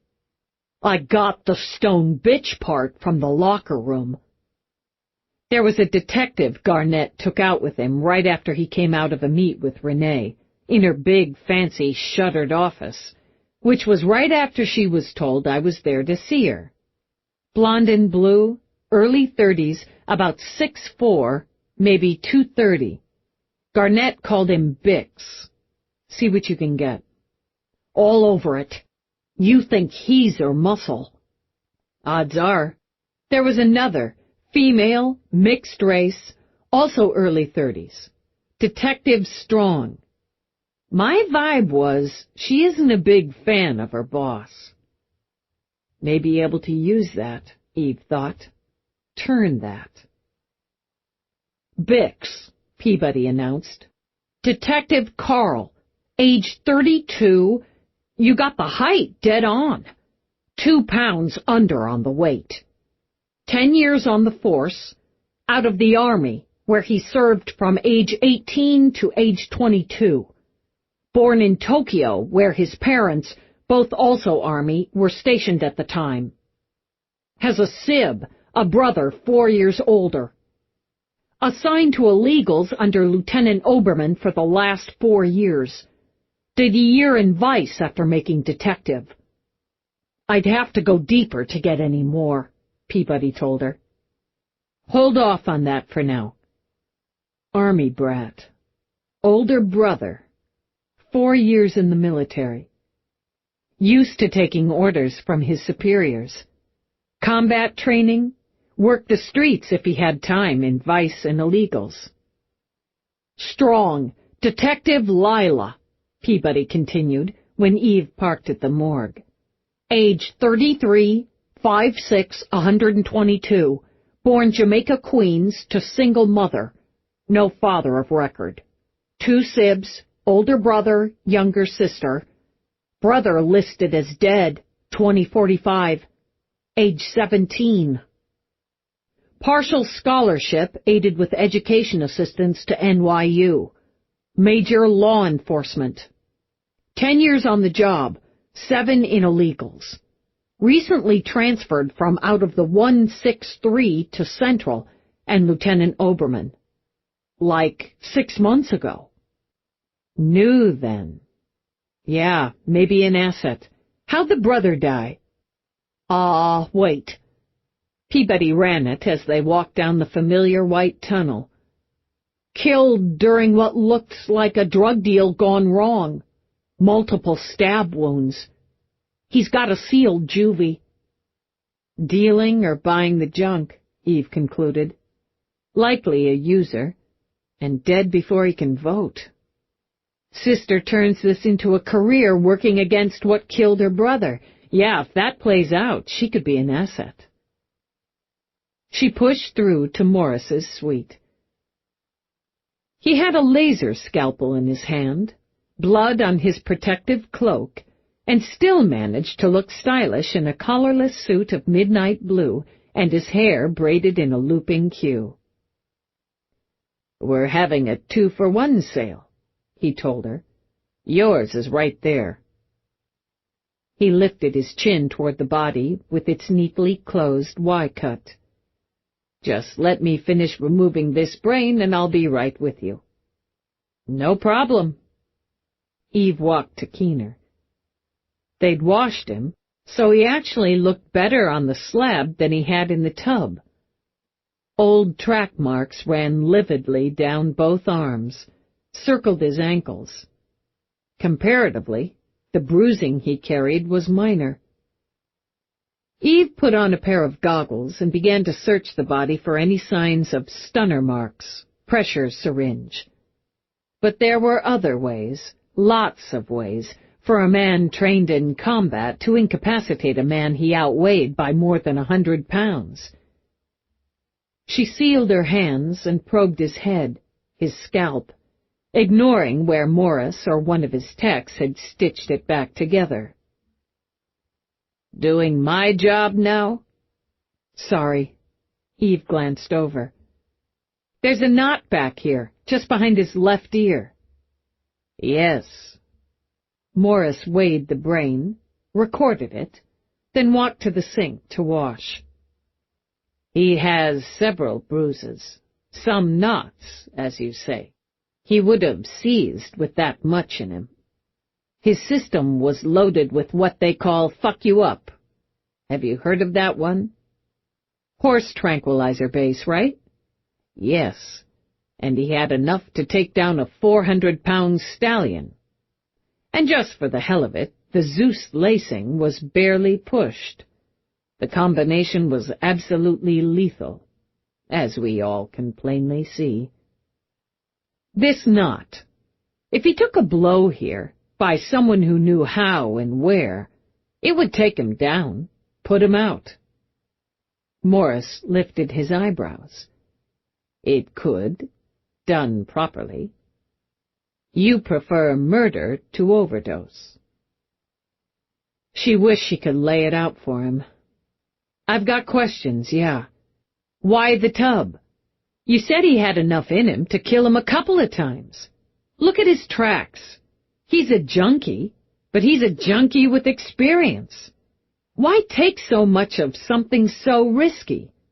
And even if you're an idiot, wouldn't you want to spread out the high?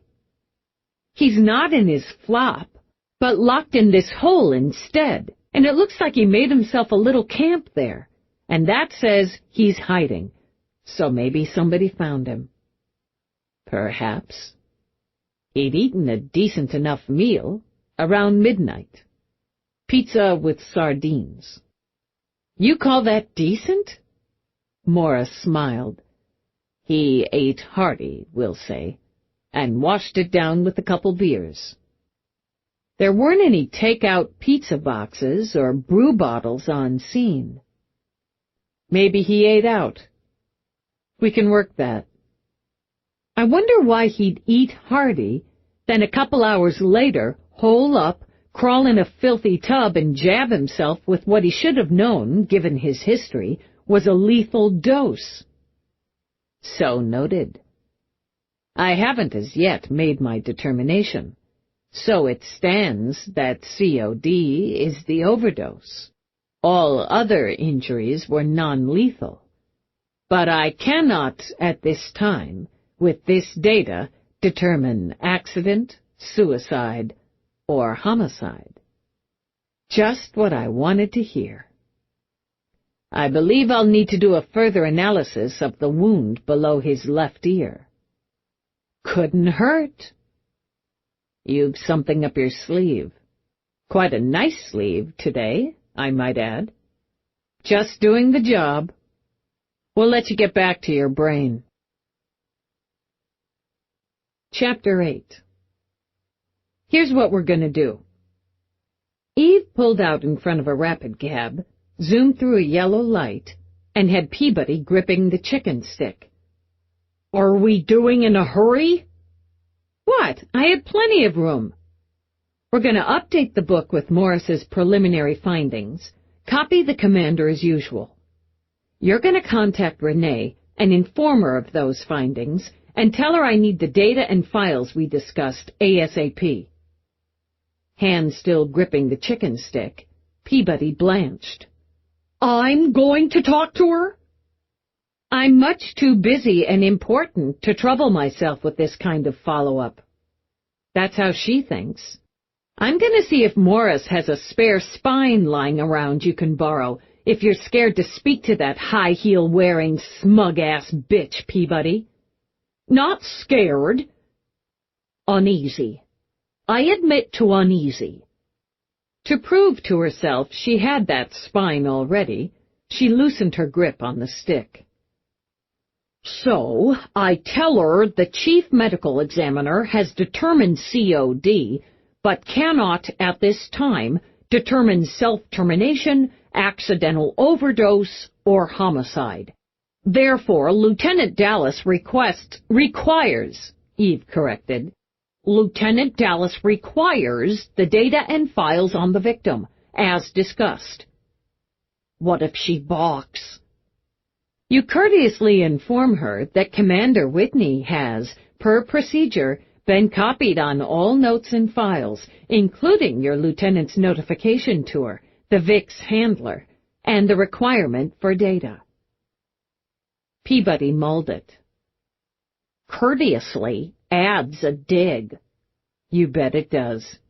If she carps after that, I'll deal with her. But she won't, Eve added. She wants this to go away, and the potential of me going over her head and bringing this more fully to Whitney's attention spotlights her. Better to cooperate and keep it low level. Peabody's fingers crawled back to the stick when Eve swerved around a slow-poking maxi bus. That's how I'd play it in her place. Next, we get everything we need for the briefing and spend a little time at it. If she's got feelers out, and she damn sure does, I want to be seen working this. We'll do a run by the VIC's flop on the way to HQ. Why aren't we doing that now? Want to be seen. And I want to make sure her dogs have had time to go through. Look for anything that might tie them in. She glanced over. If Garnett and Bix weren't heading to Keener's flop when they left the squad room, you can bet your ass she tagged them and sent them there after my conversation with her. But if there was anything, they'd get rid of it. Maybe there was. Unlikely, as Bix should have hit the flop already and ditched anything that tied in. But maybe. Eve shrugged it off. I'm more interested in following their tracks. She pulled into the garage at Central. You should yammer like always in the bullpen about the case. Peabody tried on a mildly offended look. I don't yammer. I respectfully object to the term yammer. All of you yammer. That's how it's done. Eve turned into her slot. Yammer and bitch. And with the yammering and bitching, you play angles off each other. You handle this with the rest of the men just like usual. If you clam up, evade, they'll smell something off. Bunch of cops get a scent, they can't help but start digging for the source. And there's no harm in mentioning our Vic was Renee Oberman's weasel. Someone might have some dish on her, an opinion, an interesting anecdote. So, I'd actually be doing the digging. It's like spy stuff. It's like cop work, Eve corrected, and got out of the car. It's interesting about that welt behind the Vic's ear. Peabody scanned the garage as they crossed to the elevator, lowered her voice. Is it okay to talk about that? Eve just nodded. It strikes me, given the location and angle of the wound, it could have come from a blow. Somebody who knows what they're doing or gets lucky clips them at that spot, side of the hand. Like a karate chop, Peabody said as they loaded on. Other cops loaded off. And it seems a little too good to be luck. If you didn't know what you were doing, you'd use a sap or a bat. Either would do more damage. There wasn't any indication the Vic had been in a fight. Exactly. When the elevator stopped, more cops lumbered on. Eve got off. Blow from behind. A strong and heavy one, and pretty precise. The other scrapes and bruises are minor, she added, as she jumped on a glide. Might have happened when the Vic was dumped in the tub. Might have happened when the Vic seized during the OD. If he suffered this blow, If it knocked him out, or even dazed him, it would give the killer, should there be one, time to inject the lethal dose. Vic's flying now, helpless. Dump him in the tub, set up the rest of the works. Now it looks like the Vic was hallucinating, as you would in the early stages of Fuck Me Up, and decided to take a nice bath. Why not leave him on the mattress? The tub's more humiliating, and that says the Vic and killer were previously acquainted. It's a kind of flourish, Eve decided, and flourishes are always a mistake in murder. She got off the glide, made the turn to take the next, and spotted Webster strolling toward her. "God damn it," she said under her breath. "Lieutenant, detective, how's it going?" "Well enough, up until now." "Always pleasant. We're heading in the same direction." He stepped on the glide with her. She channeled her irritation. "If the rat squad's gonna chew at homicide, I expect to be informed." "Not homicide, so relax." But he stepped off the glide with her. "For Christ's sake, Webster," she said under her breath. "Relax," he said again, in the same undertone. "I've got some business on this level, then a meet with the commander." "I heard you took some time off recently." She stopped at vending. "It's nice IAB's got time to chat." "As much as murder cops do.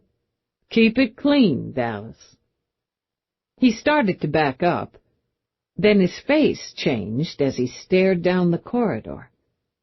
For a moment he looked reverent, Eve thought. And he said, reverently, "Oh, yeah." She followed his direction and spotted Darcia Angelo. She wore a summer dress, a breezy one covered with hot pink flowers that showed strong golden shoulders and a lot of smooth skin. Her mass of black hair tumbled to those golden shoulders, curling wildly around her face. Dark, sultry eyes warmed when she saw Eve, and the wide, bottom-heavy mouth curved in a smile. Eve supposed it was the high, needle-thin heels adding to the already statuesque figure that caused the hips to sway as if to an internal rhythm. Or maybe not.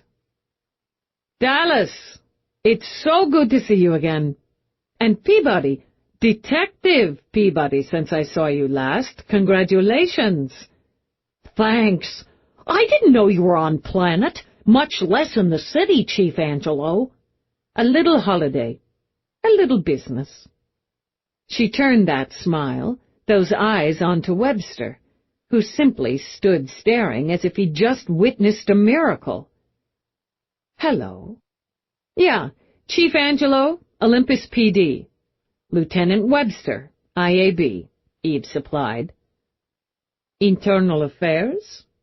Darcia offered a hand. "Are there many?" "Enough to keep us busy." "Is this your first time in New York?" "The first with any vacation time. I had lunch with your husband," she told Eve, "and since I was downtown, I couldn't resist coming in and seeing how things are done here. It's an impressive facility from what I've seen." A couple of cops perp-walked a skinny, struggling man down the corridor. "I was just trying to get his attention," the man protested at the top of his lungs.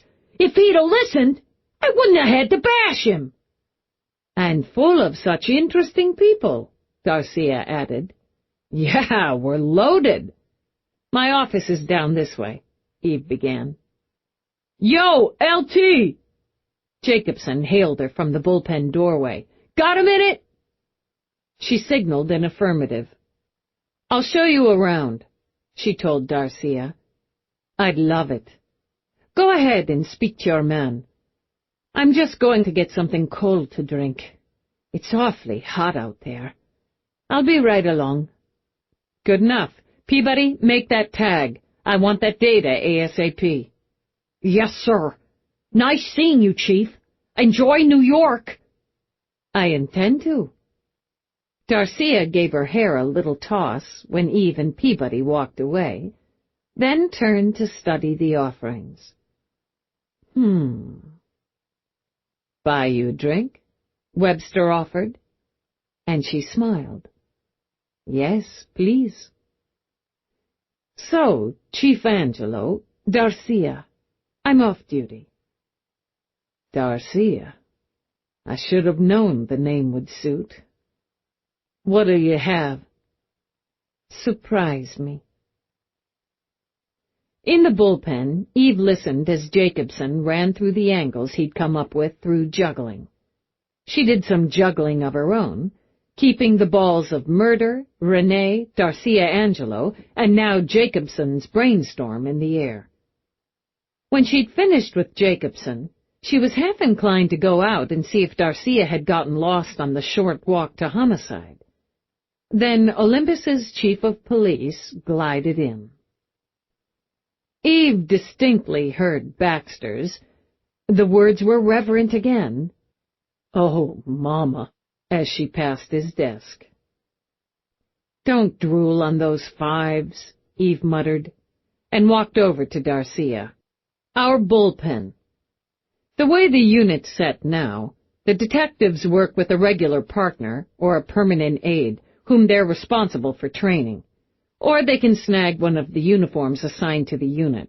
Caseboard, closed in red, open in green. There's an excuse for a break room in the back. I don't go there unless I have to. Occasionally somebody may take a wit back there if they want serious privacy, but it's more usual to interview right at the desk if the wit comes in, or in the lounge, a communal break room for the level. Lockers and showers through that way." "An efficient space," Darcia commented, "and a busy one." Eve noted Baxter easing up from his chair. She sent him a warning look that had him sighing and sitting again. "Meaning crowded and overworked, and yeah, we are. It's a good unit. My office is down here." She made the turn, let Darcia in. "It's separate?" "That's the setup, and I prefer it. When the LT's space is attached, window, door through to the bullpen, it's like the boss is watching their every move. A guy can't even scratch his balls in comfort. Door's open unless I need it shut. They know where to find me. You prefer a small space, too, or you'd have bigger. And it suits you," Darcia decided, doing a tight circle. "Spare, lean, unsentimental." She lifted a chin to the murder board. "And you're working on something now." "Caught it this morning. Vic's a long-time chemie head, and the weasel of an illegals lieutenant. Found in a broken bathtub in an abandoned building. Not his personal flop. Looks like he OD'd on a massive dose of what the street calls fuck you up." "I've heard of it." She might have been dressed like a fashion plate, but Olympus's chief gave the death photos a thorough, cool-eyed study. "And since you say looks like, you don't think he OD'd of his own volition?" "There are extenuatings." She watched Darcia sip from what looked like a lemon fizzy and scan the board. "Ugly. Hard and ugly. There was so much of that when I was on the job in Colombia." "And now?" "Now I'm enjoying the shiny and new of Olympus." Darcia moved to Eve's window. "But this city, it's so layered and varied, so exciting, so full of energies, passions. I'm going to treat myself and wander, and buy myself several frivolous things." "How far can you wander in those shoes before you cry like a baby?" Darcia laughed, turned back. "I'm tougher than that. And I liked putting on a pretty dress to have lunch with your very handsome, very charming husband. Maybe before I go back home, You and I could have a drink, talk shop." "I'd like that," Eve said, realizing she actually would. "Then we'll make it happen. I'm going to let you go back to work, and I'm going to go find something frivolous to waste my money on. There's this place." Eve wound the location through her head, relayed the simple directions. "Stupidly expensive handbags and shoes, like that. Sounds perfect. And not at all your style. I broke up a catfight there when two women tumbled out onto the street at my feet. They were ready to kill each other over some purse. That sounds like your style, and it's going to be my first stop. I'll talk to you soon. Have a good time, and watch out for the hair pullers." With a laugh, Darcia strolled out. Eve checked the time, then began to gather the files, the photos, the reports she'd copied to take home. By the time she'd finished, her incoming signaled. She nodded in satisfaction at the name of the file and the brisk accompanying message. To Lieutenant Dallas, homicide. From Lieutenant Oberman, illegals. Confidential data, re Keener Ricky, as requested. "I bet that hurt," Eve murmured, then copied and saved the file. Peabody was already getting up from her desk when Eve came out. "I was just coming in to check if—" "Got it. Let's move." Hey! Baxter leaped up. "You've got to tell me about the amazing skirt." "She's out of orbit, Baxter. Literally. I'll say, in the best of all ways. Who—" She kept walking. "And she outranks you." "Do you think women like that are born like that?" Peabody began. "Chief Angelo. I mean, so they pump out hot and sexy with every breath, but in a really classy way?" "There are probably training courses." "Sign me up!" "If you wouldn't mind putting your hot and sexy aspirations on hold, we could actually focus on our current investigation. Just for the hell of it." "I think everybody has hot and sexy aspirations," Peabody considered, "except those that already are. But I am totally focused on our current investigation. I assume Lieutenant Oberman sent you the required data." "She did." "I don't think she was too happy about it." Peabody shrugged. "I guess some handlers are pretty territorial about their weasels, even when the weasel's dead." "Maybe even more so." "Did the lab ID that lock?" "I've got the make and model. The report says it hadn't been installed more than a couple of days. It's actually an interior lock set, cheap and available in pretty much any place that deals in locks. It hadn't been picked or tampered with," Peabody continued. "I've got the full report." "Sweepers, interior?" "Not in yet.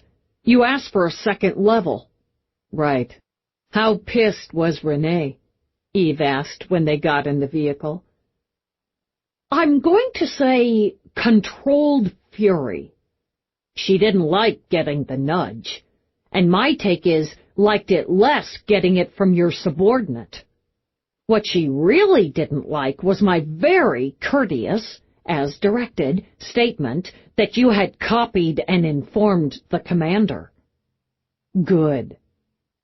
Perfect, in fact, she thought. She'll be stewing over that for a while. Pleased with the idea, Eve drove through thickening traffic to the ugly slab of a building squatting between a low-rent sex club and a windowless bar. Not much better than the hole he died in, she decided, and less than 3 blocks away. Not a bright bulb, Juicy, even when he was breathing. The lock on the entrance of the building was still intact. No point busting it, she thought. Who'd want to break into a place where nobody had anything anyway? She mastered it open, started up the stairs directly across from the door. The tags on the walls were all sex or drug-related, and the scent hanging in the overheated air reeked of both, with a sticky thread of old garbage weaving through. Someone's choice of music banged on the walls like hammers against someone else's choice of a screaming game show. On the second level, a rail-thin cat, hardly bigger than a rat, sprawled. "Oh, poor little kitty!" Even as Peabody reached out a hand, the cat leaped to its feet, arched its back, bared its teeth with a throaty hiss. Peabody missed having her hand raked open to the bone by inches. "Jesus! Vicious little bastard!" "That'll teach you to be so soft-hearted and friendly." Eve moved up to the third level, down the grimy corridor, taking her time for the benefit of anyone peering through a peep. "Record on." She bypassed Keener's locks. His flop was a few shaky steps up from his final resting place, but even that was a vast improvement. It stank of sweat, rolled with heat, and carried the added perfume from the mostly empty takeout cartons and boxes. Chinese, Thai, pizza, and what I think used to be a hero. A regular UN of disgusting, undiscarded food. Juicy was a pig. She eyed the unmade daybed.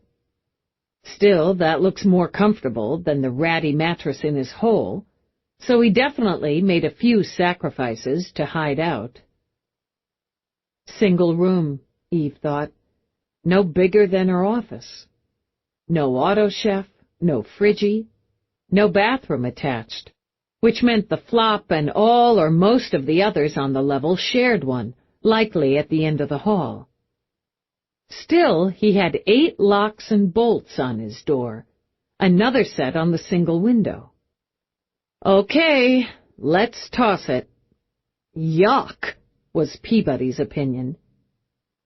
"I bet you're not the first cop in here today with that sentiment." They found ancient underwear, one of a pair of holy and amazingly smelly socks, several pounds of dust, enough dirt to plant roses, empty brew bottles, broken syringes, the torn, empty baggies dealers used to store their wares. "There's nothing here."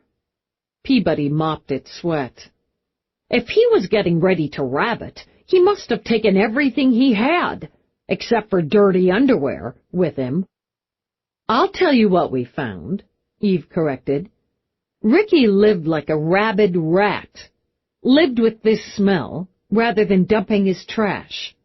Probably because he stayed high as much as possible.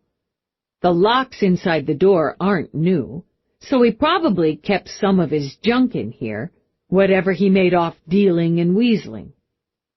And he stuck to his territory. It's also interesting what we didn't find, here or at his hole.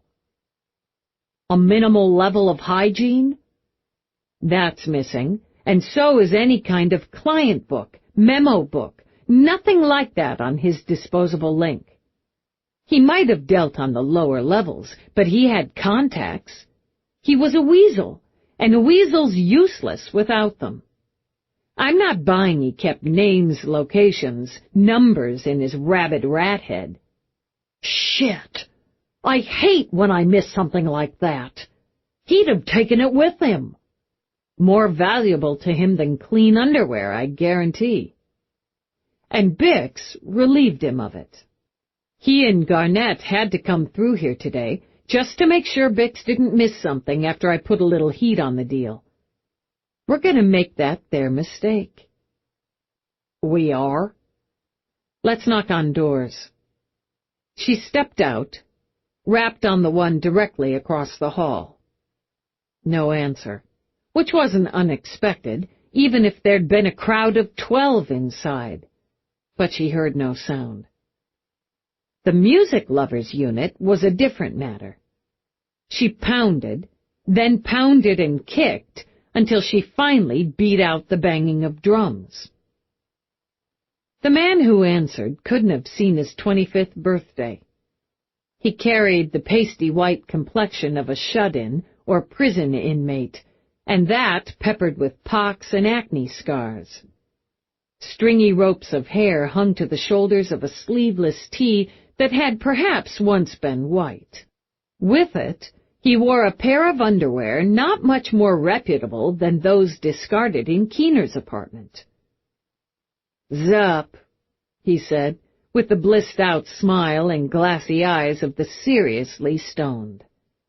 Eve could smell the zoner smoke. Hell, she could see it hanging in the air. She held up her badge. He smiled at it for a while, then some level of its meaning eked through. "Ah, come on. Just getting my buzz on, not hurting anybody, check." "Is that what you told the other 2 cops who came by today?" "Didn't see no cops but you. Just hitting the music and buzzing. Too hot for else." "You know Juicy?" "Sure, man.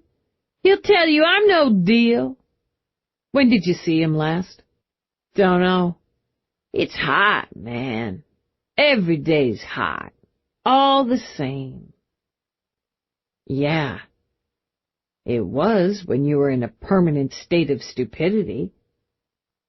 She heard approaching footsteps and turned to see a man coming down the hall, head down, fingers snapping. At the door across from Keener's, he pulled out a set of keys. She stepped his way. He saw her, made her in the flash of an instant, and turned to run. Perfect, she thought, and sprinted after him. "Police! Halt!" She judged the distance, bent her knees, and jumping up, took him in a mid-body tackle. "You think I want to chase you in this heat?" "I didn't do nothing." He humped under her. "Get off me!" "Why'd you run?" "I forgot something." "Right. I'm going to let you up so we can have a civilized conversation. When I do, if you run, I'll catch you. And I'm going to be really unhappy when I do. Understand?" Yeah, I didn't do anything. Cops can't just go knocking people down." "File a complaint." She eased off, nodding as Peabody positioned herself to block the stairs. "Name?"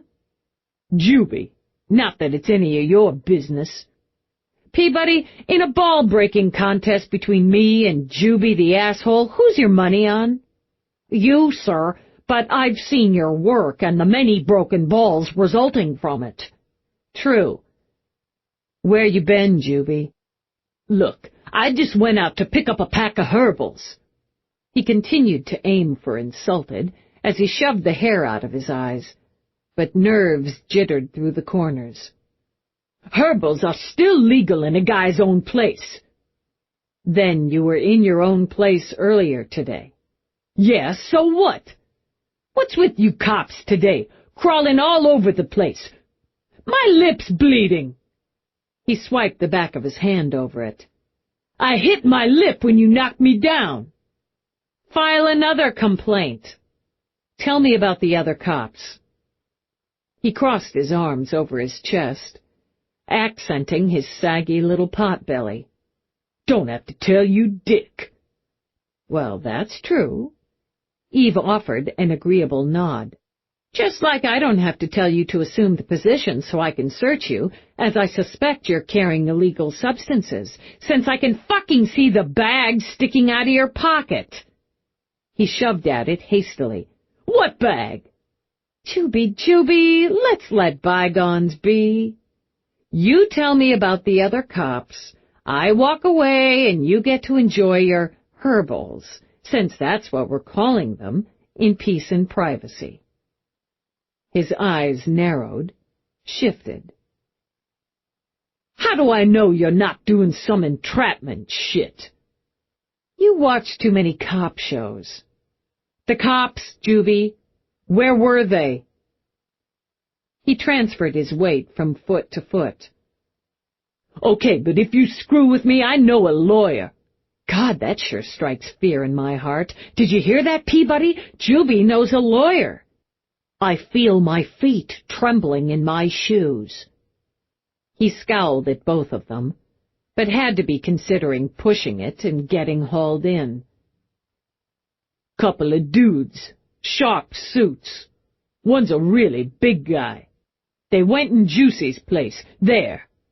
He pointed across the hall. Didn't even bother to knock. Fucking cops. I heard them coming up the stairs. Looked out the peep in case it was Juicy coming back. Juicy usually supply you with the herbals? Maybe. So I make them as cops and they go right in. That's a violation of civil rights. Your knowledge of the law astounds and impresses. Describe them. Like I said, one's a big guy. Got blonde hair. Other's got dark hair. I didn't take a freaking picture. Stayed in about half an hour, maybe, and came out all sweaty, looking pissed. That's it. Peabody, would you please show this gentleman a selection of freaking pictures since he didn't take one? Happy to. Peabody pulled several copies of ID shots out of her bag, mixed Bixes and Garnets with them. If you take a look at this, Mr. Juby, and let us know if you recognize any of these individuals. Christ's sake, don't you cops know each other? Him. Those are the ones broke into Juicy's place and violated his civil rights. You're sure? I said so, didn't I? When's the last time you saw Juicy? Couple days ago. 3, maybe. Who keeps track?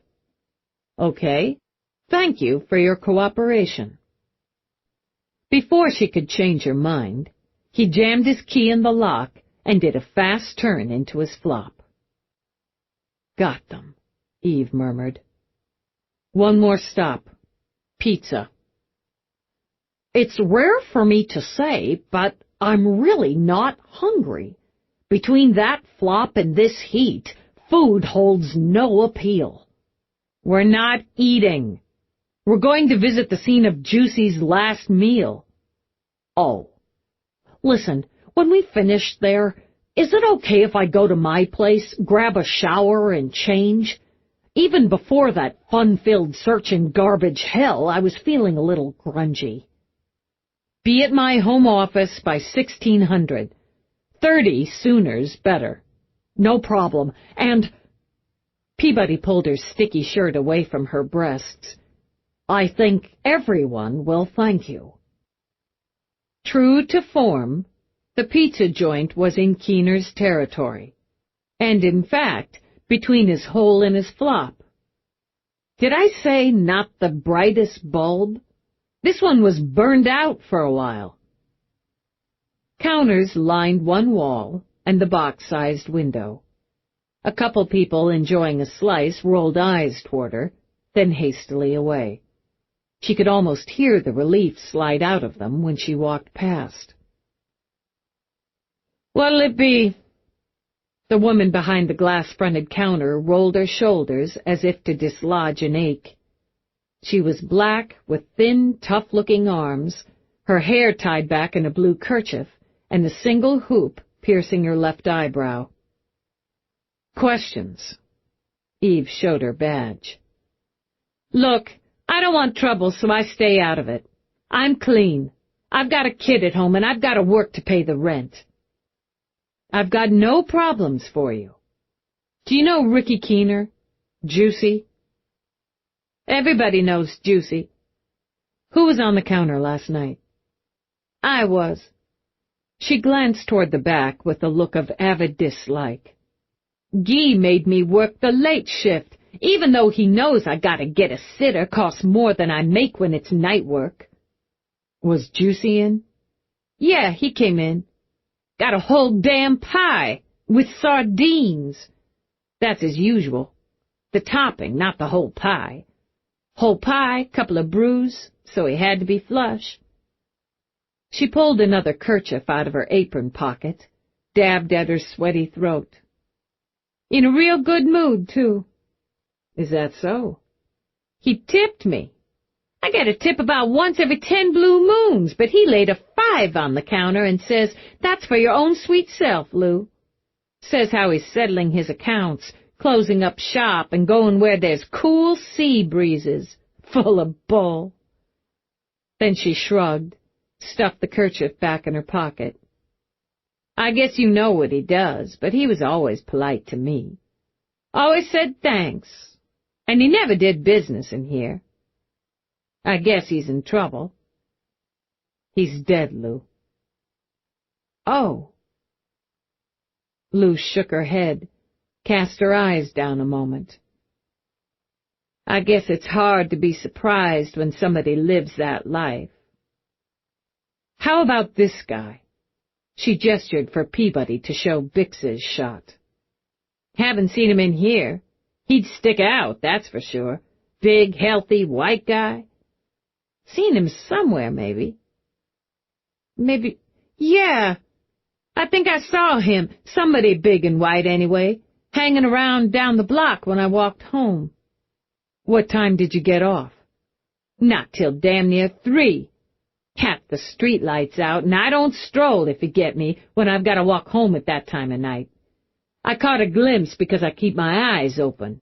Mostly the assholes leave me be because they eat here, but you never know. So I caught a glimpse, like I said. Could have been this guy. Good enough. Thank you. I'm sorry about Juicy. I didn't like how he made his way, but he never did me any harm. Not a bad epitaph for a junkie, Eve thought as she left. Chapter 9. Eve calculated she had time for a quick shower and change herself. She'd feel better, and would be able to turn all the data, statements, and observations over in her mind while she scraped off the grunge from a dead man's flop. She began to turn them over, even as she walked into the house, into the cool, into the beady stares of Somerset and the cat. Have I missed a national holiday? There must be celebrations in the streets for you to be home at this hour of the day. I'm calling it Somerset Goes Mute Day. The city's gone mad with joy. She angled for the steps. Stopped. I've got a team coming in for a briefing. So I'm informed. You'll be serving pulled pork barbecue, a cold pasta salad, fresh tomatoes with mozzarella, and green beans almondine. Oh. Followed by peach pie a la mode and a selection of petitfours. We'll never get rid of them. How is Detective Peabody?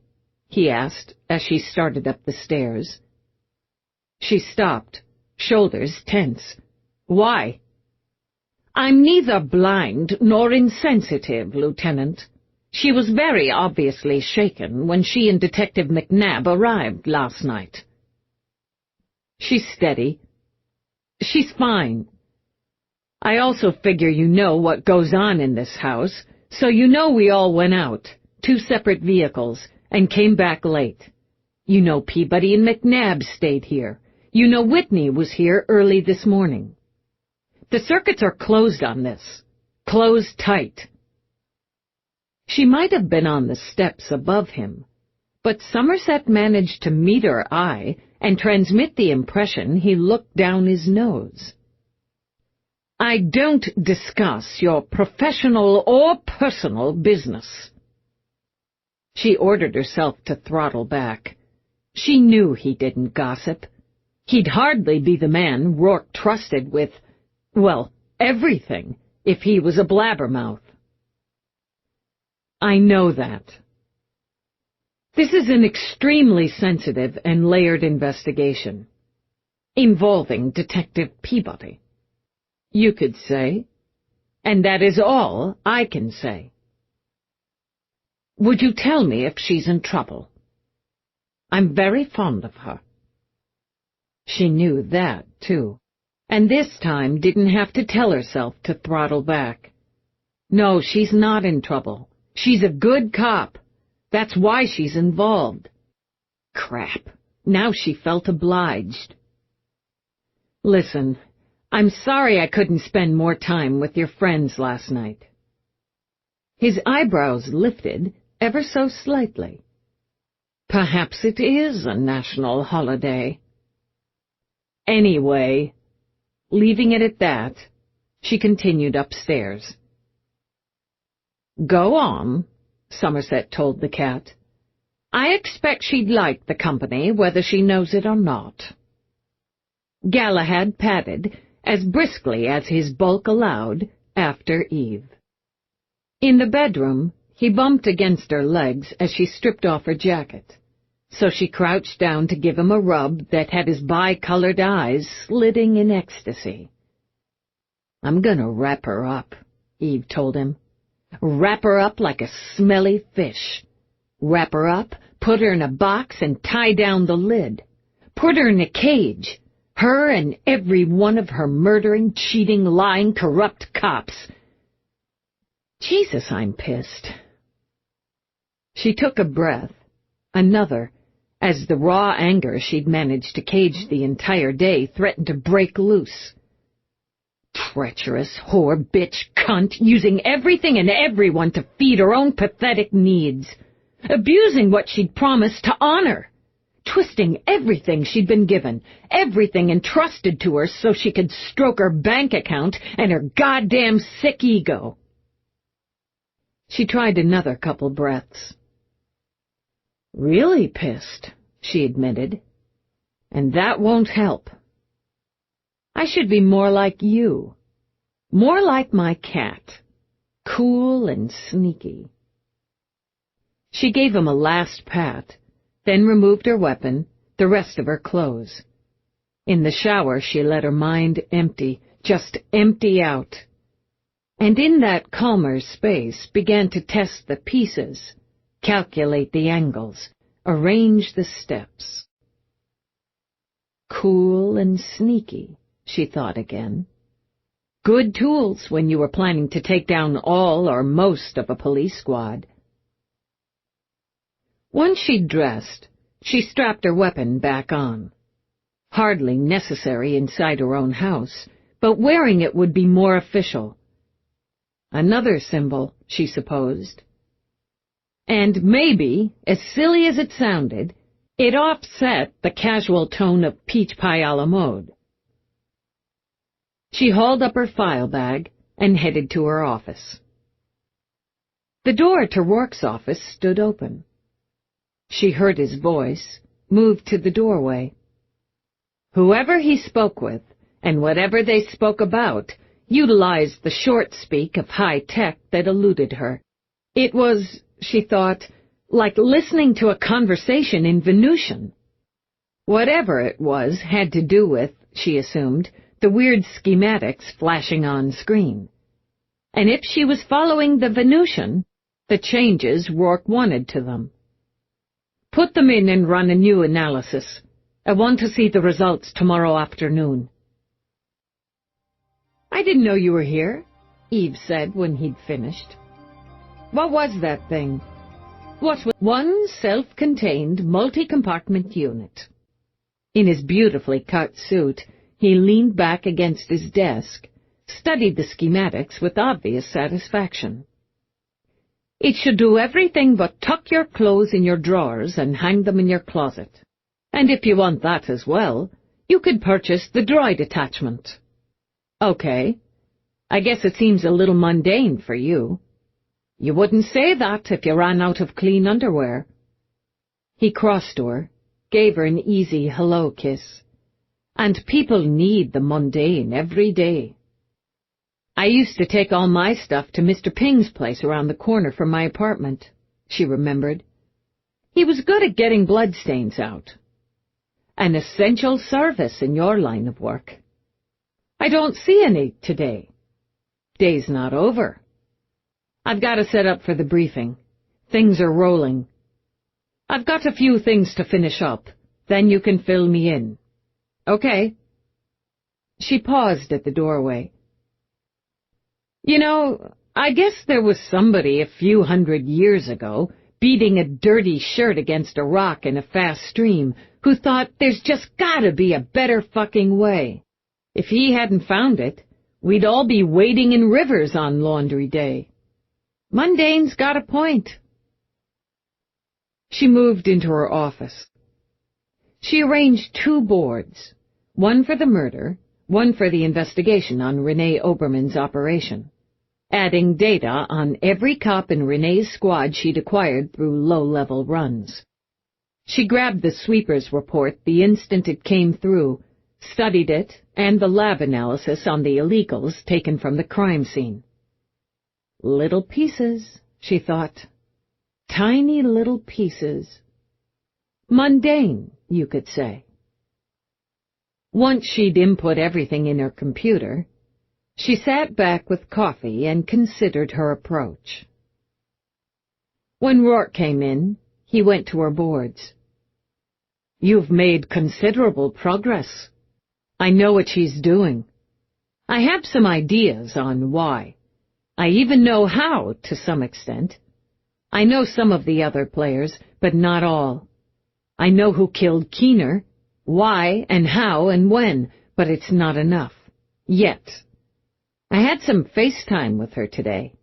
Got to fuck with her a little. I imagine you enjoyed it. I'd have enjoyed smashing my fist into her face more, but yeah, it wasn't bad. He walked to her desk, took her coffee, drank a little. Sometimes we just have to make do.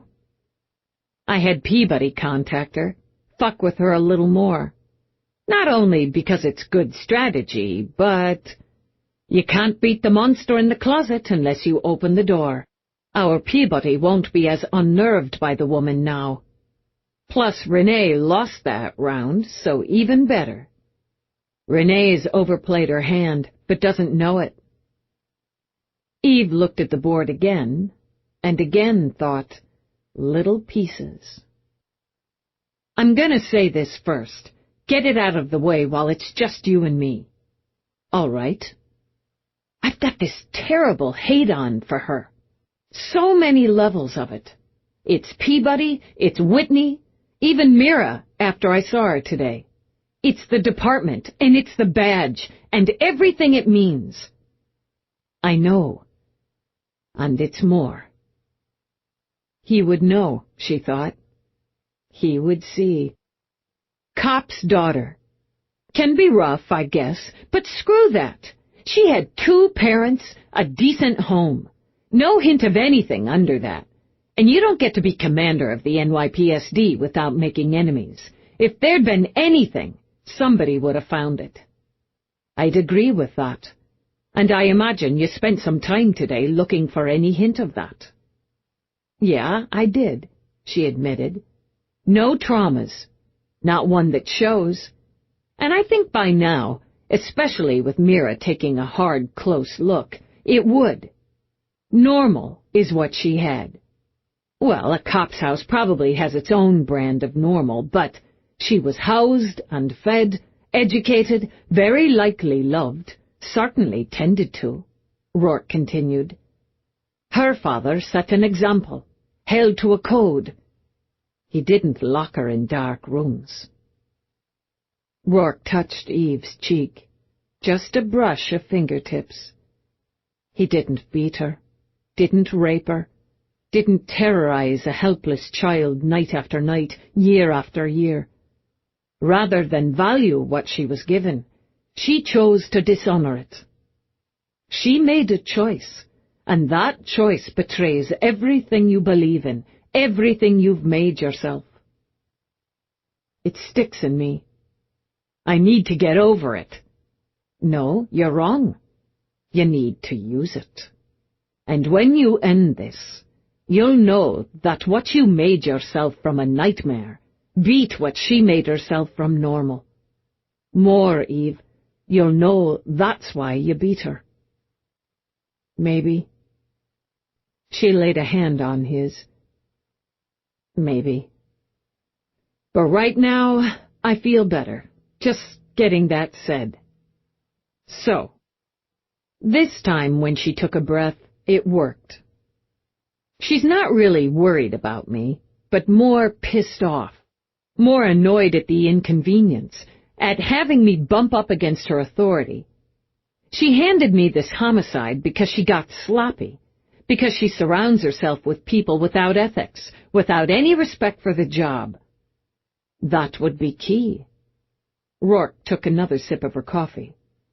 To run a successful business, it's an advantage to hire people with a similar vision, or at least the ability to adapt to your vision.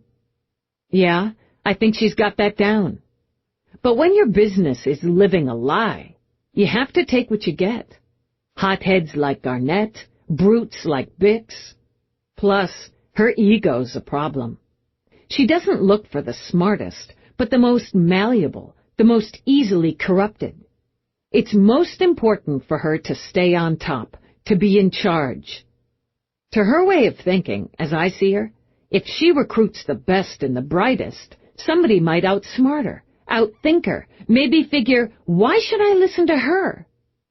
If she can't grasp or accept, it's not essential to be the smartest person in the room, but to be sure the smartest person in the room is working for you.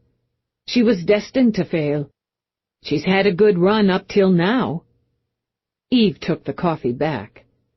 She runs her squad precisely, dominating by forbidding any sort of personality. No personal items, no genuine partnerships. Every man for himself, Eve murmured.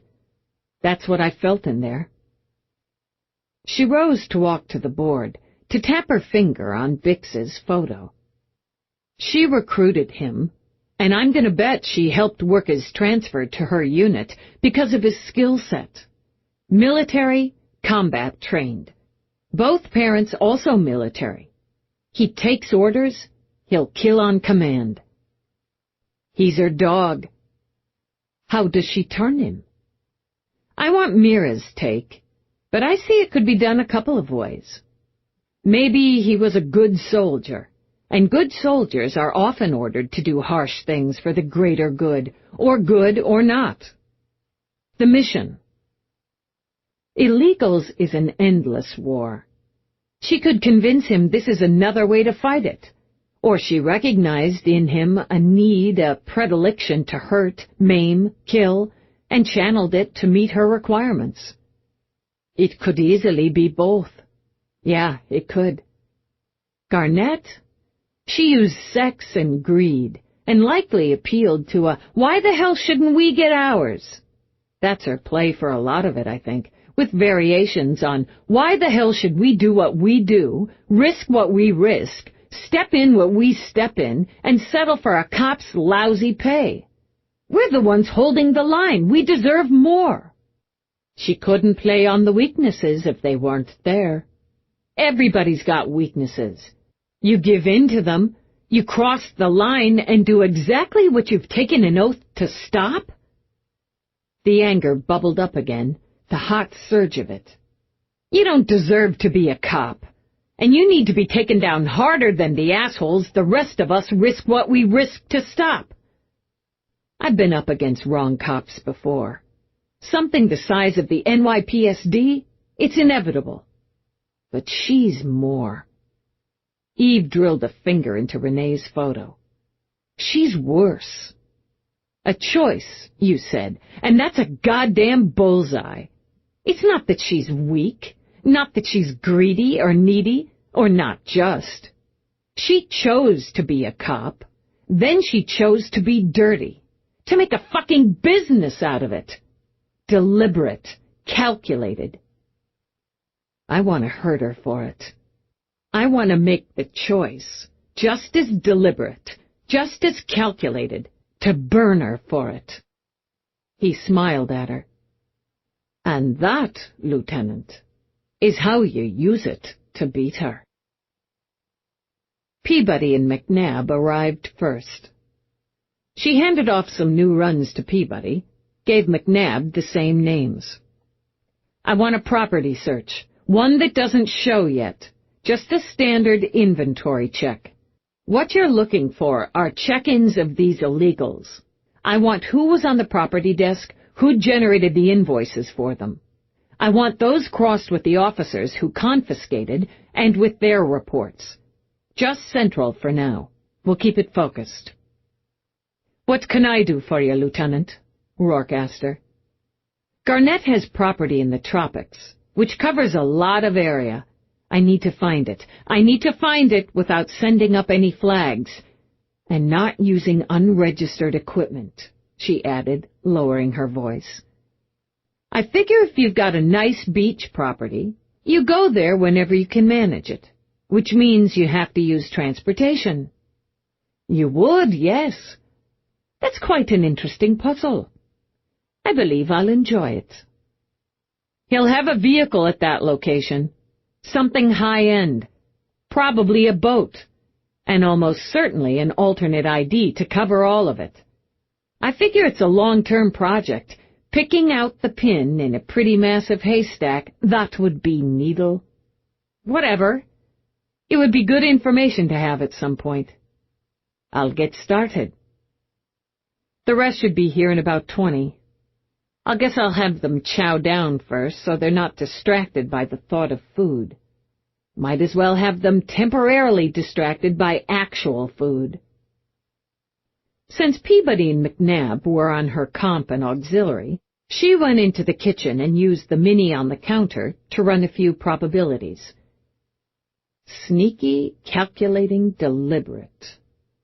Could she be all that, she wondered, and drive it through with this fire of rage and loathing burning in her belly? "I guess we'll find out," she murmured. When she heard voices, she stepped out again. Time to get the party started. "Damn good chow," Feeney commented, and chomped into a pulled pork sandwich. "I hear there's pie." She wondered if there was a cop in the universe, including herself, who didn't have a weakness for pie. Pies for after the formal briefing. He gave her a sorrowful look. "That's harsh, kid." Yeah.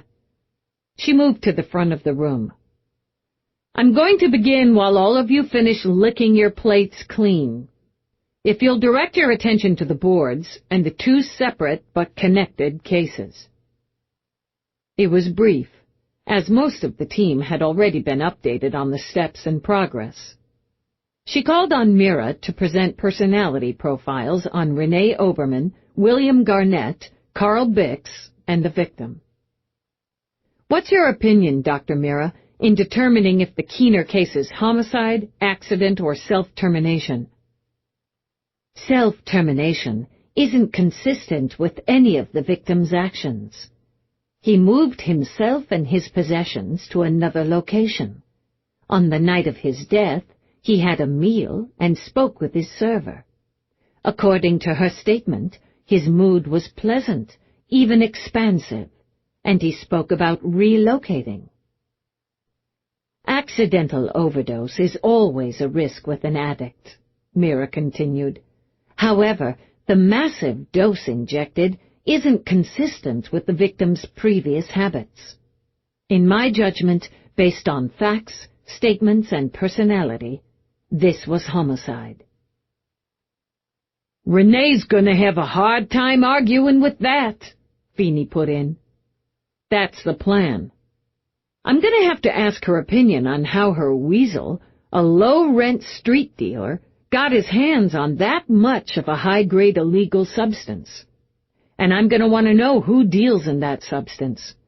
I'm going to need to talk to anyone in her squad, then the department, who made a bust involving that substance."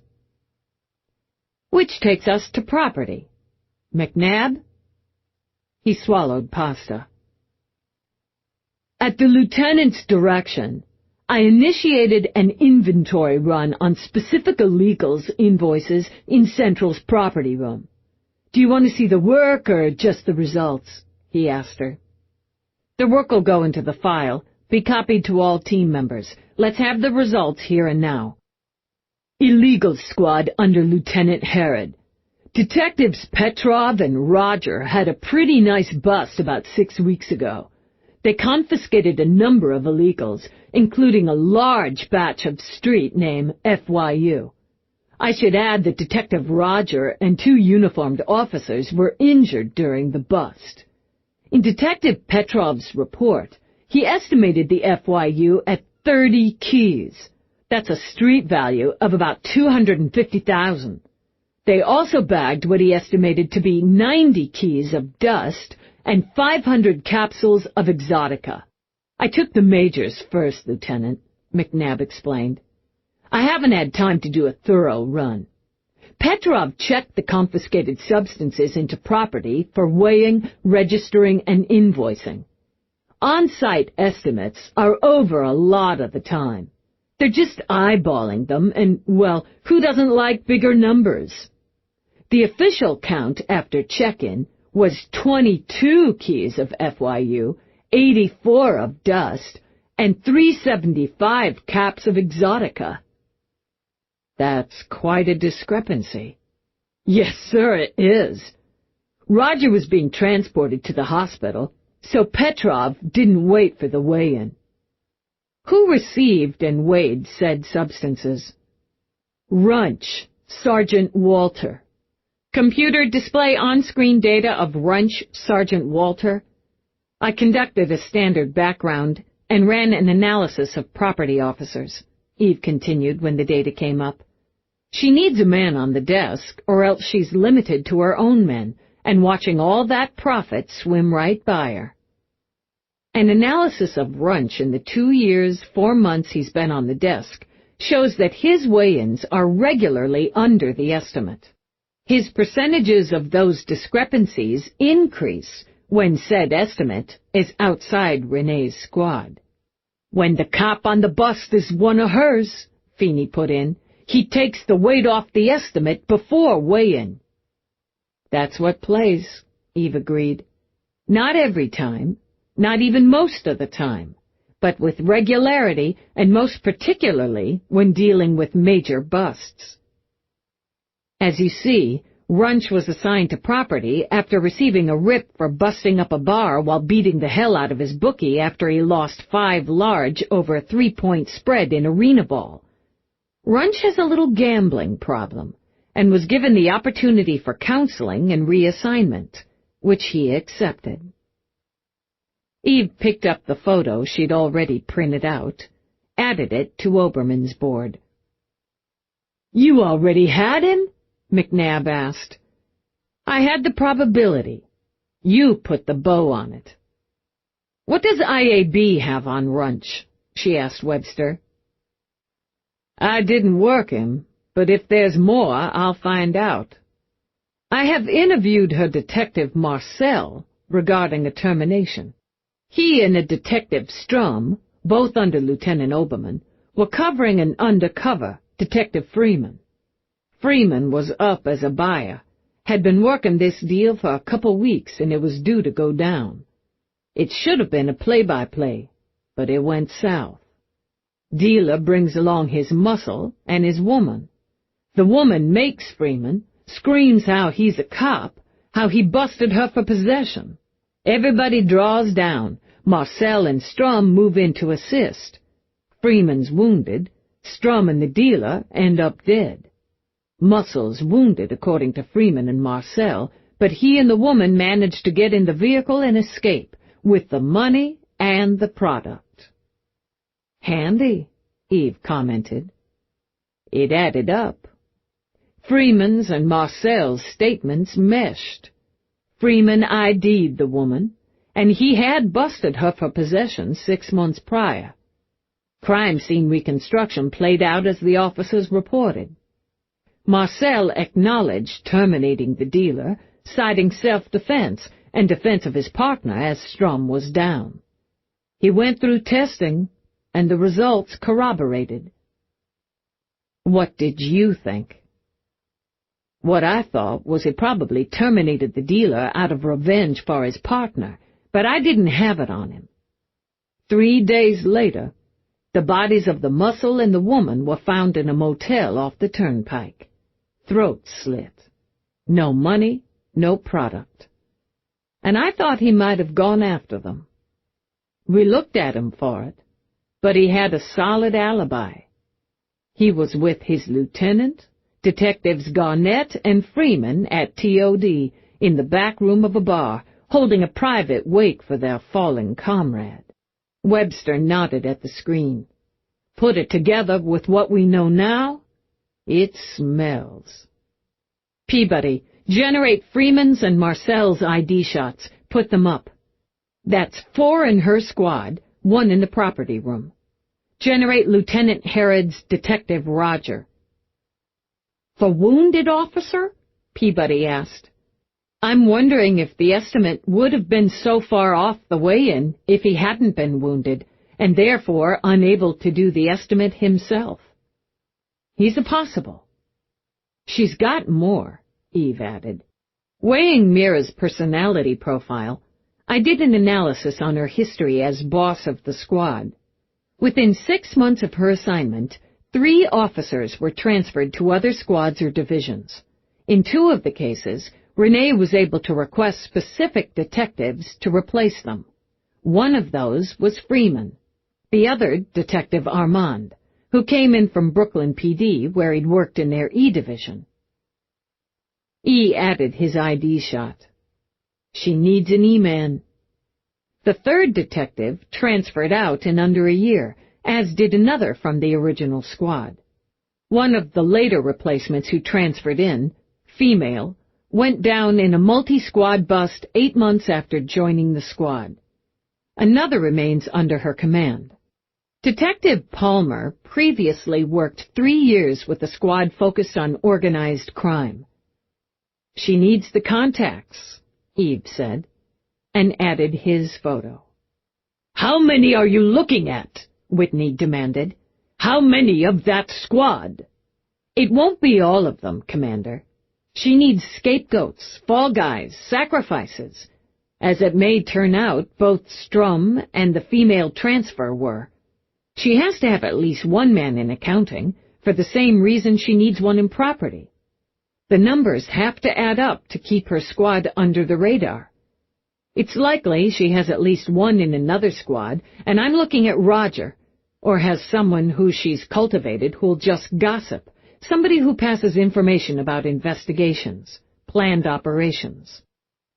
She glanced at Mira. I'm adding Dr. Adams, as she requested him for her psych, and my check indicates her entire squad now uses him. The homicide investigation puts pressure on her, and it infuriates her. Keener was supposed to be a speck of lint she flicked off her sleeve. Now he's a stone in her shoe. I'm going to insist, as is my right as primary, to interview everyone in her squad. I expect she'll file a complaint with command. Yes, Whitney agreed. I expect she will. I request permission, due to the evidence so far compiled, for EDD to install a tracer and recorder on her vehicle.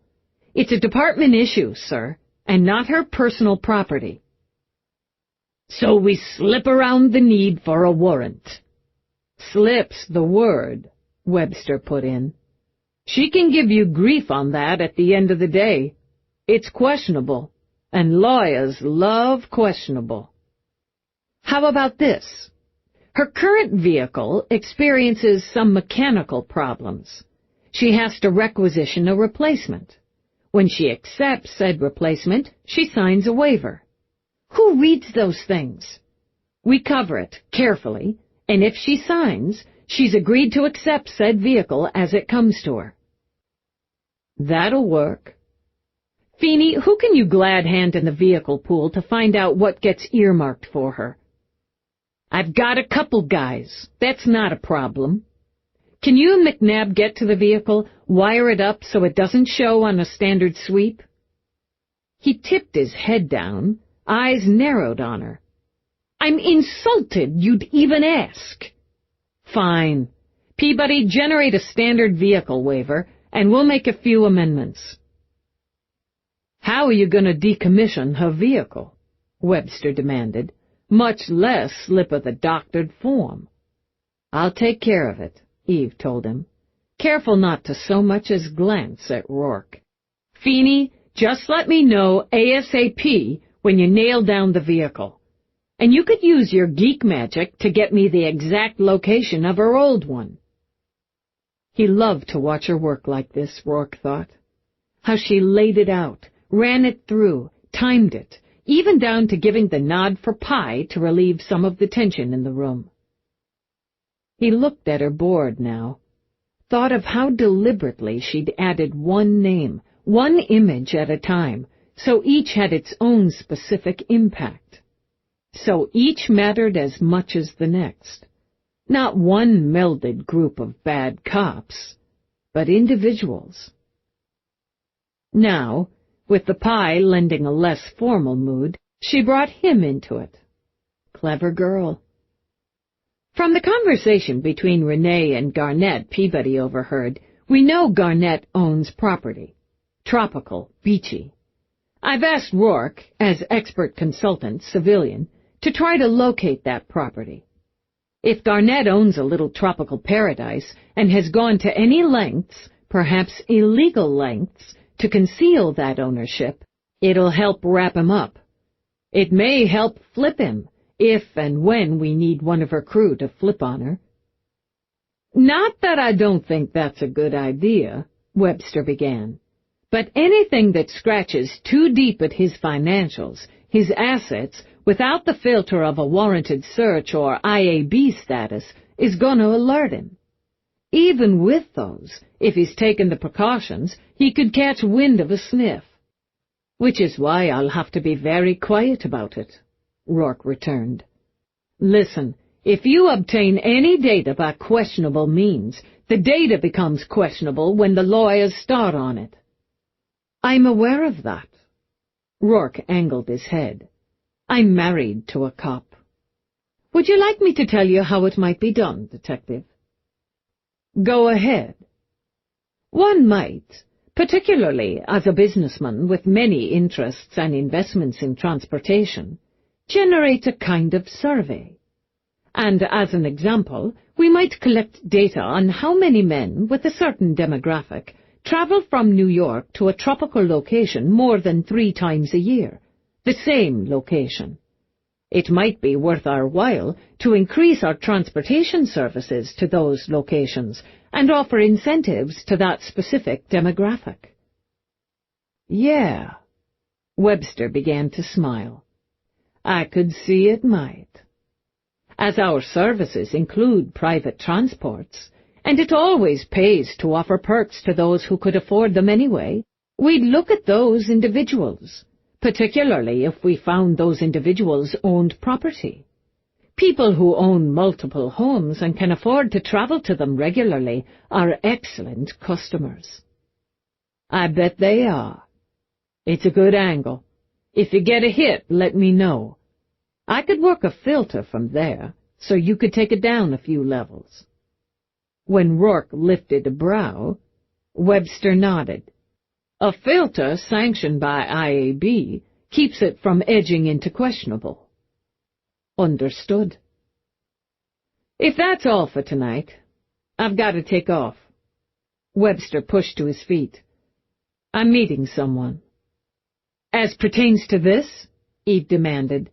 No, as doesn't pertain to this. He shot Rourke a quick grin. Thanks for the pie. I'll thank you, too. Mira stepped up as Webster left. I'll have profiles on the other officers. Get them to you tomorrow. I'd suggest you find a way to talk with members of the squad prior to Renee's command there. Get a sense from them. It's on my slate, Eve told her. When the room finally emptied of cops, Rourke leaned back on Eve's desk. Alone at last. And I suppose we'll be leaving shortly so I can decommission Renee's official vehicle. I figured you'd enjoy it. A nostalgia thing. It would be more enjoyably nostalgic if I stole it. She actually considered it for a moment. No, it's better to just take it out. but you need to do it so it looks like a regular but severe mechanical problem, not tampering. I don't want her to be able to use it for, say, a week, and I want diagnostics to see it as a normal breakdown. Well then, at least there's a tiny challenge involved. I'll need to change. While I do, you can tell me how you plan to fix it so Renee signs your doctored waiver. You should know when you need to run a con, you hire a grifter. Chapter 10. Vehicular tampering wasn't something she did every day, particularly with departmental approval. She wondered just how she'd write it up in her report. Assigned expert consultant, civilian, former thief, to debilitate the official vehicle of a ranked NYPSD officer. Probably not quite that way. She doesn't deserve to be a ranked NYPSD officer, Eve muttered. Rourke glanced over as he drove. You're not actually feeling guilty about this. Not guilty. Uncomfortable, she decided. It was my idea, and it's a good step. It's department property, so the commander can order or approve said step, and we have tacit IAB sanction with Webster's attachment. But I'm still a cop deliberately and covertly disabling another cop's ride, so I have to remind myself that she doesn't deserve to be a cop. Whatever gets you through, darling. You might try to enjoy it, as I intend to. He flashed her a grin, gave her a playful finger in the ribs. Criminal activity does have its appeal. Otherwise there wouldn't be so many criminals. It's not a criminal activity. It's department-sanctioned. Pretend. She only rolled her eyes. The building has, as you'd expect with a cop, and a dirty one at that, solid security. Underground parking for tenants is assigned, which you already told me, and is the reason I took a little walk through the records for said garage and identified her slot. Level 2, slot 23. I'm just going over it. Because, she admitted, it made it seem less criminal. Visitor parking is limited to level 3.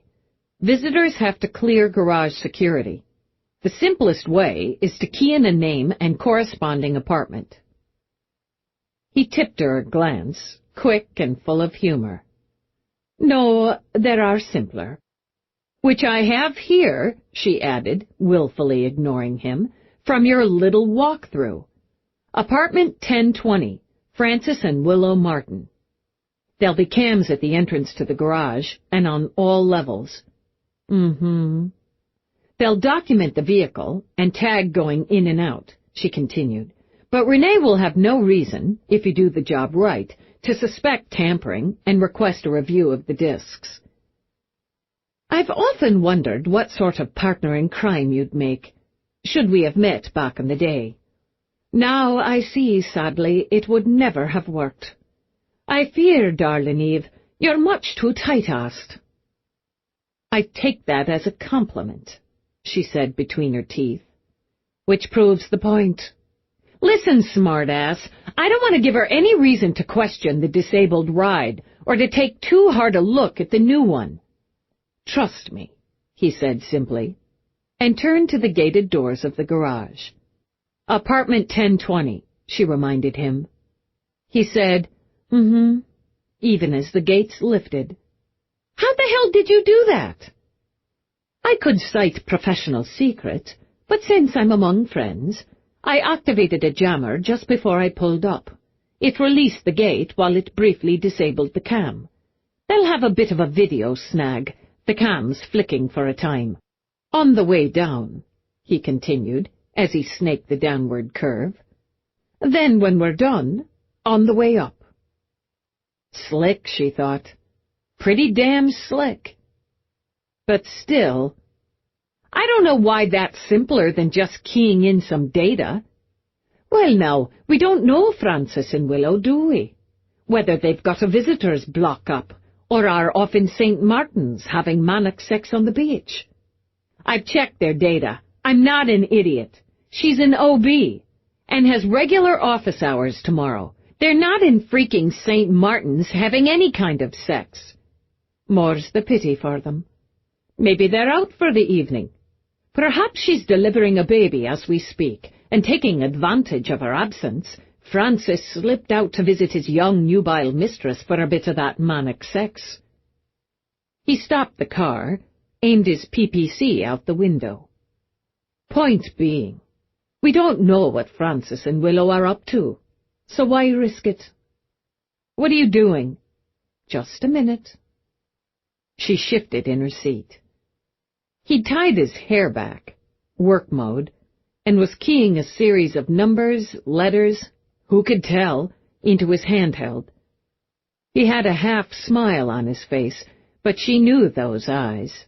He was focused on whatever the hell he was doing.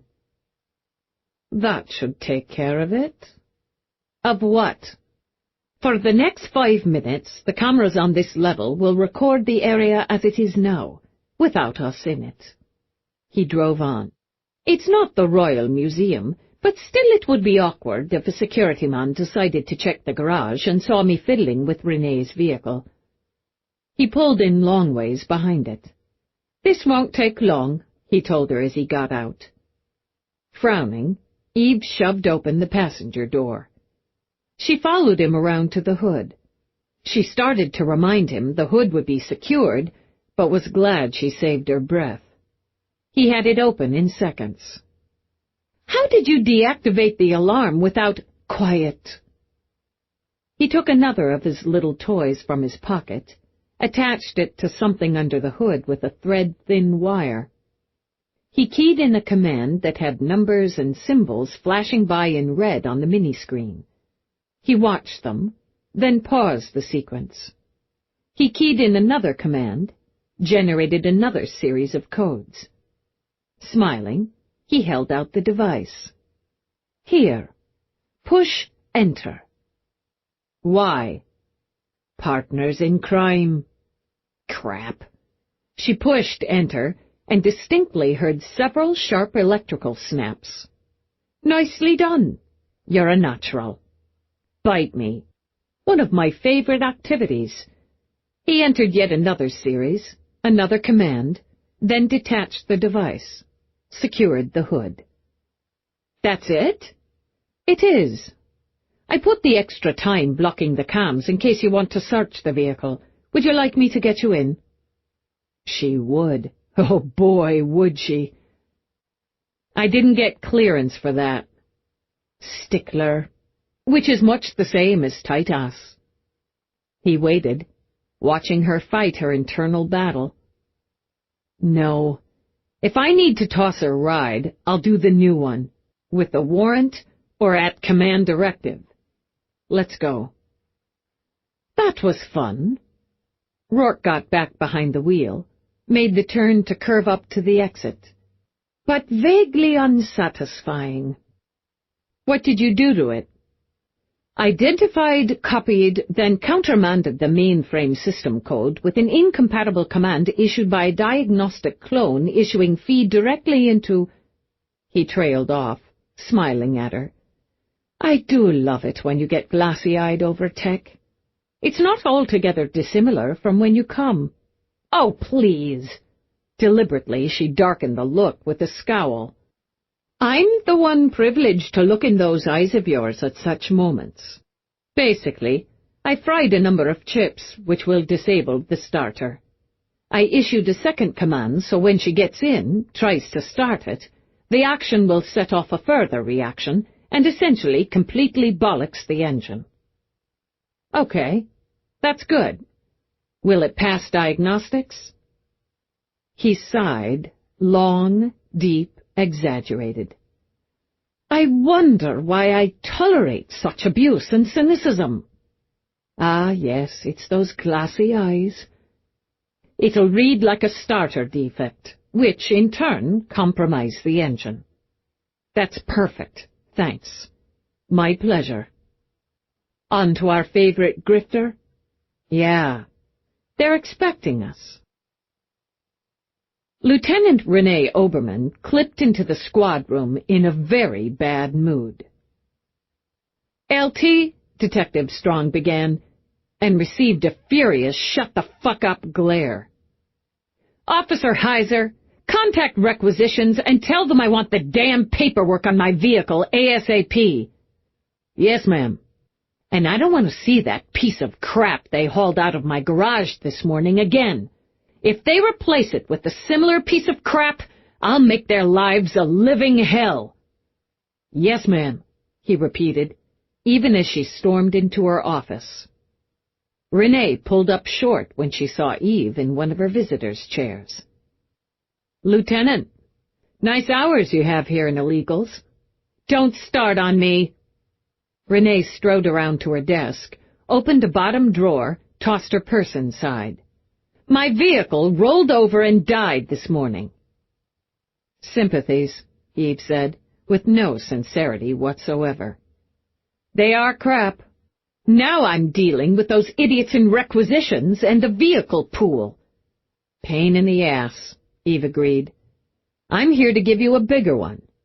Look, Dallas, you put me in a corner regarding sensitive data and files generated with the use of my CI. You're dead, CI. Dead or alive, that data remains sensitive. Several of those cases are either in trial or yet to come to trial. If the information's compromised, those trials could be compromised." Eve's face went stony. "Are you insinuating, Lieutenant, that I might apprise a defendant or said defendant's legal rep of that data?" "I'm not insinuating anything. I'm stating a fact. I don't know how you run your division, who might now have access to that data, but you left me no choice. Now you've got it, and as far as I'm concerned, that's the end of it." "You'd be wrong. To start, Keener's COD was an overdose of FYU, sweetened with barely pushed Zeus. I'm wondering how a low-level chemihead who dealt primarily in Zoner managed that one." "I told you." Renee spoke deliberately, as if to a child. "He used whatever he could get." "Yeah, and I'm wondering how he managed to get the high grade. I need to know who in your squad worked on anything involving FYU, who they busted on it, and so on. I'll need those files." "That's bullshit!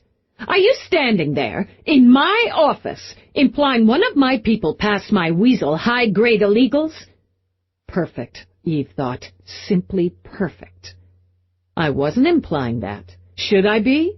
In fact, given my next order of business with you, that's a very interesting angle." Renee slapped her hands on her desk. "Now you listen to me! Scuse!" A tiny woman with shoe-black hair and hooking pigtails poked her head in. She snapped bright pink gum and gave the two lieutenants a bored look out of chocolate-brown eyes. "Either of you Lieutenant Renee Oberman?" Brooklyn drenched her voice. Renee gave the woman a quick sweep, from the pigtails, over the cheap white polo shirt, the baggy pants, the dull gray skids. "I'm Lieutenant Oberman." "Candy. Requisitions." Candy's ID badge bounced between enormous breasts as she walked to the desk. "It's about time." "Yeah, well, we get backed up, you know. Cops are hard on their rides. Got your spank-new torrent. That's an upgrade, as requested. Got your codes and whatnot here." Renee held out a hand. "Well, geez, can't hand them over till you sign. What you think? We just pass out rides? Sign date, initial both pages, that's in dupe." Candy laid the forms on the desk, tapped them with a bright and chipped pink fingernail. "Said you were in a big-ass hurry, so they sent me up. Nice office." "Just give me the codes," Renee snapped, as she dashed her signature on the forms. "Don't have to get huffy about it." Candy passed her a sealed card. "You want to change the codes, you got to notify. In trip, so's we got it on record." "Fine. That'll be all." "Nope. You gotta sign my screen here, verifying acceptance of the new vehicle and codes. You don't verify, somebody could say I boosted the ride, turned it on the street. Renee snatched the little screen, scrawled her name on it with the attached stylus. Get out! Jeez. Candy gathered the forms, sniffed. You're fucking welcome. It's hardly a wonder they're so disorganized over there, Renee said when Candy strolled out. Hiring people like that. You got your new ride, Oberman. Now, if you're all set, why don't we continue this fascinating discussion with you telling me why 2 of your detectives were in my victim's flop yesterday? Excuse me? No, I won't excuse you. What I will do is file a formal complaint against you, your detectives, and this squad for interfering with and potentially compromising a homicide investigation. Renee's eyes burned hot as she took 2 challenging steps toward Eve. You think you can come into my squad, into my office, and threaten me and my people? Yeah, because that's just what I'm doing. For the hell of it, Eve closed the distance until they were nearly nose to nose. And I will, I promise you, follow through if I'm not satisfied with your explanation of why Detectives Garnett and Bix entered Keener's flop yesterday without my authorization. I'll do more than follow up if I find out either of them or both of them hooked my Vic up with illegals. And I demand to know on what grounds you're making that assertion. Eve twisted her lips into a sneer. I don't have to tell you squat. This is my case, my investigation, my Vic. And I'm wondering just why you're trying to stall it, to interfere with it, to compromise it. That's ridiculous and insulting. I don't take those kinds of accusations lightly, so believe me, I'll be following up. I don't take a couple of your men tromping through my Vic's flop, screwing with potential evidence and undermining my authority and investigation in the process lightly. In fact, I don't fucking take it at all. You don't want to talk to me? No problem. We'll both talk to Whitney. Is that how you solve things, Lieutenant? Jumping to the commander? When it's warranted, you bet your ass. Deliberately, Eve glanced over her shoulder at Commander Oberman's portrait. I'd have thought you'd understand and respect that, particularly since Dad used to hold the chair. You don't want to bring my father into this. Sore spot, hot button, Eve thought when Renee's voice vibrated. You don't want to stonewall me. I can and I will write both your men up for this, drag both your men into formal interview. I can and will charge them with trespassing, illegal entry, obstruction of justice, for a start, if I don't get some answers. Renee swung around to stand behind her desk. I'll speak with my detectives on this matter and get back to you with my findings.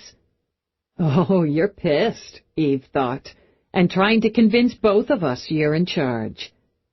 You're not following me, Oberman. You will speak to your men in my presence now, or they will speak to me in my interview room on record. Make a choice and stop wasting my time. In the moment of heated silence, Eve thought if Renee believed she could get away with using her weapon on a fellow officer, she'd have drawn and fired. Instead, she flicked on her squad room comm. Detectives Garnett and Bix, my office, immediately. I won't have you harassing my men, Lieutenant. Harassing's the least I have in mind. Garnett came in a step ahead of Bix. Both wore dark suits, carefully knotted ties, and a mirror shine on their shoes. Are these cops or feds? Eve wondered, and got a hard, cold look from Garnett. Close the door, Detective Bix. Lieutenant Dallas, detectives, please sit down. No. Thanks, Eve added after a beat. Suit yourself. Renee sat behind her desk, in what Eve assumed she considered her position of authority. Shoulders back, hands clasped together, face stern. Detectives, Lieutenant Dallas is asserting that the two of you entered the residence of Ricky Keener, now deceased, at some point yesterday. The lieutenant is primary in the investigation of Keener's death. Murder, Eve corrected. It's a homicide investigation. Lieutenant Dallas is approaching it as such, though as yet the ME has not determined homicide, self-termination, or accidental death. You're behind the times there, Lieutenant Oberman, as the ME has determined homicide as of this morning, but that's not the point. This matter has been determined a homicide? Renee demanded. I want to see the ME's report. I'm not here to give you information, but to get it. These two men entered Keener's flop yesterday, between the time I informed you of the death of your CI and the time my partner and I went to Keener's place. Which means, Lieutenant, you were aware of his death and my investigation when your men so entered, in violation of procedure, in violation of my authority. Renee held up a finger. Are Lieutenant Dallas's assertions accurate? She asked the men. Did you, in fact, go to Keener's residence and enter same? Not gonna cover for them, you spineless, calculating bitch, Eve thought. Gonna let them swing for it. Garnett kept his eyes on Renee's. Could I talk to you in private a minute, LT? Not gonna happen, Dallas told him before Renee could speak.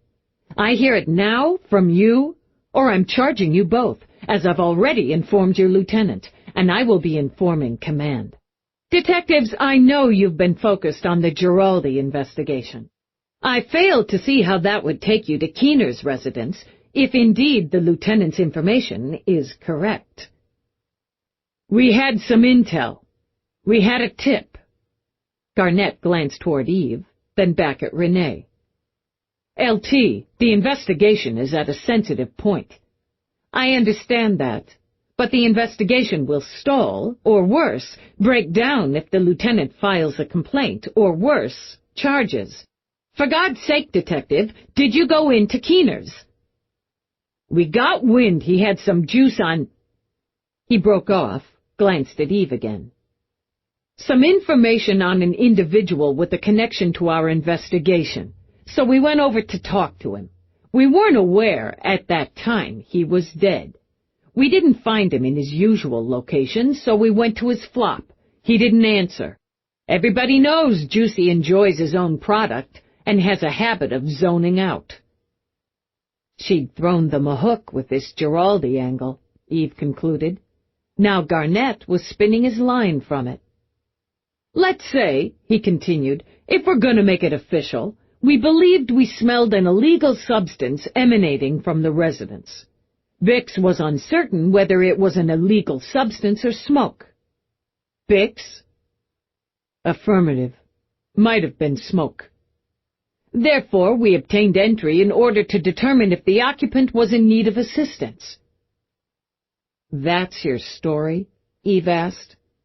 That's how it was, Garnett insisted. And it took you 30 minutes to determine a flop the size of a utility closet was empty, there was no smoke either from an illegal substance or fire? You want to come hard because we took a look around? We didn't know the little prick was dead, and we've got a major investigation coming to Flashpoint. Maybe he had something on it. I don't know how you work in homicide, but obviously not. Did you or your fellow officer remove anything from the area? Nothing there but garbage. He lived like a pig, and from what I hear, he died the same. The little prick who lived like a pig is my victim, Eve said coldly. And by violating procedure, you may very well have compromised the chain of evidence needed to bring his killer to justice. I heard he OD'd, Garnett shrugged. There's no reason for anybody to kill the little asshole. Really? Even if the little asshole had information about an individual connected to a major investigation that is at a flashpoint? Caught in that little hole in the web of lies, Garnett shut his mouth. Eve turned back to Renee. In addition to the other data already required, I'll need a copy of all files and data on this Giraldi investigation." Now Garnett surged to his feet, and his face blotched with angry color. "There's no fucking way you're sticking your nose into my case. You're looking to bust our balls over some dead weasel because you've got nothing else." "You'd better stand down, Detective," Eve warned. "Fuck you!" He snarled it out even as Renee said his name. "Fuck her!" He whirled on Renee. "She's not coming in here telling me how to run a case, screwing up my work over some useless dead junkie.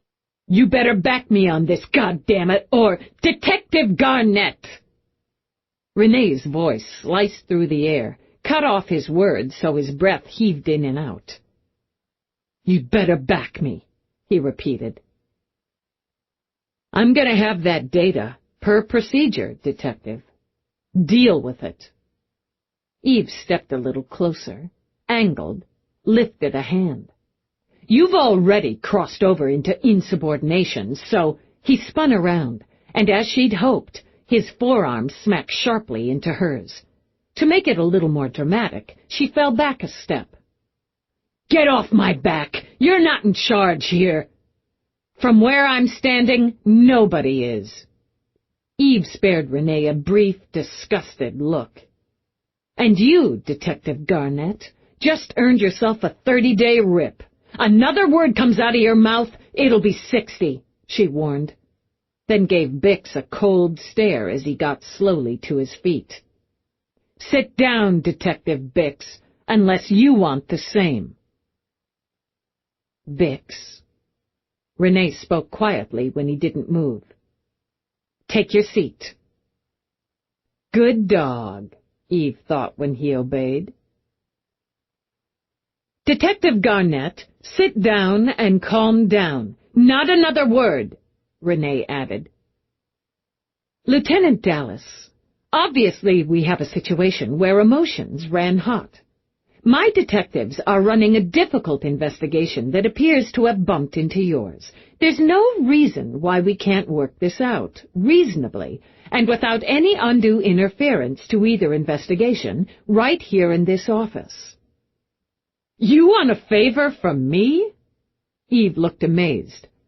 "You're going to stand there and ask me to do you a solid when you failed to control your own detective? When you failed to take any action when he spoke to me with extreme disrespect, even after I warned him? When he laid hands on me? In the heat of the moment, my ass! I'll be writing him up because, frankly, I don't trust you to do so. I'll also be writing up the incident regarding my Vic's residence. I will be speaking to any member of your squad who's involved in this Giraldi case. Further, as already detailed, I want all data on any busts or investigations that involve the substance known as FYU. That's absolutely... Eve stepped closer. Let her own heat show. You don't know how we do things in my division? I'll tell you this. If one of my men displayed such extreme disrespect to a superior officer, I'd be the one who took him down, because it's my command. I want the data and files on the investigation within the hour. Eve strode out, pleased to see every eye in the place follow her out, and enjoyed the faint smirk Detective Strong didn't quite mask. Part of her wanted to break out in song, but she kept cold, controlled fury on her face as she stormed back to her own level, her own bullpen. "Reinecke!" His head snapped up, eyes wide at the tone. "Sir!" "What would happen if you said fuck you to a superior officer in my presence?" "If I said it in my head or out loud?" "Out loud." "My ass would be extremely sore from the repeated and forceful application of your boot thereto. Fucking A. Peabody, my office." She kept that pissed-off look in place until Peabody came in, obeyed Eve's signal to shut the door. Watch this, because he won't see it often. Eve swiveled her hips, pumped her arms in the air. "Would that be your happy dance, sir?" It's restrained, I know, but this is serious business and requires some restraint. I just creamed Renee, embarrassed her, pissed her off, and undermined her command, and as a bonus, maneuvered Garnett into behavior that earned him a 30-day rip, which I will write up forthwith. You did all that without me? I didn't know going in I was going to hit the jackpot. I need to write him up, file the rip. I have to do it ASAP in my righteous fury and all that. I'll fill you in as soon as possible. Meanwhile, I'm expecting a case file from our pals in illegals. The blind Garnett tried to use to justify going into the flop. They admitted it? Had to. Giraldi investigations, what he used to excuse going into the flop. I want you to pick through the file. Odds are they're planning on doing a nice skim when it goes down. Let's see who and what we can use. Did you scare her? I'm good with the embarrassed, pissed off, and undermined, but I'd really like her scared. Eve's smile spread wide even as her eyes burned. Peabody, I put the fear of God into her. Good, good. The guys are going to ask what's up with you. And you tell them, discreetly, that one of Lieutenant Obermann's detectives got in my face, used obscenities, and struck me. Peabody's eyes widened, rounded, all but glazed. He hit you? Well, technically, I made sure my arm got in the way when he did his furious whirl-around to me, but there was contact. Renee stood there ineffectively, passed that on, then tried to talk me into letting it go. That's enough to get it growing on the central grapevine. I'll say. In a mimic of Eve, Peabody swiveled her hips, pumped her arms, then strolled out. An hour later, Eve answered a summons to Whitney's office.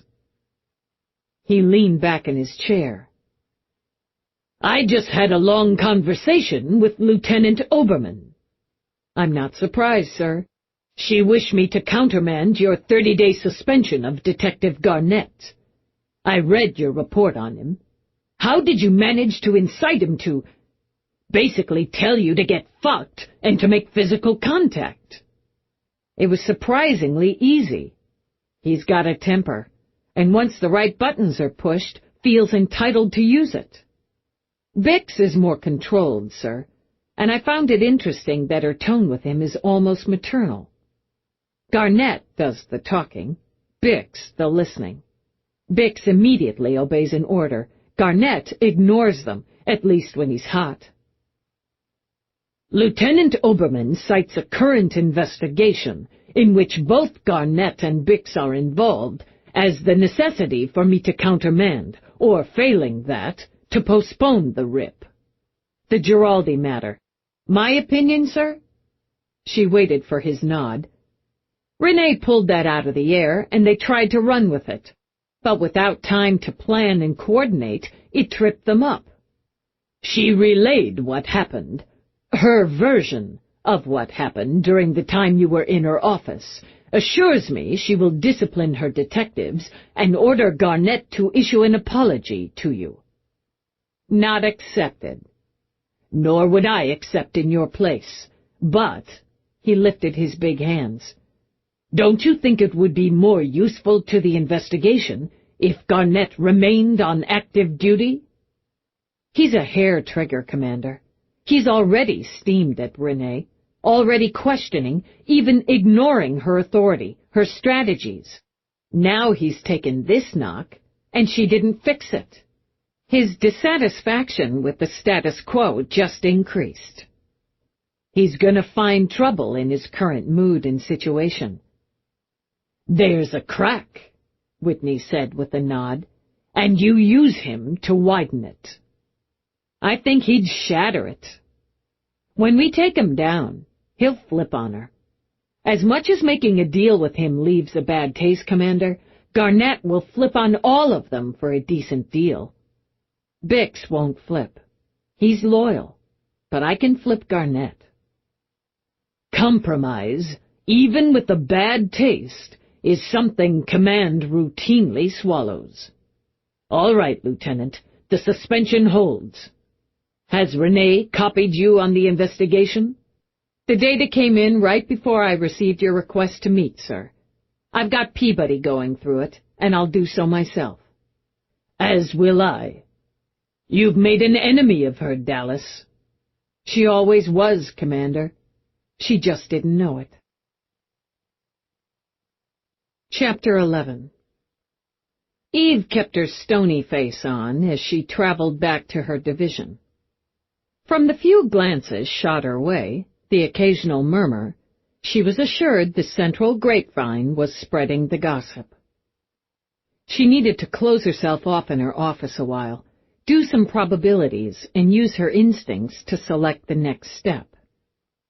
Peabody started to hail her, but Eve shook her head and kept going.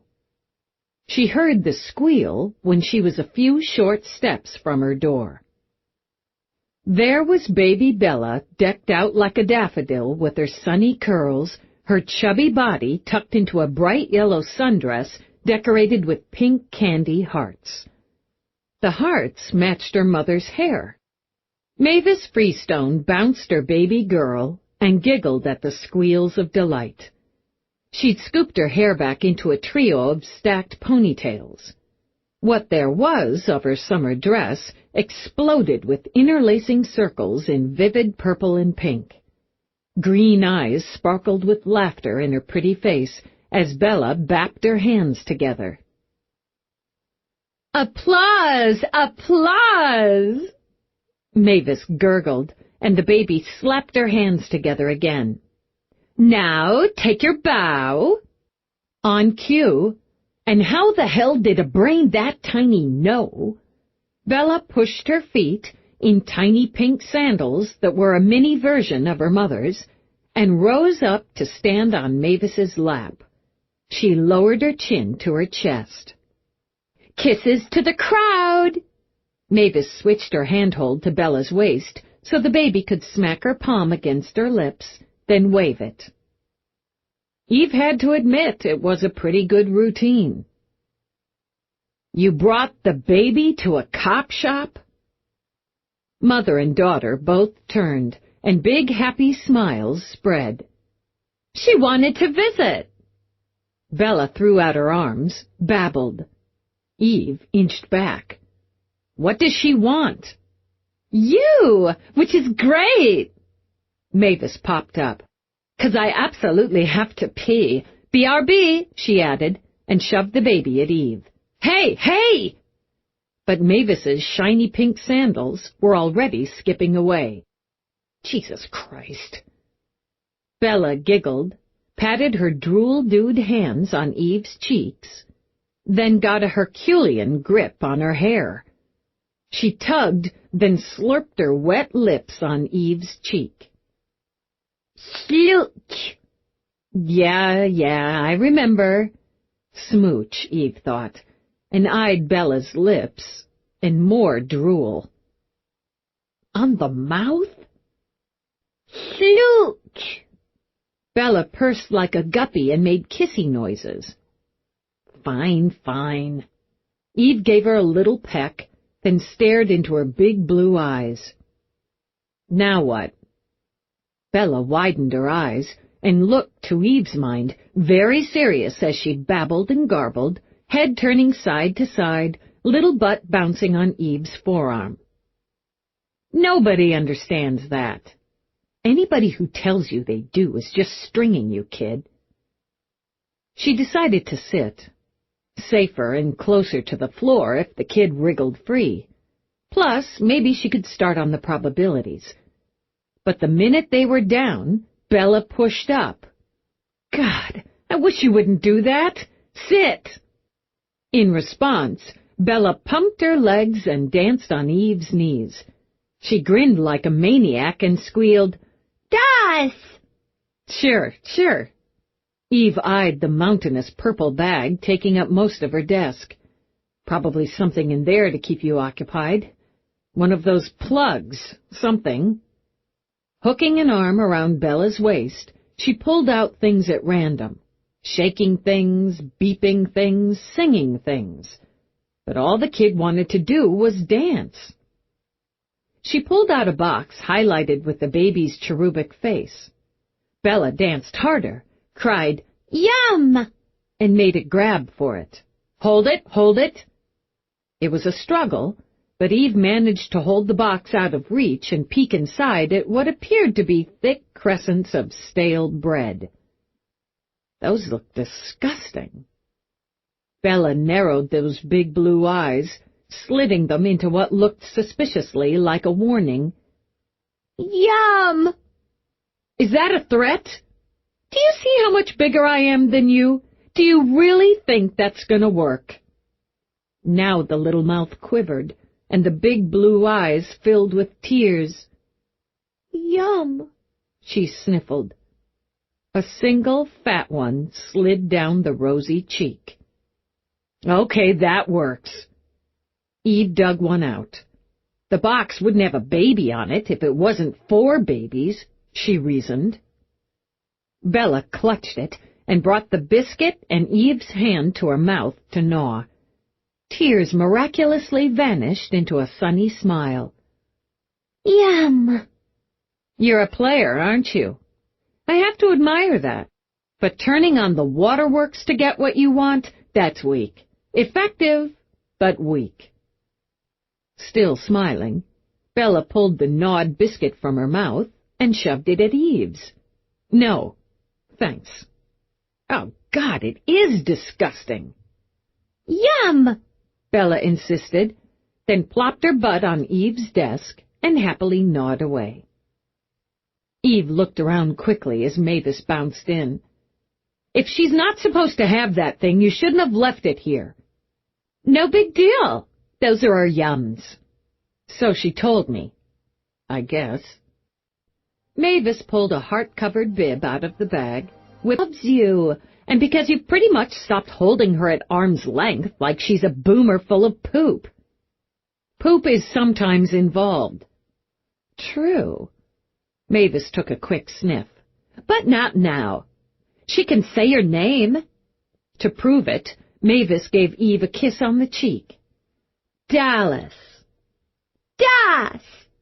Bella squealed and stroked a gooey hand where her mother had kissed. On a strangled sound, Eve started to wipe the goo off with the heel of her hand, but Mavis pulled a damp wipe out of a packet. "That's my name?" "It's the closest she can come to Dallas right now. She can't manage Peabody, but she's got McNabb." "Nab!" Bella waved her dripping biscuit in triumph. "And she's got Rourke." "Urk!" "Ork!" That tickled the laugh out of Eve, and the sound had the baby sending out a chant. "Urk! Urk! Urk!" Then damned if the kid didn't take a bow. "Jesus, Mavis, she's you all over." With their daddy's sweet, sweet heart. Mavis pulled a rainbow-hued blanket out of the apparently bottomless bag. After spreading it on the floor, she took Bella, plopped her on it. "Okay if I close the door, in case she starts to motor." "Good idea." Mavis shut the door, then dropped down in Eve's visitor's chair. With the baby at her feet, she crossed her legs. "So, how'd I do?" "Good job, Candy." "Not too OTT. Over the top," Mavis translated. "I decided to plug in the Brooklyn and the tits when I was putting it together this morning. Just a little jazz." "Both were impressive. I barely recognized you myself." "You haven't lost your skills." "Felt mag, too, gotta confess. Sliding back in and duping a mark. Temporarily," she added, "and for a righteous cause." "Check." "I guess you still can't tell me what the righteous cause is." "Not yet." "Doesn't matter, because I so totally didn't like the mark. Pushy, bitch. Hard, ass, and not in a good or frosty way." "You're actually spelling swear words now? The kid's not even listening." "You never know." This Oberman is the B word and the A word and a whole universe of other words I don't want to say in front of my Bellamina. And Dallas, she'd like to rip your heart out of your chest with her bare hands. I've given her cause. That's part of it. Just watch your ASS. I was back in my grifter's skin, you know, and man, the vibes, cold and dark. Belle and I want our DAS to stay safe and to kick the B words you-know-what. I plan to do both. After Bella waved bye-bye, Eve got coffee, settled down to review the data she'd already accessed on the detectives who'd transferred out of Renee's squad, cross that with what Baxter had dug up for her. She studied their records before, during, and after Renee's command, their records after transfer, and in one case, retirement. She took a hard look at Detective Sergeant Samuel Allo, 35 years in before he'd turned in his papers, 31 years and 5 months of that prior to Renee's command. A full 17 in illegals before Renee, and he'd finished up the last of his 35 years in illegals as well, only in the 6-8 out of the Bronx. She juggled him in with a couple others who looked strong to her, ran a variety of probabilities. In the end, it satisfied her to see the computer agreed with her gut. She walked out into the bullpen. Before she could signal Peabody, Carmichael strolled over with a little box. "Got something for you, Lieutenant." Noting the cops on desks watched, she opened the box. "Okay. Why are you giving me a cookie shaped like... is it a dog?" "Yeah. See, it says Top Dog. My sister works in a bakery, so she made it." "Nice." "Because... a little token for taking Garnett down a peg. I had a case cross with one of his a while back," Carmichael explained. "He's an asshole." "I can confirm that assessment. Why do you say so?" "Struts," she said with a little sneer. "I don't like strutters. Likes pushing his weight around and acting like he's doing you some big favor for sharing info when you're working angles on the same case. Doesn't like getting his pretty suits dirty either. Roasted a rook uniform in front of God and everyone for asking a question, and when I objected, he told me to stop being a little girl." "How long did he limp?"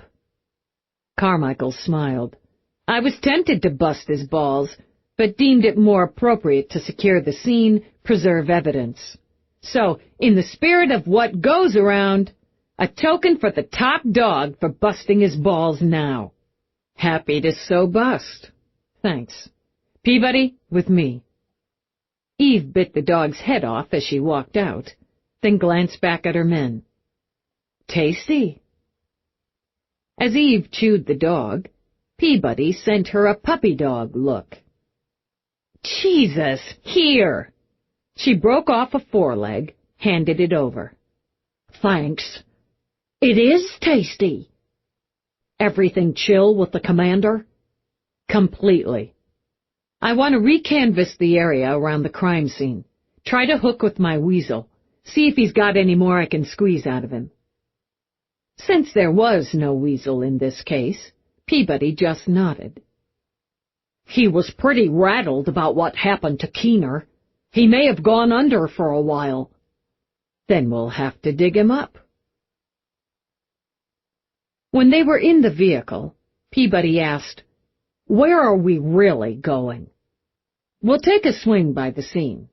Maybe we'll be able to squeeze out more juice on Juicy. After, we're going to the Bronx."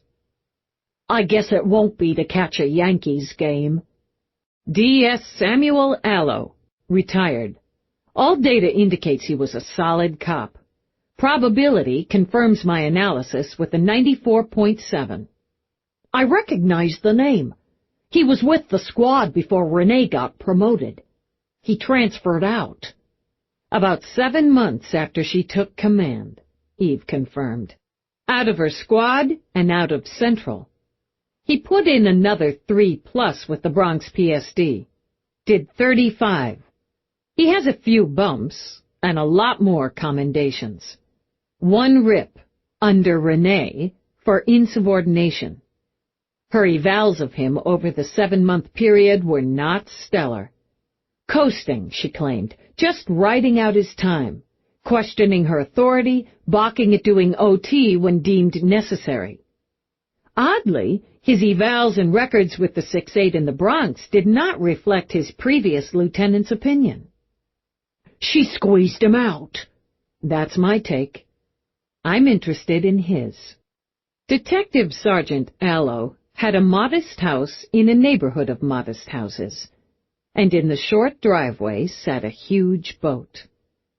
Allo stood on the deck, the bow, Eve thought, polishing the brightwork with a rag. He took a long look when they pulled in, then laid the rag over the rail. He had a sturdy, broad-shouldered build, and carried a little extra weight in the middle. He wore a backward ball cap, Yankee blue, over hair he'd let go gray. Retired or not, he had a cop's eyes, and gave Eve and Peabody a good once-over as he climbed off the boat, and they stepped out of the car. "Is there a problem in the neighborhood, detectives?" "Not that I'm aware of. Lieutenant Dallas, Detective Peabody. Got a minute, Detective Sergeant?" "Got a lot of them since I retired. Put a lot of those into this baby here." He patted the hull affectionately. "I've got you now," he added with a nod. "Out of Central. Homicide." "Somebody dead I know?" "Again, not that I'm aware of." "You were assigned to illegals out of Central for a number of years, and a few months of that under Lieutenant Renee Oberman." "That's a fact. Would you mind telling us why you transferred out and into the 6'8"? His eyes stayed on Eve's. "Can't say why this should interest homicide. Our son had his second kid, moved out here. My wife and I decided we wanted to be close, enjoy the grandchildren. We bought ourselves this place. The 6'8's a lot closer to home than Central." "Nice house," Eve commented. "Big boat." He grinned at it, very much like Mavis grinned at Bella. "I always wanted a boat. I'm shining her up. We're going to take the family out this weekend. Should be a nice one for it." "Would it be fair to say, Detective Sergeant, that you and Lieutenant Oberman didn't mesh well?" His face shifted back to neutral. "That would be fair. Lieutenant Oberman notes in your file you had difficulty with her authority, with taking orders from a female superior." His jaw tightened. "What cause do you have to check my service records?" "They're of interest to me." His stance shifted, combative now. "I served 35 years, and I'm proud of every day I spent on the job. I don't like an LT I never met coming to my home and questioning my record." "It's not your record in question." His jaw remained tight, but his eyes narrowed in speculation. "You want me to dish some dirt on Lieutenant Oberman? I don't much like you coming to my home for that, either." She'd have been disappointed if he'd launched into a series of complaints, and trusted him more when he didn't. "I'm asking for your opinion. 35 years on the job, solid record, and a single rip under Oberman. I have reasons for coming to your home, reasons for asking you about Lieutenant Oberman." "What are they?" "I'm not free to give you that information at this time, but can tell you we're on an active investigation." "What, you think she killed somebody?" When Eve said nothing, he blew out a long breath. With his hands on his hips, he looked away, just looked away for a space of time. "It's a hell of a thing," he murmured. "A hell of a thing. Have a seat on the porch. My wife's off with some girlfriends. I'll see what we've got cold to drink." He had iced tea, cold and sweet. They sat in the shade of the little covered porch and drank. "I keep in touch," Aloe began. "Talk to or hook up with some of the guys I've worked with. And I keep up with what's going on. I know your rep, Lieutenant. Yours too, Detective." He paused, drank again. "Let's be clear. I never had a problem working with a female officer or taking orders from one who outranked me. I served my last 3 years with a damn good detective who happened to be female. I'm still pissed about that rip," he admitted. "All this time, and it still eats at me. Insubordinate my ass." He shifted, angled more directly toward Eve.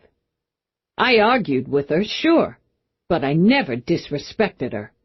She says we all have to wear suits and ties, even on the desk. I put on a suit and tie. She wants us to clear off our personal items, even family photos. I clear them off. It's her squad. I don't like it, and I'm not the only one, but it's her squad." He brooded a moment. Her squad. That's the thing. When you have a new boss, you expect changes. In how things are done, in the tone. Every boss has a style, and that's the way it is. "You didn't like hers," Eve prompted. "Cold. Nitpicky. Not picking nits over an investigation, but your frickin' shoe shine, your haircut. She played favorites. If you were down on her list, you got the shit assignments. Every time. All-night stakeouts in the middle of the winter because somebody got a tip maybe something was gonna go down. But the somebody who'd be one of the favored was too busy with something else to sit and freeze his ass off all night." He puffed out his cheeks, released the air. "Maybe all that sounds like picking nits, too." "I don't think so." "Every boss has a style," he commented, and looked at Peabody. "We pick up the style, learn to work with it so everybody gets the job done." "That's how I see it," Peabody agreed. "The job's the thing. The job's the thing." He nodded.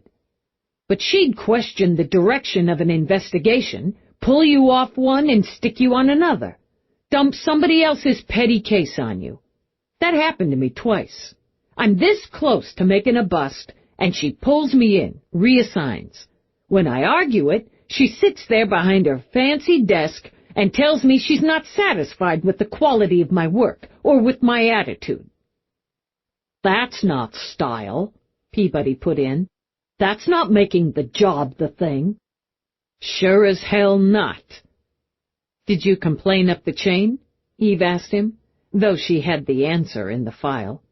"No, I don't work that way. The boss is the boss. And hell, the squad was closing cases. Plus, this is St. Oberman's daughter, and when she came on as boss, she was the golden girl. And she hung a life-size portrait of her father in the office, in case any of you forgot." Aloe smiled at Eve. "You sure as hell couldn't miss it. Anybody paying attention could see she was weeding out the old, sewing in the new, hand-picking when she could." He shrugged. "Boss's privilege. But it got so I hated going into work, hated knowing I'd be sitting in that squad room. It wears at you, makes you hard to live with. Hard enough to live with a cop, right?" No argument. It wore me down. She wore me down. I knew she wanted me out, and I knew, after the rip, she was going to find a way. I wasn't going to go out that way. I wasn't going to have her put another mark on my record. "The boss is the boss," he said again, "but I'll be damned." I might as well add my wife put her foot down, and I can't blame her. So I put in for the transfer. I had another 3 years with a good squad, a good boss. And when I put in my papers, Lieutenant, it was my choice. "I'm going to ask you something, Detective Sergeant." "Aloe," he said. "Just Aloe." "Was she on the take?" He sat back, shook his head from side to side. I knew this was coming. God damn it. He rubbed a hand over his face, shook his head again. Did you see the name of my boat? Yes, I did. The Blue Line. Being retired doesn't shift the line. From where I stand, that line breaks for a wrong cop, or it means nothing. For a cop who uses her badge, her authority to fill her own pockets, and worse, the line breaks. He kept his gaze hard on her face. And if I say, hell, yeah, you're gonna believe me after everything I just told you? Yes, I am. I came to you because I believe you're a good cop. Fuck retirement, Aloe, you're still a cop. You'll always be a cop. I came to you because I believe you respect the badge, and because I believe I can take your word, even your opinion, to the bank. He took a long drink, let out a long breath. I'm gonna say hell, yeah, but I couldn't prove it. Couldn't give you one solid piece of evidence. Not then, not now. She liked her closed-door meetings with her chosen few, and I know damn well with the couple of the busts I managed to stick on, somebody skimmed. No way I underestimate junk by the amounts it came back to after weigh-in. My mistake there was going to her on just that, telling the boss I suspected somebody'd skimmed some off the top. That's when things got bad for me. Or worse, I guess you'd say. He shrugged. Coincidence? Maybe if you believe in coincidence, I never did. Neither do I. I bet you still have your notebooks.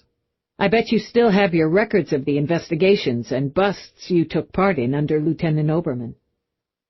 You'd win that bet. I'm trusting you, Aloe, to keep everything said here to yourself, not to share it, at this time, with the friends you talk to, hook up with. I'm not going to insult you by saying if you do that, if you trust me with those records, I'll see that rip is expunged from your record. But I will tell you, either way you go, I'm going to look into that. I'm not asking for a favor, but I won't turn this one down. He sat another minute. She's done murder, too? Her hands are bloody. I'm sorry to hear it. Sorry because of her old man. You're going to take her down. It wasn't a question, but Eve answered anyway. To the ground. He nodded, rose. I'll get my books. He paused at the door, turned back. There was an officer, a female officer, who went down in the line under Oberman. Detective Gail Devon. He nodded. She was a good cop. She was the daughter of an old friend of mine. My oldest friend. We went to school together in the old neighborhood. She had some concerns about Oberman and came to me with them. What concerns? How Oberman tended to have regular closed-door meets with certain members of the squad. How invoices for confiscated illegals and cash were usually under the estimate. Same as me. I looked into it after it happened, as best I could. It looked clean. But I always wondered. I had this place in me that wondered, and it still does. If you look into that, Lieutenant, if you look into what happened to Gail, you can forget about the rip. I'll be looking into both. Driving back to Manhattan, Eve considered angles, approaches, timing. I want you to take the lead on Devon. Take the lead? Approaching it like a cold case, an unsolved. Dig into the files. Have McNabb and or Webster help you if you need to shovel anywhere that might send Renee a flag. She's not thinking about Devon. That's old, settled business to her. You think Renee had Detective Devon killed? Fact. Devon wasn't one of Renee's handpicks. She was a newly minted detective, and according to our source, D.S. Allo, who strikes me as very grounded, she was solid. In my scan of her records, her evals were the same. Solid. Until assigned to Renee, where they took a dip. And that's pattern with Renee. Add in Mira's profile, which says Renee has a problem with females. Conclude with another fact. Less than a year under Renee's command, Devon goes down in a raid, the only officer to go down. How did she go down? The official reports state she got separated from her team during the confusion and was found with her neck broken. Read the file, examine the evidence, dig. Then I want you to tell me if Renee had Devon killed. It could have been me. If they'd found me in that shower stall. And you have to put that to the side and study, access, investigate objectively. If there was a cover-up, you uncover it. Eve engaged her link and contacted Webster. Chapter 12. Webster clicked off the link he'd put on privacy mode and looked across the table where he'd been enjoying a late lunch. Sorry about that. It's not a problem. Darcia smiled at him. Do you have to go? Soon. He reached over, took her hand. I'd rather stay. There's tonight, if you're free and interested. I'm both. What would you like to do? I happen to have 2 orchestra seats for a play, a musical. Broadway musical is on my New York checklist. She lifted the glass of champagne she'd indulged in. You weren't, but I made an addendum. Luckiest day of my life. He was still riding on the thrill of it. If I were to visit Olympus, what should I put on my checklist? Drinks, rooftop of the Apollo Tower. The view is stunning. Horseback riding along Athena Lake, with a picnic in its young forest. Me? Will you visit Olympus? Will you have drinks with me on the rooftop? Ride with me along the lake? Picnic with me in the forest? I will. I have some time coming. There's something I have to wrap up first. Once I do, I'll put in for it. Then I'll show you my world. She looked down at their joined hands. Is it foolish, Don, what we're doing here? What we may be starting here? Probably. He tightened his grip on her hand. I don't care, Darcia. Neither do I. On a half-laugh, she shook her head. It's so unlike me. I'm a practical woman, and the most beautiful woman I've ever seen. She laughed fully, delightedly. Your eyes are dazzled. I suppose mine are, too.